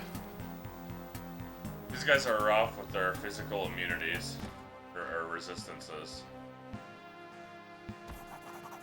Anyone wants up to the sheer cliff wall beneath the tower, piled upon the ledge is a great heap of ash that the wind occasionally carries away in great wisps. Carefully prod the pile in to find a small handful of scorched human bones and teeth. Looking around, you see grate in the ceiling from above which the ash spears have been dumped. So this is underneath the chamber.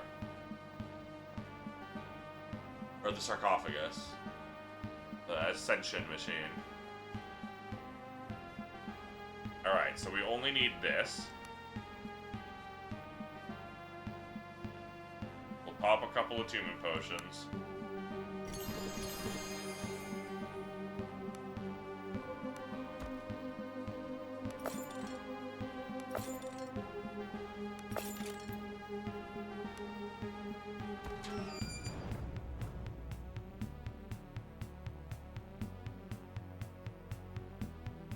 Vulnerable to fire.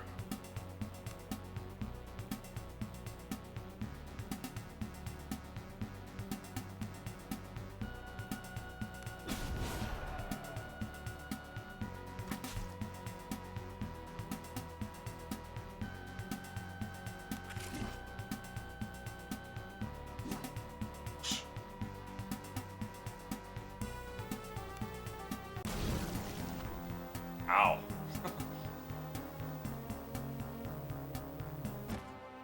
Alright. That's everything we need for the salts.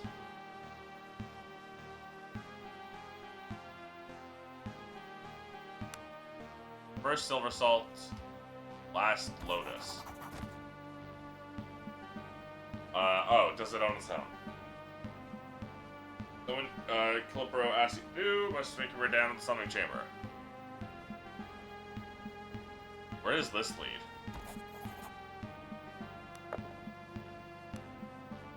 Just here. Okay.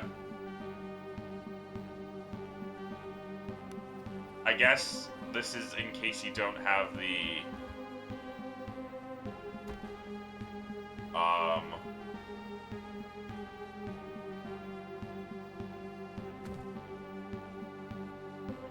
in case you don't find the door.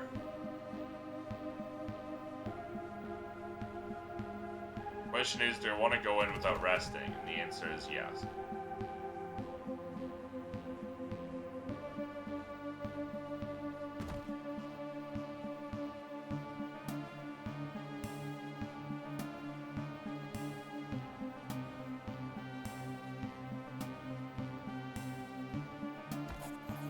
Descend.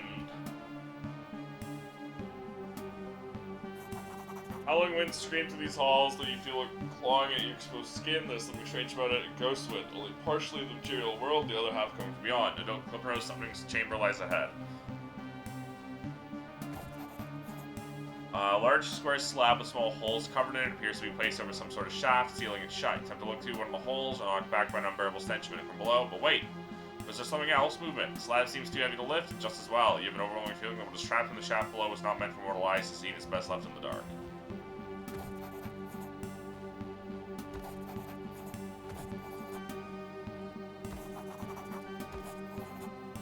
Okay, all of them are the same. Howling witch winds rise as you push south into what must be the summoning chamber. Emerging from the central pool is a great whirling plume of black smoke. Bluish light flashes inside it like lightning. For a few mercifully brief moments, illuminates something vast swimming inside the smoke. The thing claws at the threshold of reality, desperate to break through, like a drowning man trapped under the thinnest of ice sheets. Holy shit. Standing in front of the hideous thing is a single-robed human figure. Calipro, no doubt. Encased in some glimmering sphere of force, Callipro's form is utterly frozen in time. Nonetheless, his statue-like form conveys superhuman effort. He has held the monstrosity from beyond obey this long, his grip is no doubt failing. Oh, I did it! You fling the vial at the pillar of the black smoke and watch in awe as the assaulting knights, turning the pillar from a pillar of smoke to a pillar of multicolored flame instead. Something screams to terror from beyond, at first the roar of some great beast, then the whimper of a child. Suddenly all is quiet, the thing is no more. Look around. You reel from the shock of the unmaking, and for a moment your vision obscured by the bright afterimages of the arcane light. Slowly your eyesight readjusts in the now darkened chamber, and you see the mage host rising slowly to his feet. Calipro, I presume. I understand this party looks much like his apprentices, or perhaps it's more accurate to say they look a lot like him, for no doubt this is the original, so he clones himself. I see. Regards with cold eyes, head slightly cocked to one side, says nothing. You open your mouth to speak, he snaps his finger, a rush of air, sudden vertigo, you are somewhere else.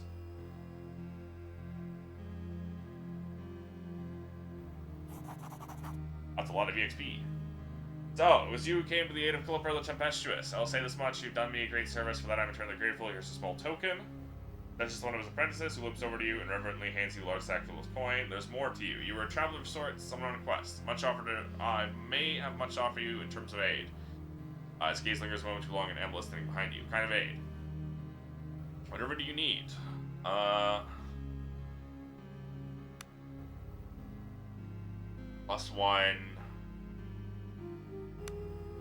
Increases the dodge. +2 to hit. +1 toughness, lore, healing, lore, presence. +2 initiative. Survival, dodge, fortitude, agility. Initiative. Aura of condemnation. Heal mind, heroic aura, fortify will. Cunning touch. Summon vermin, magmite, mark of lethargy, invisibility, illumination, spell magic, flaming fists, link.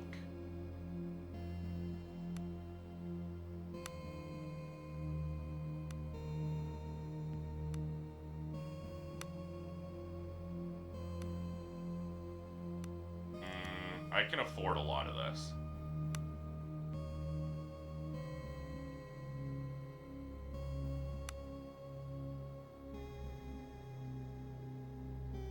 Merchant will not buy stolen goods. Suck my balls. You have no clue this is stolen. Oh, with shot. Oh, I don't have any bards, so yeah. Here, take all my bardic magic.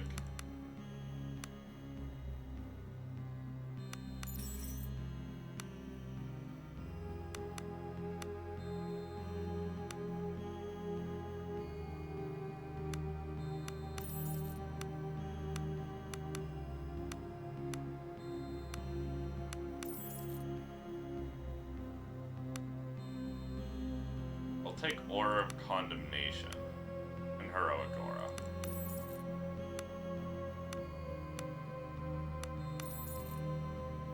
I don't think I really care about any of the others.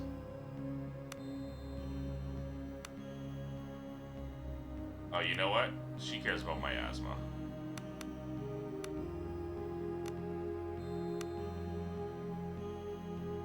Oh, and there was also... Dispel magic, wasn't there?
I already had +1 agility.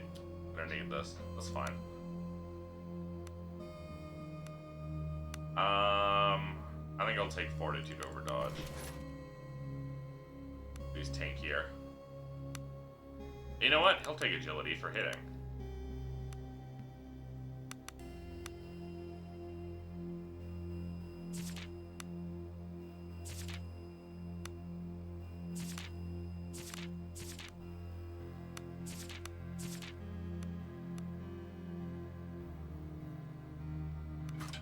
Yeah, plus 13 to hit. Nice. Plus 10 to hit. 11. She still has the worst to hit, but that's fine.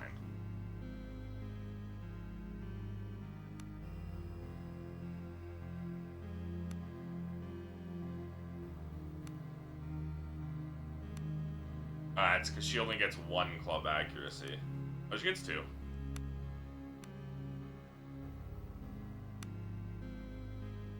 Why is her 2 hit so bad? Is it just the weapon? Oh, it's because her weapon sucks ass. I keep forgetting to replace it.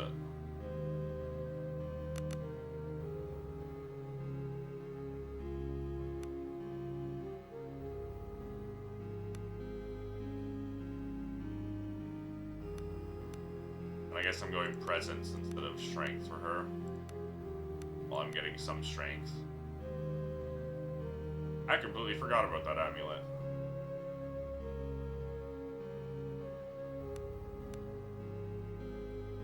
Oh, I do have an accurate plus 3 weapon, so otherwise I'd have a plus 8 to hit.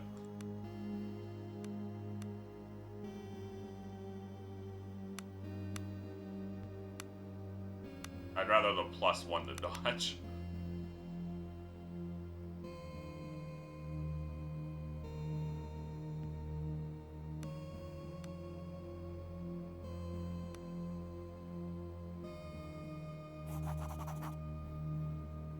But your apprentices, their joy in life serve, and they do serve me, don't you think? That's one of them on the cheek going out of the man's nose. Chaos Thank you for the control! follow, Alex. That's one of the cheek going out of the man's nose and start bleeding profusely. They're a bit tired, however, my absence has been a burden on them. I know you repay these poor things. Is that so? Thankfully, my sons do not have the capacity to question my actions. Their greatest joy in life is serving their master. That essentially is the greatest reward. Their limited minds can imagine. What happened in the summoning chamber? Calling forth that which lies beyond is no task for a lesser Magos. However, I am not a lesser Magos. The ether serves at my will. There are very few secrets that the veil can keep from me. Alas, it was not so this time, but I answered my call with something different, something much more powerful than I expected. More wrong. The conjunction is growing in strength. It is much closer to our world, so close in fact it has begun to seep through. You already know this, don't you? I'm talking to the Tragan. Its 7 eyes are fixed on the other isles. The apprentices howl and tear and cover their ears. The 7 eyes are fixed on the other isles. Something has been found that was perhaps never intended to see the light of day. That is why you're traveling to the Black Priory. Or can you tell me the Black Priory? I went there, dancing across the silver void. I saw only shadows, but I saw enough. There are secrets in the deep, ancient secrets, enough to draw the 7 eyes there. That is all I can say. Alright, that's everything then. Ooh, wrong button.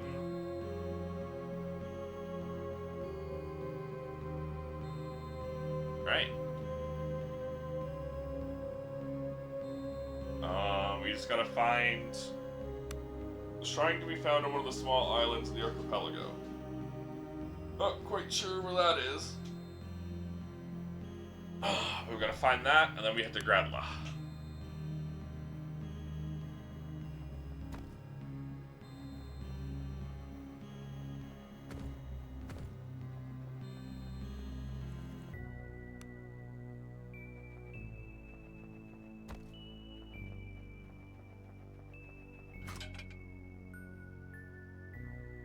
Of course, every time I'm with Kat, I find the things that I could parlay easily through. We do have 1, 2, 3 mystics.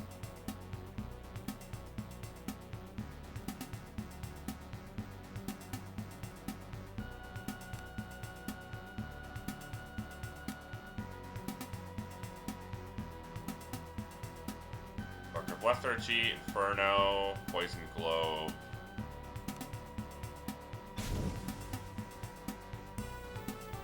Missile, Blurring, Fire Warrior, Work of Lethargy.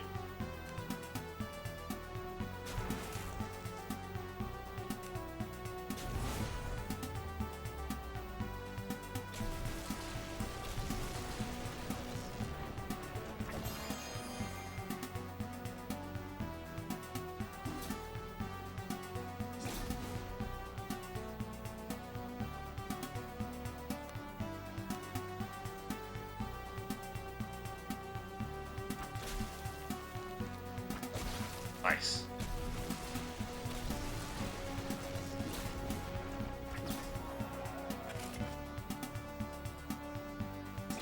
Oh, we ran out of ammo. That's why he switched weapon.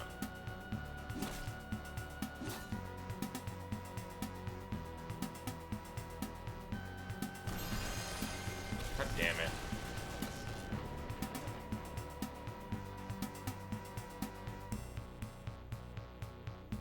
Oh, fuck, I'm in melee.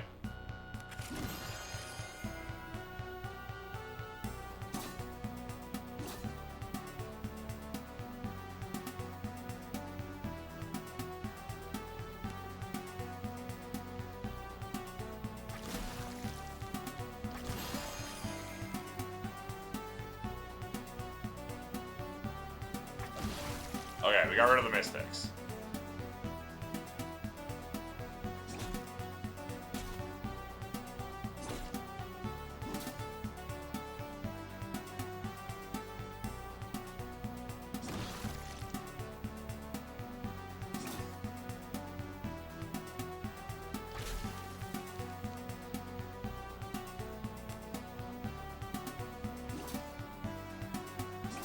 Forgot to do that first.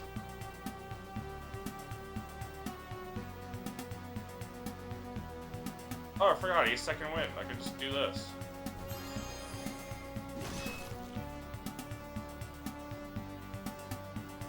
Not very good anymore. That's my ally. Thought that was an enemy. I forgot.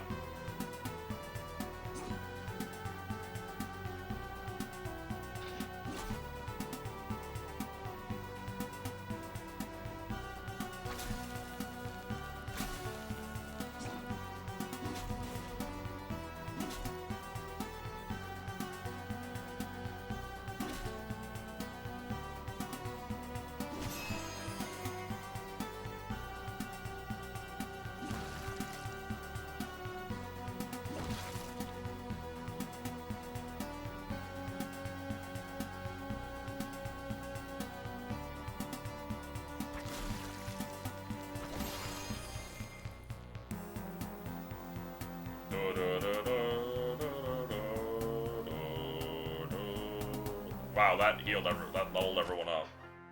That was a lot of EXP. I'm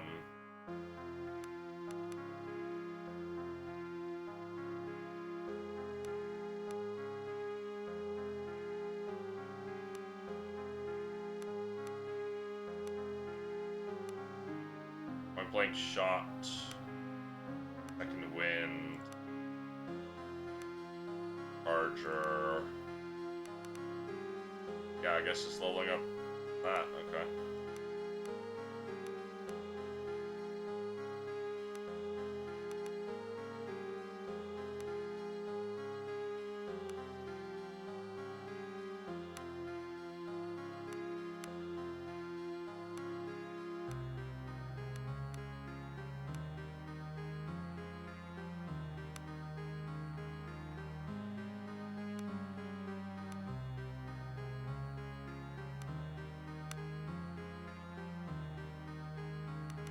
Yeah, I'll take that.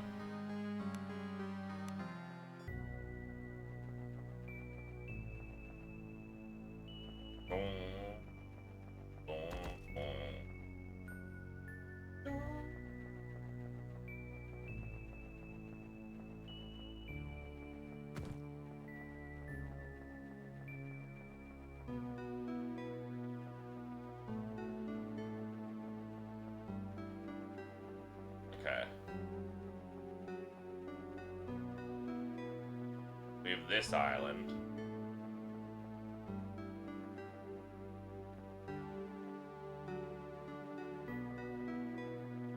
Which is likely not Gradlaw. Oh, here we go. Sign of agility.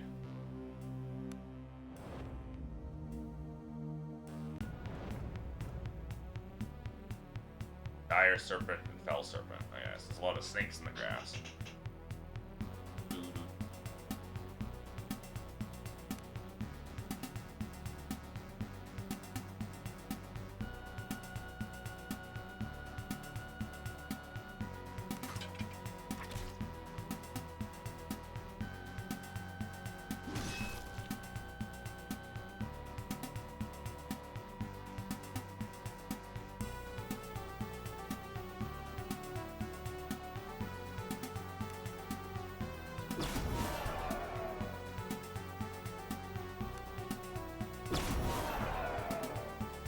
Hey, you know what? Let's do it a third time.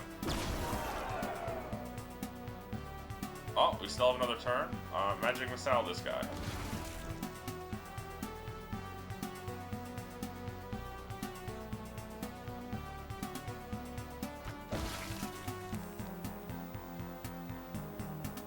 So really bad news.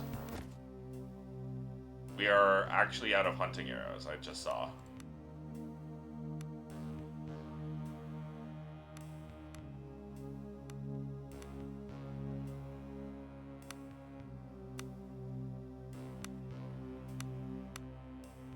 All we've got left is poor arrows, which I'd prefer not to do.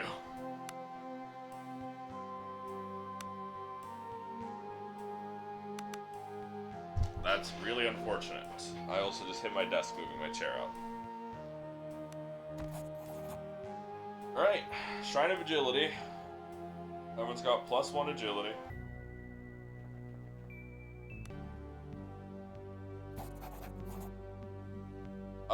Blind Menace, get to feel the wind on my face,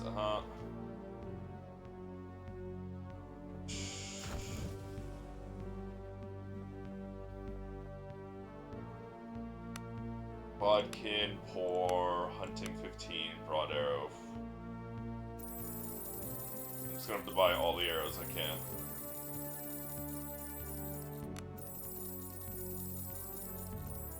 I also have to buy all the poor arrows, because we're gonna have to fall back on them pretty soon.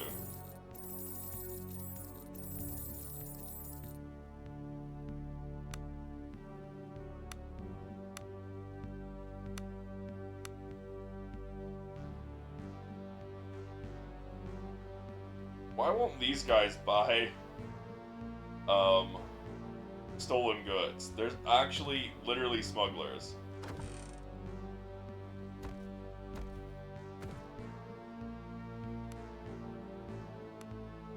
I need laughter caps, damn it.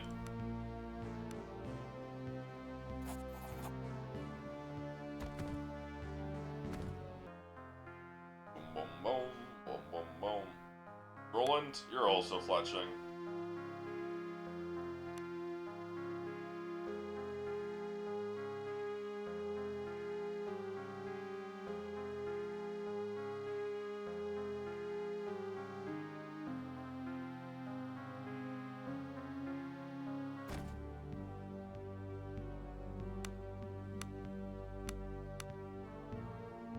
None of them fletched a hunter arrow, by the way. Or yes, they did. It was up top, though. Oh, we got a lot of hunter arrows by doing that. But we just fletched a bunch.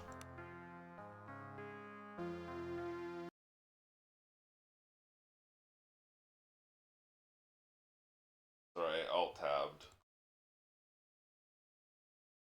Check messages on Discord. I forgot that the game pauses.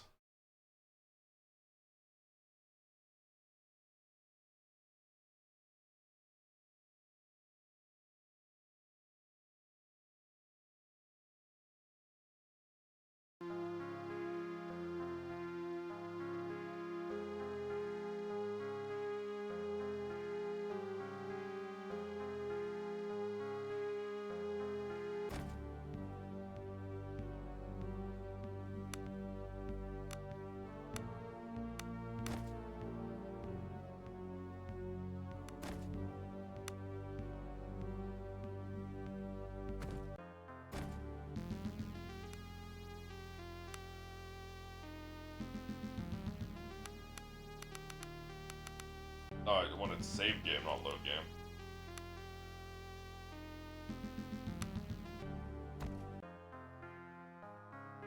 We're just gonna make a bunch of arrows.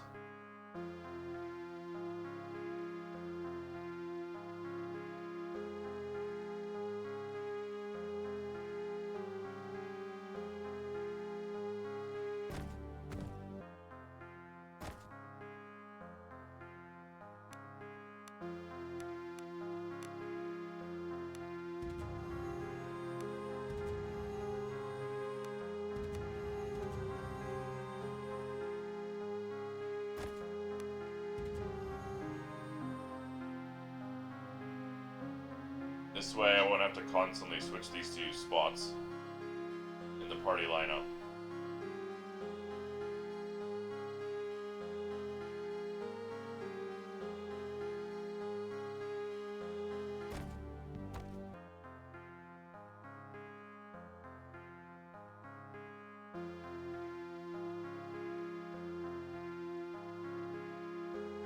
Alright, we should surely have enough arrows for now, right? For a bit, at least.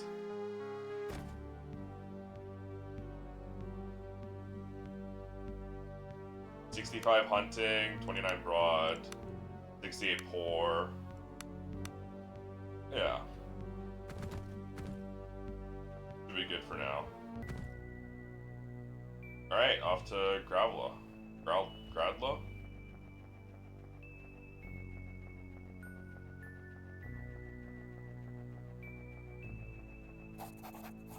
Land ho! Sends a cry from the crow's nest. Iago offers you spyglass. There, fog banks to the north, Gradla's southern shore. If I remember correctly, the coastline is littered with underwater reefs and dangerous to navigate. Here we cannot follow it without being forced into deeper waters and within grasp of the behemoth. Umbla, what now? Umbla closes her eyes for a moment as if recalling some distant memory. The Priory lies in the plateau of the mountain chain that dominates Gradla's inland. As far as I know, the Cabal expedition landed at a small mining village called Adler's Helm and proceeded from there. Iago, what do you recommend? Scans the emerging shoreline. I suspect we will not be able to reach Adler's Helm without exposing ourselves to the dangers of the high seas. If you were to reach the village, you must land on the southern shore or travel overland. Let's make landfall.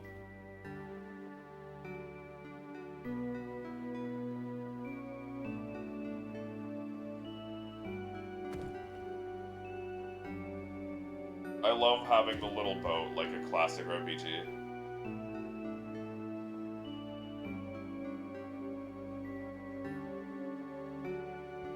Alright, yeah. So you have to just land here. We gotta go to the west, near the Volcano Caravan for the shrine. Otherwise, we just gotta go to Adler's Helm.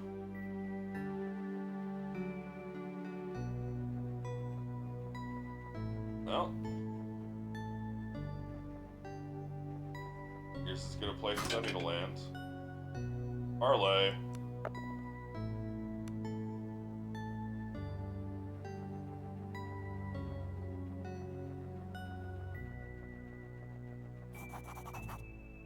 Catabatic winds howl through the valley. To the north, great snow-covered.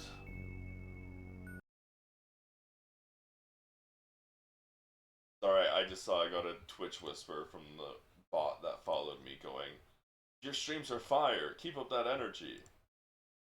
Fucking hell, man. Like, who, like, buys that? I gotta know. Gets hit by, like, a random... Definitely, like, not normal thing. And like, oh, yay. I don't know, man. Catabatic winds howl through the valley to the north, great snow-covered peaks loom over you like the ramparts of some great cosmic fortress. Embel leans in, shows over the wind. These are the interior mountains. We must find a way to ascend them to reach the plateau in the Priory. We'll find that in Adler's Helm. All I know is that the Cabal expedition traveled there, and that means we must too. I'm sure once we get there, the way will somehow reveal itself. That's a lot to hope for. For now, let's try to get there in one piece. From what I understand, Adler's Helm lies somewhere near the northeastern parts of this mountain range. We follow its circumference, we'll eventually arrive there. Parlay. If I wanted to, I could disable these trash guys.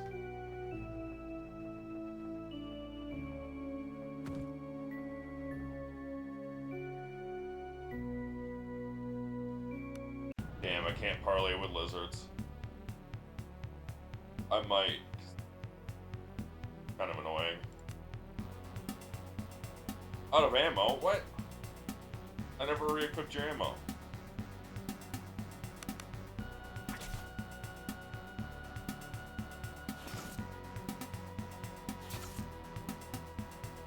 Okay, now this is crazy, but watch this. Swap spots with him, we move him up. And then we AoE. That really wasn't worth it.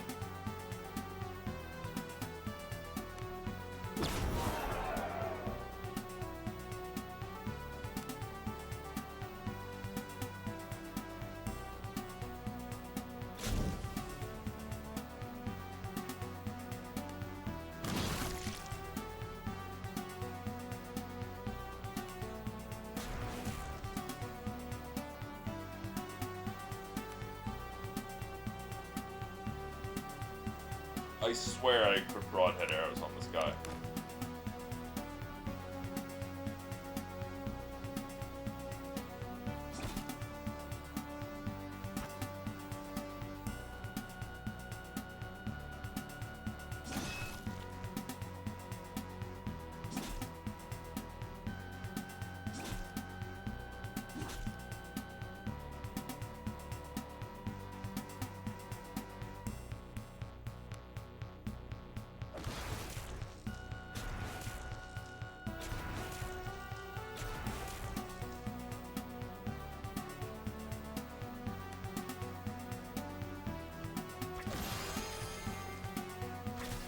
If only that could restore attunement too.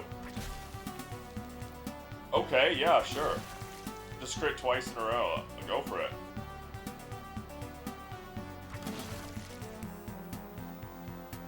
Absolutely no complaints about that.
Now that's crazy good.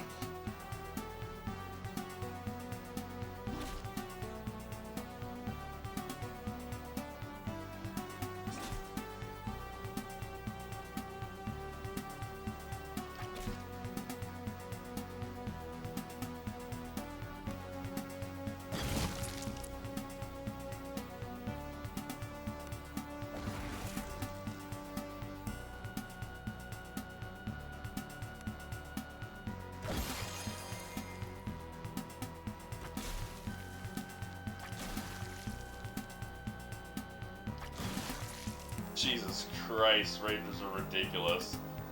No wonder ammo's so annoying to deal with.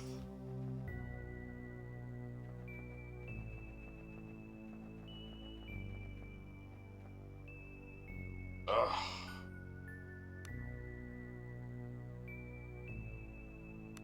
I wish I could go back so I wouldn't do that. Oh well. What the fuck are these? Devolve. Savage Beasts.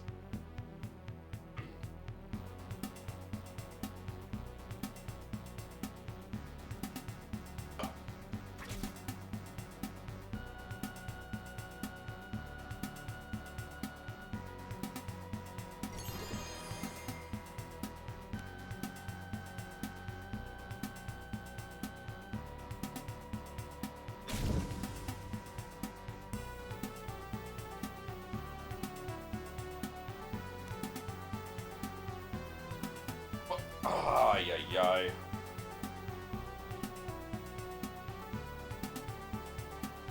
That barely did any damage to them.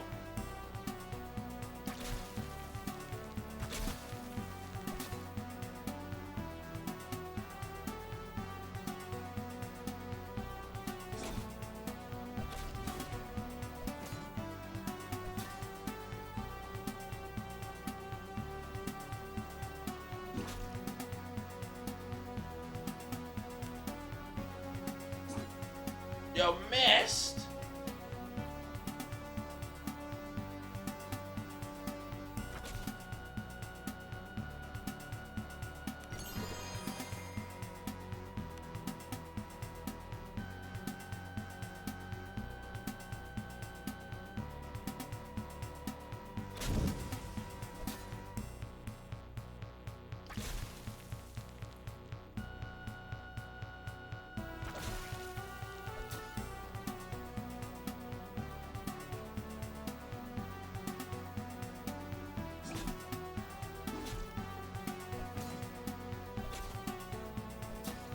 There are a lot of guys. These aren't enemies that should be swarming you kind of guys.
Why are you not working? There we go. No. Why are you...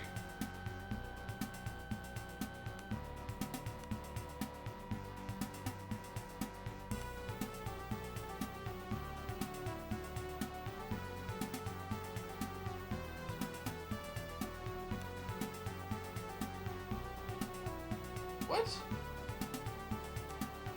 Where is it? Not on any of these. Heroic Roar, Heroic Inspiration, plus 2 melee damage until end of combat. Why was that so hard? Let's bless everyone.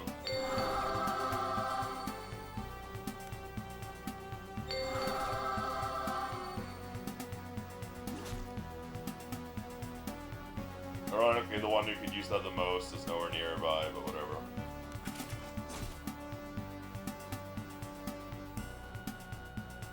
What? I was Embla.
There we go. Okay.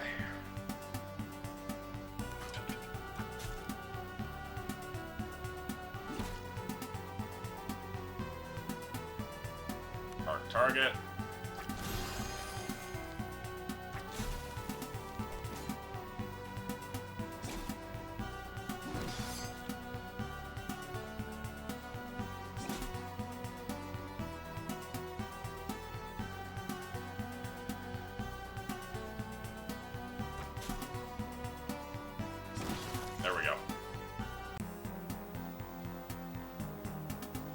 problem is, I get so much EXP, but also, it takes so long to kill these guys.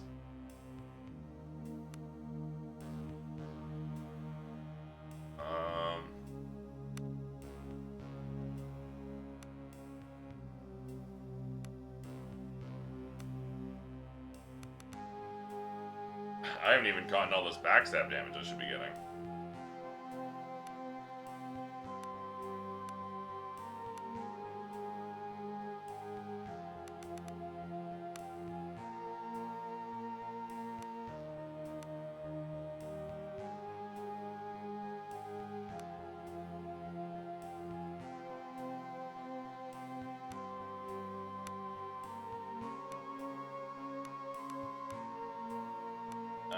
I'll take you, actually.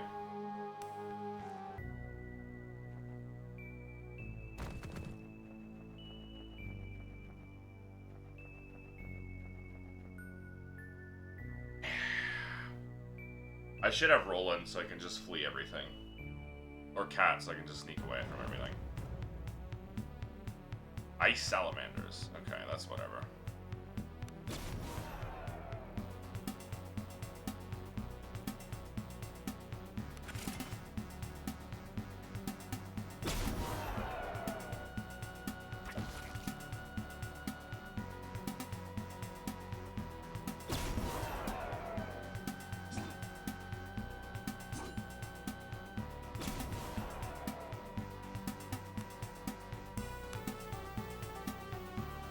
-2 strength, goddamn.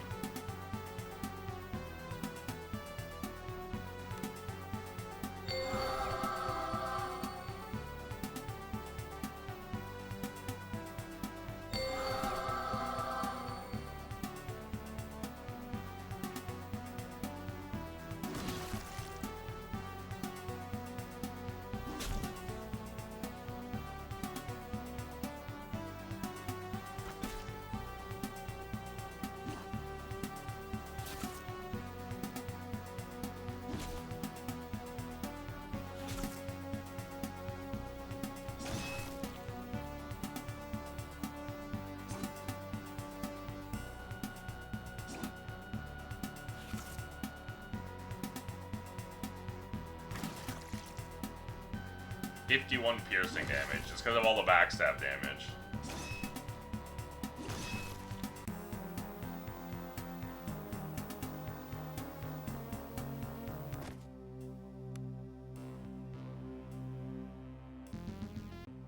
To do this.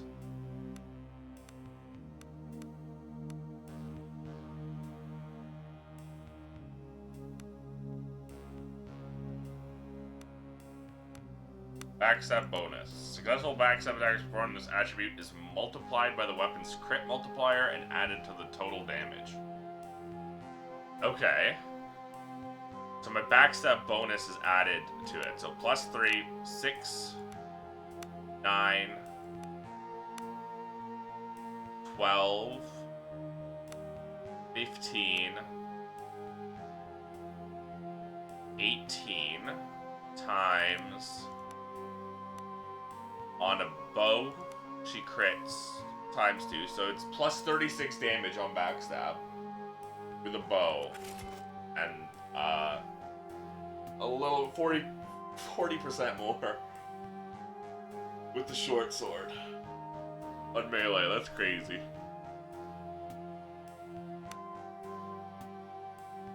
I think a dagger is just probably objectively better then, because the crit on backstabs.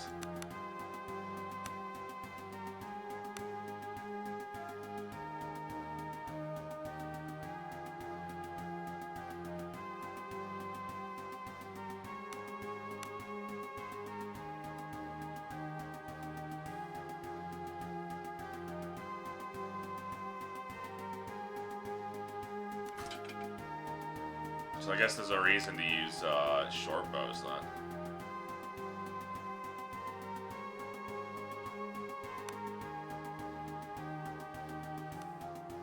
She can't wear it because she can't wear leather armor. She can't wear light armor. She can't wear any armor. That sucks. Well, get your crafting up then, girl. No, I want movement speed.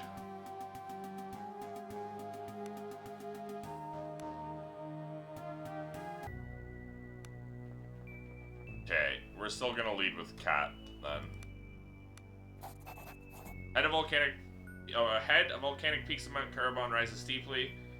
It lies there like some giant of titanic proportions. That is thankfully still asleep. Before it awaken, however, you shudder the thought, thankfully your journey takes you in a different direction.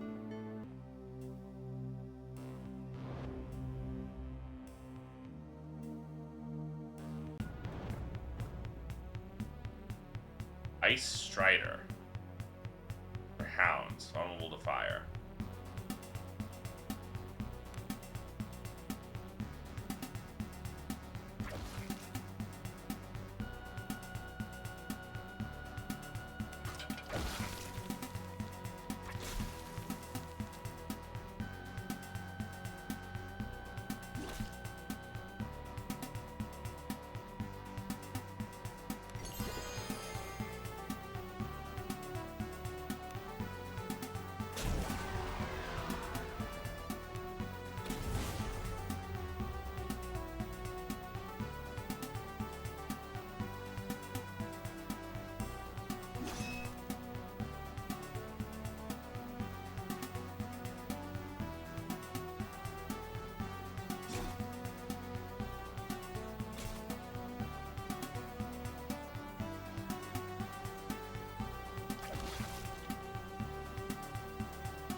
Oh.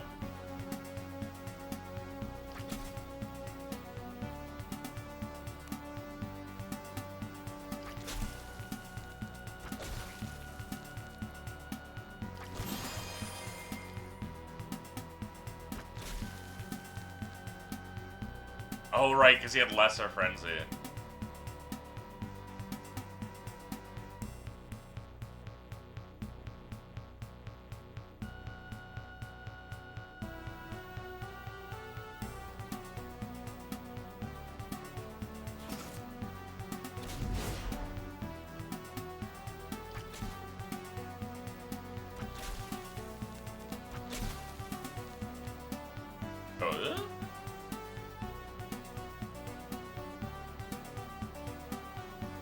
Oh, yeah?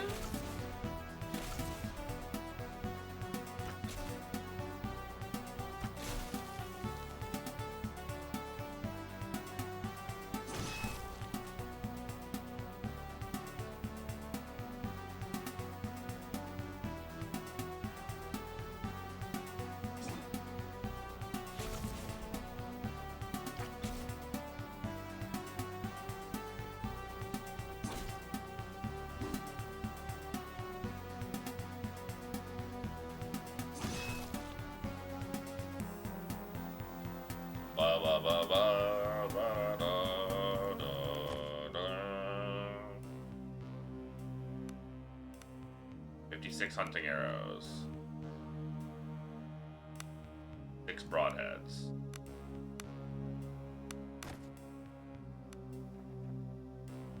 Time for the last shrine. Blessing of Strength. Achievement unlocked pilgrimage. Oh, this just tells you when you unlock achievements. I didn't even realize that.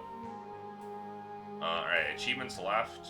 Queen is dead. Priory opens. All is darkness.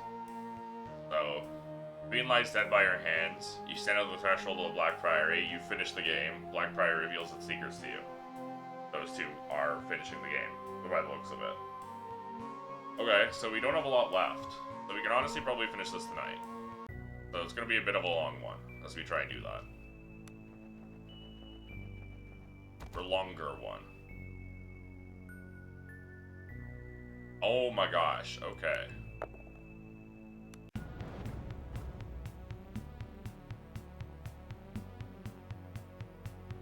They're vulnerable to fire, so we're actually going to put you in the front lines.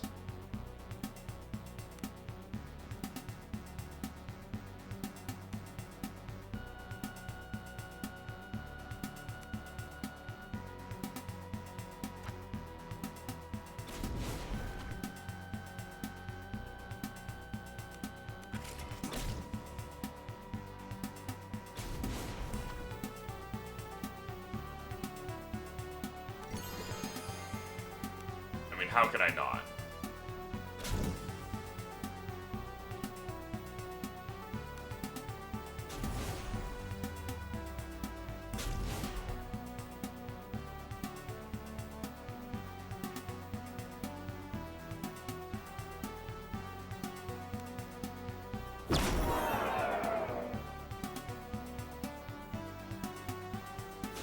severe disease.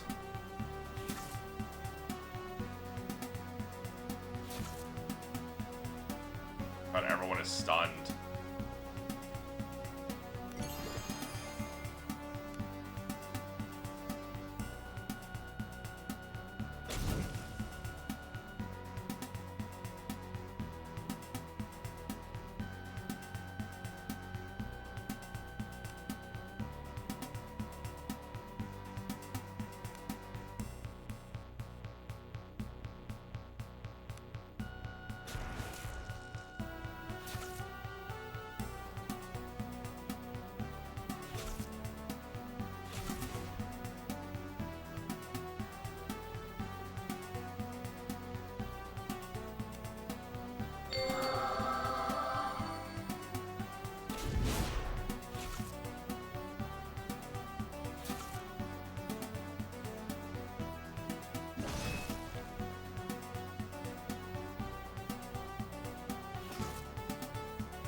The chain stunning is insane.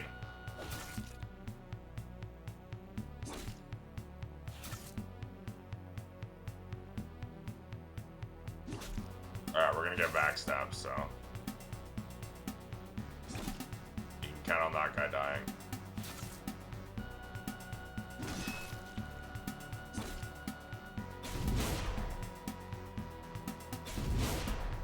Holy, the chain stuns.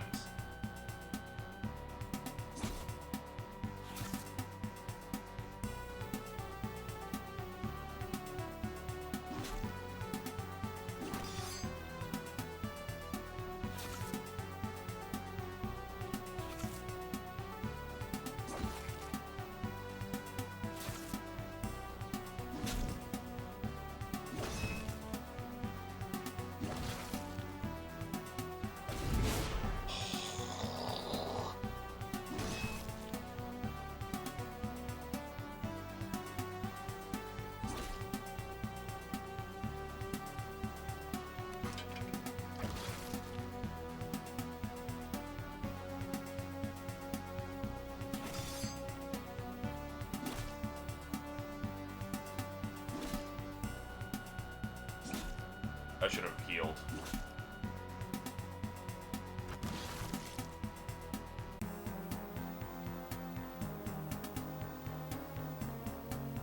Everyone else leveled up. You're a ways away, okay.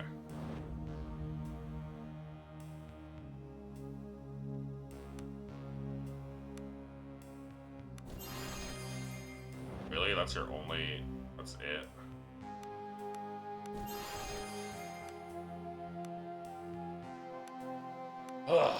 Okay.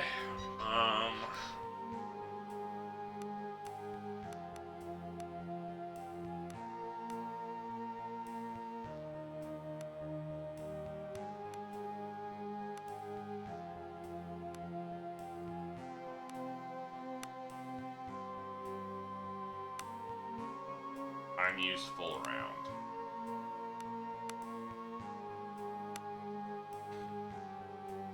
That's not worth it.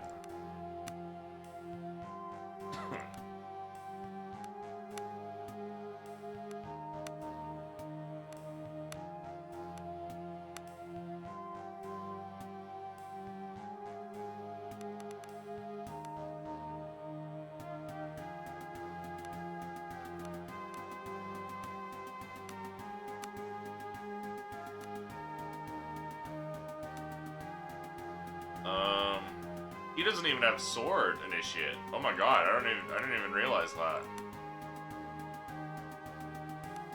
Or vicious.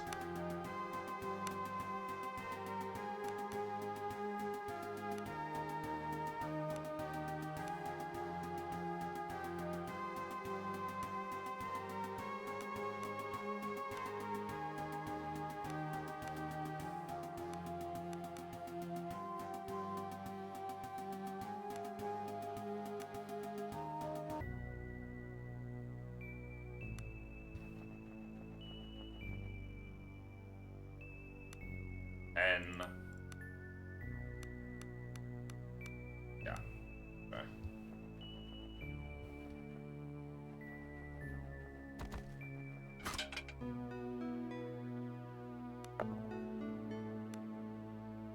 The one time we get it's one of the few times we get the parlayable enemies. Adler's Helm.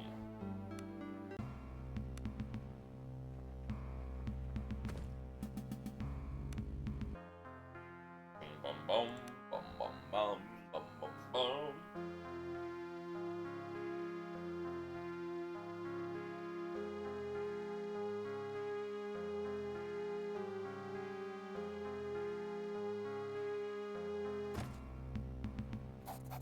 As you enter the mining camp, you're greeted by the sight of carnage. Dead horses and animals litter the small plaza. Only visible sign of life is the lone dog. We've seen this before, Roland grumbles. Humble looks around thoughtfully. You saw the wrecked ships as we came in, right? At least some of them came from Horn. That means there may at least be reavers about, or worse. Psst, hey you! Voice whispers loudly from the nearby building. By the Golden Company's mounted a rescue. The wild-eyed man is peering at you through a slit in the door. What company? The Kildentel Mining Charter. You mean to say the company didn't send you? Well, are we all fucked then? Who are you?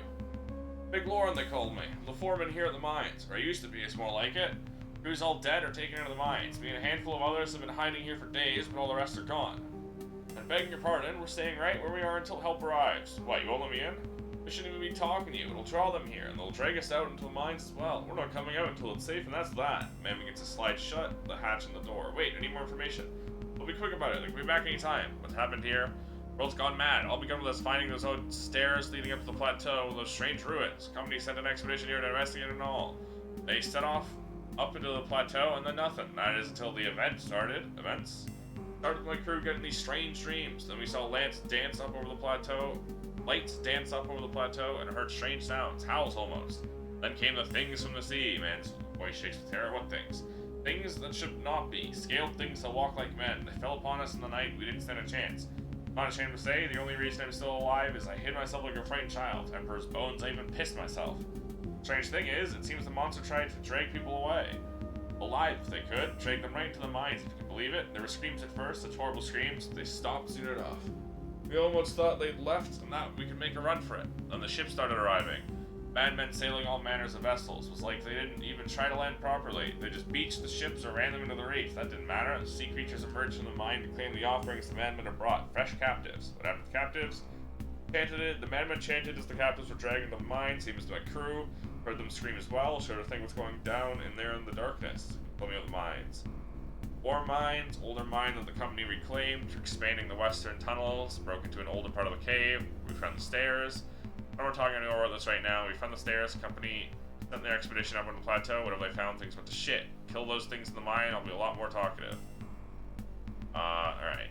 I will stay here. We'll stay here for now. You can bloody well find your own place to hide. Go back once it's safe, and we'll see if we can't scrounge up supplies and a warm bed for you. Also, be careful. Don't leave these bloody things here if things go bad. Alright. I did say I could probably finish this today, but I realized it'd probably be better to save this for another day. So, we're we're gonna call it for today. It's a 5-hour stream. We're approaching the end of the game. I'm very excited. This has been a very fun game. Ugh. Sorry, big stretch as per usual. But yeah, I'm gonna head out now. I will be back tomorrow, not with the rest of Skald though. We've got there's an aneurysm event with Outlaws tomorrow. That's gonna be a lot of fun. It's gonna be, what is it?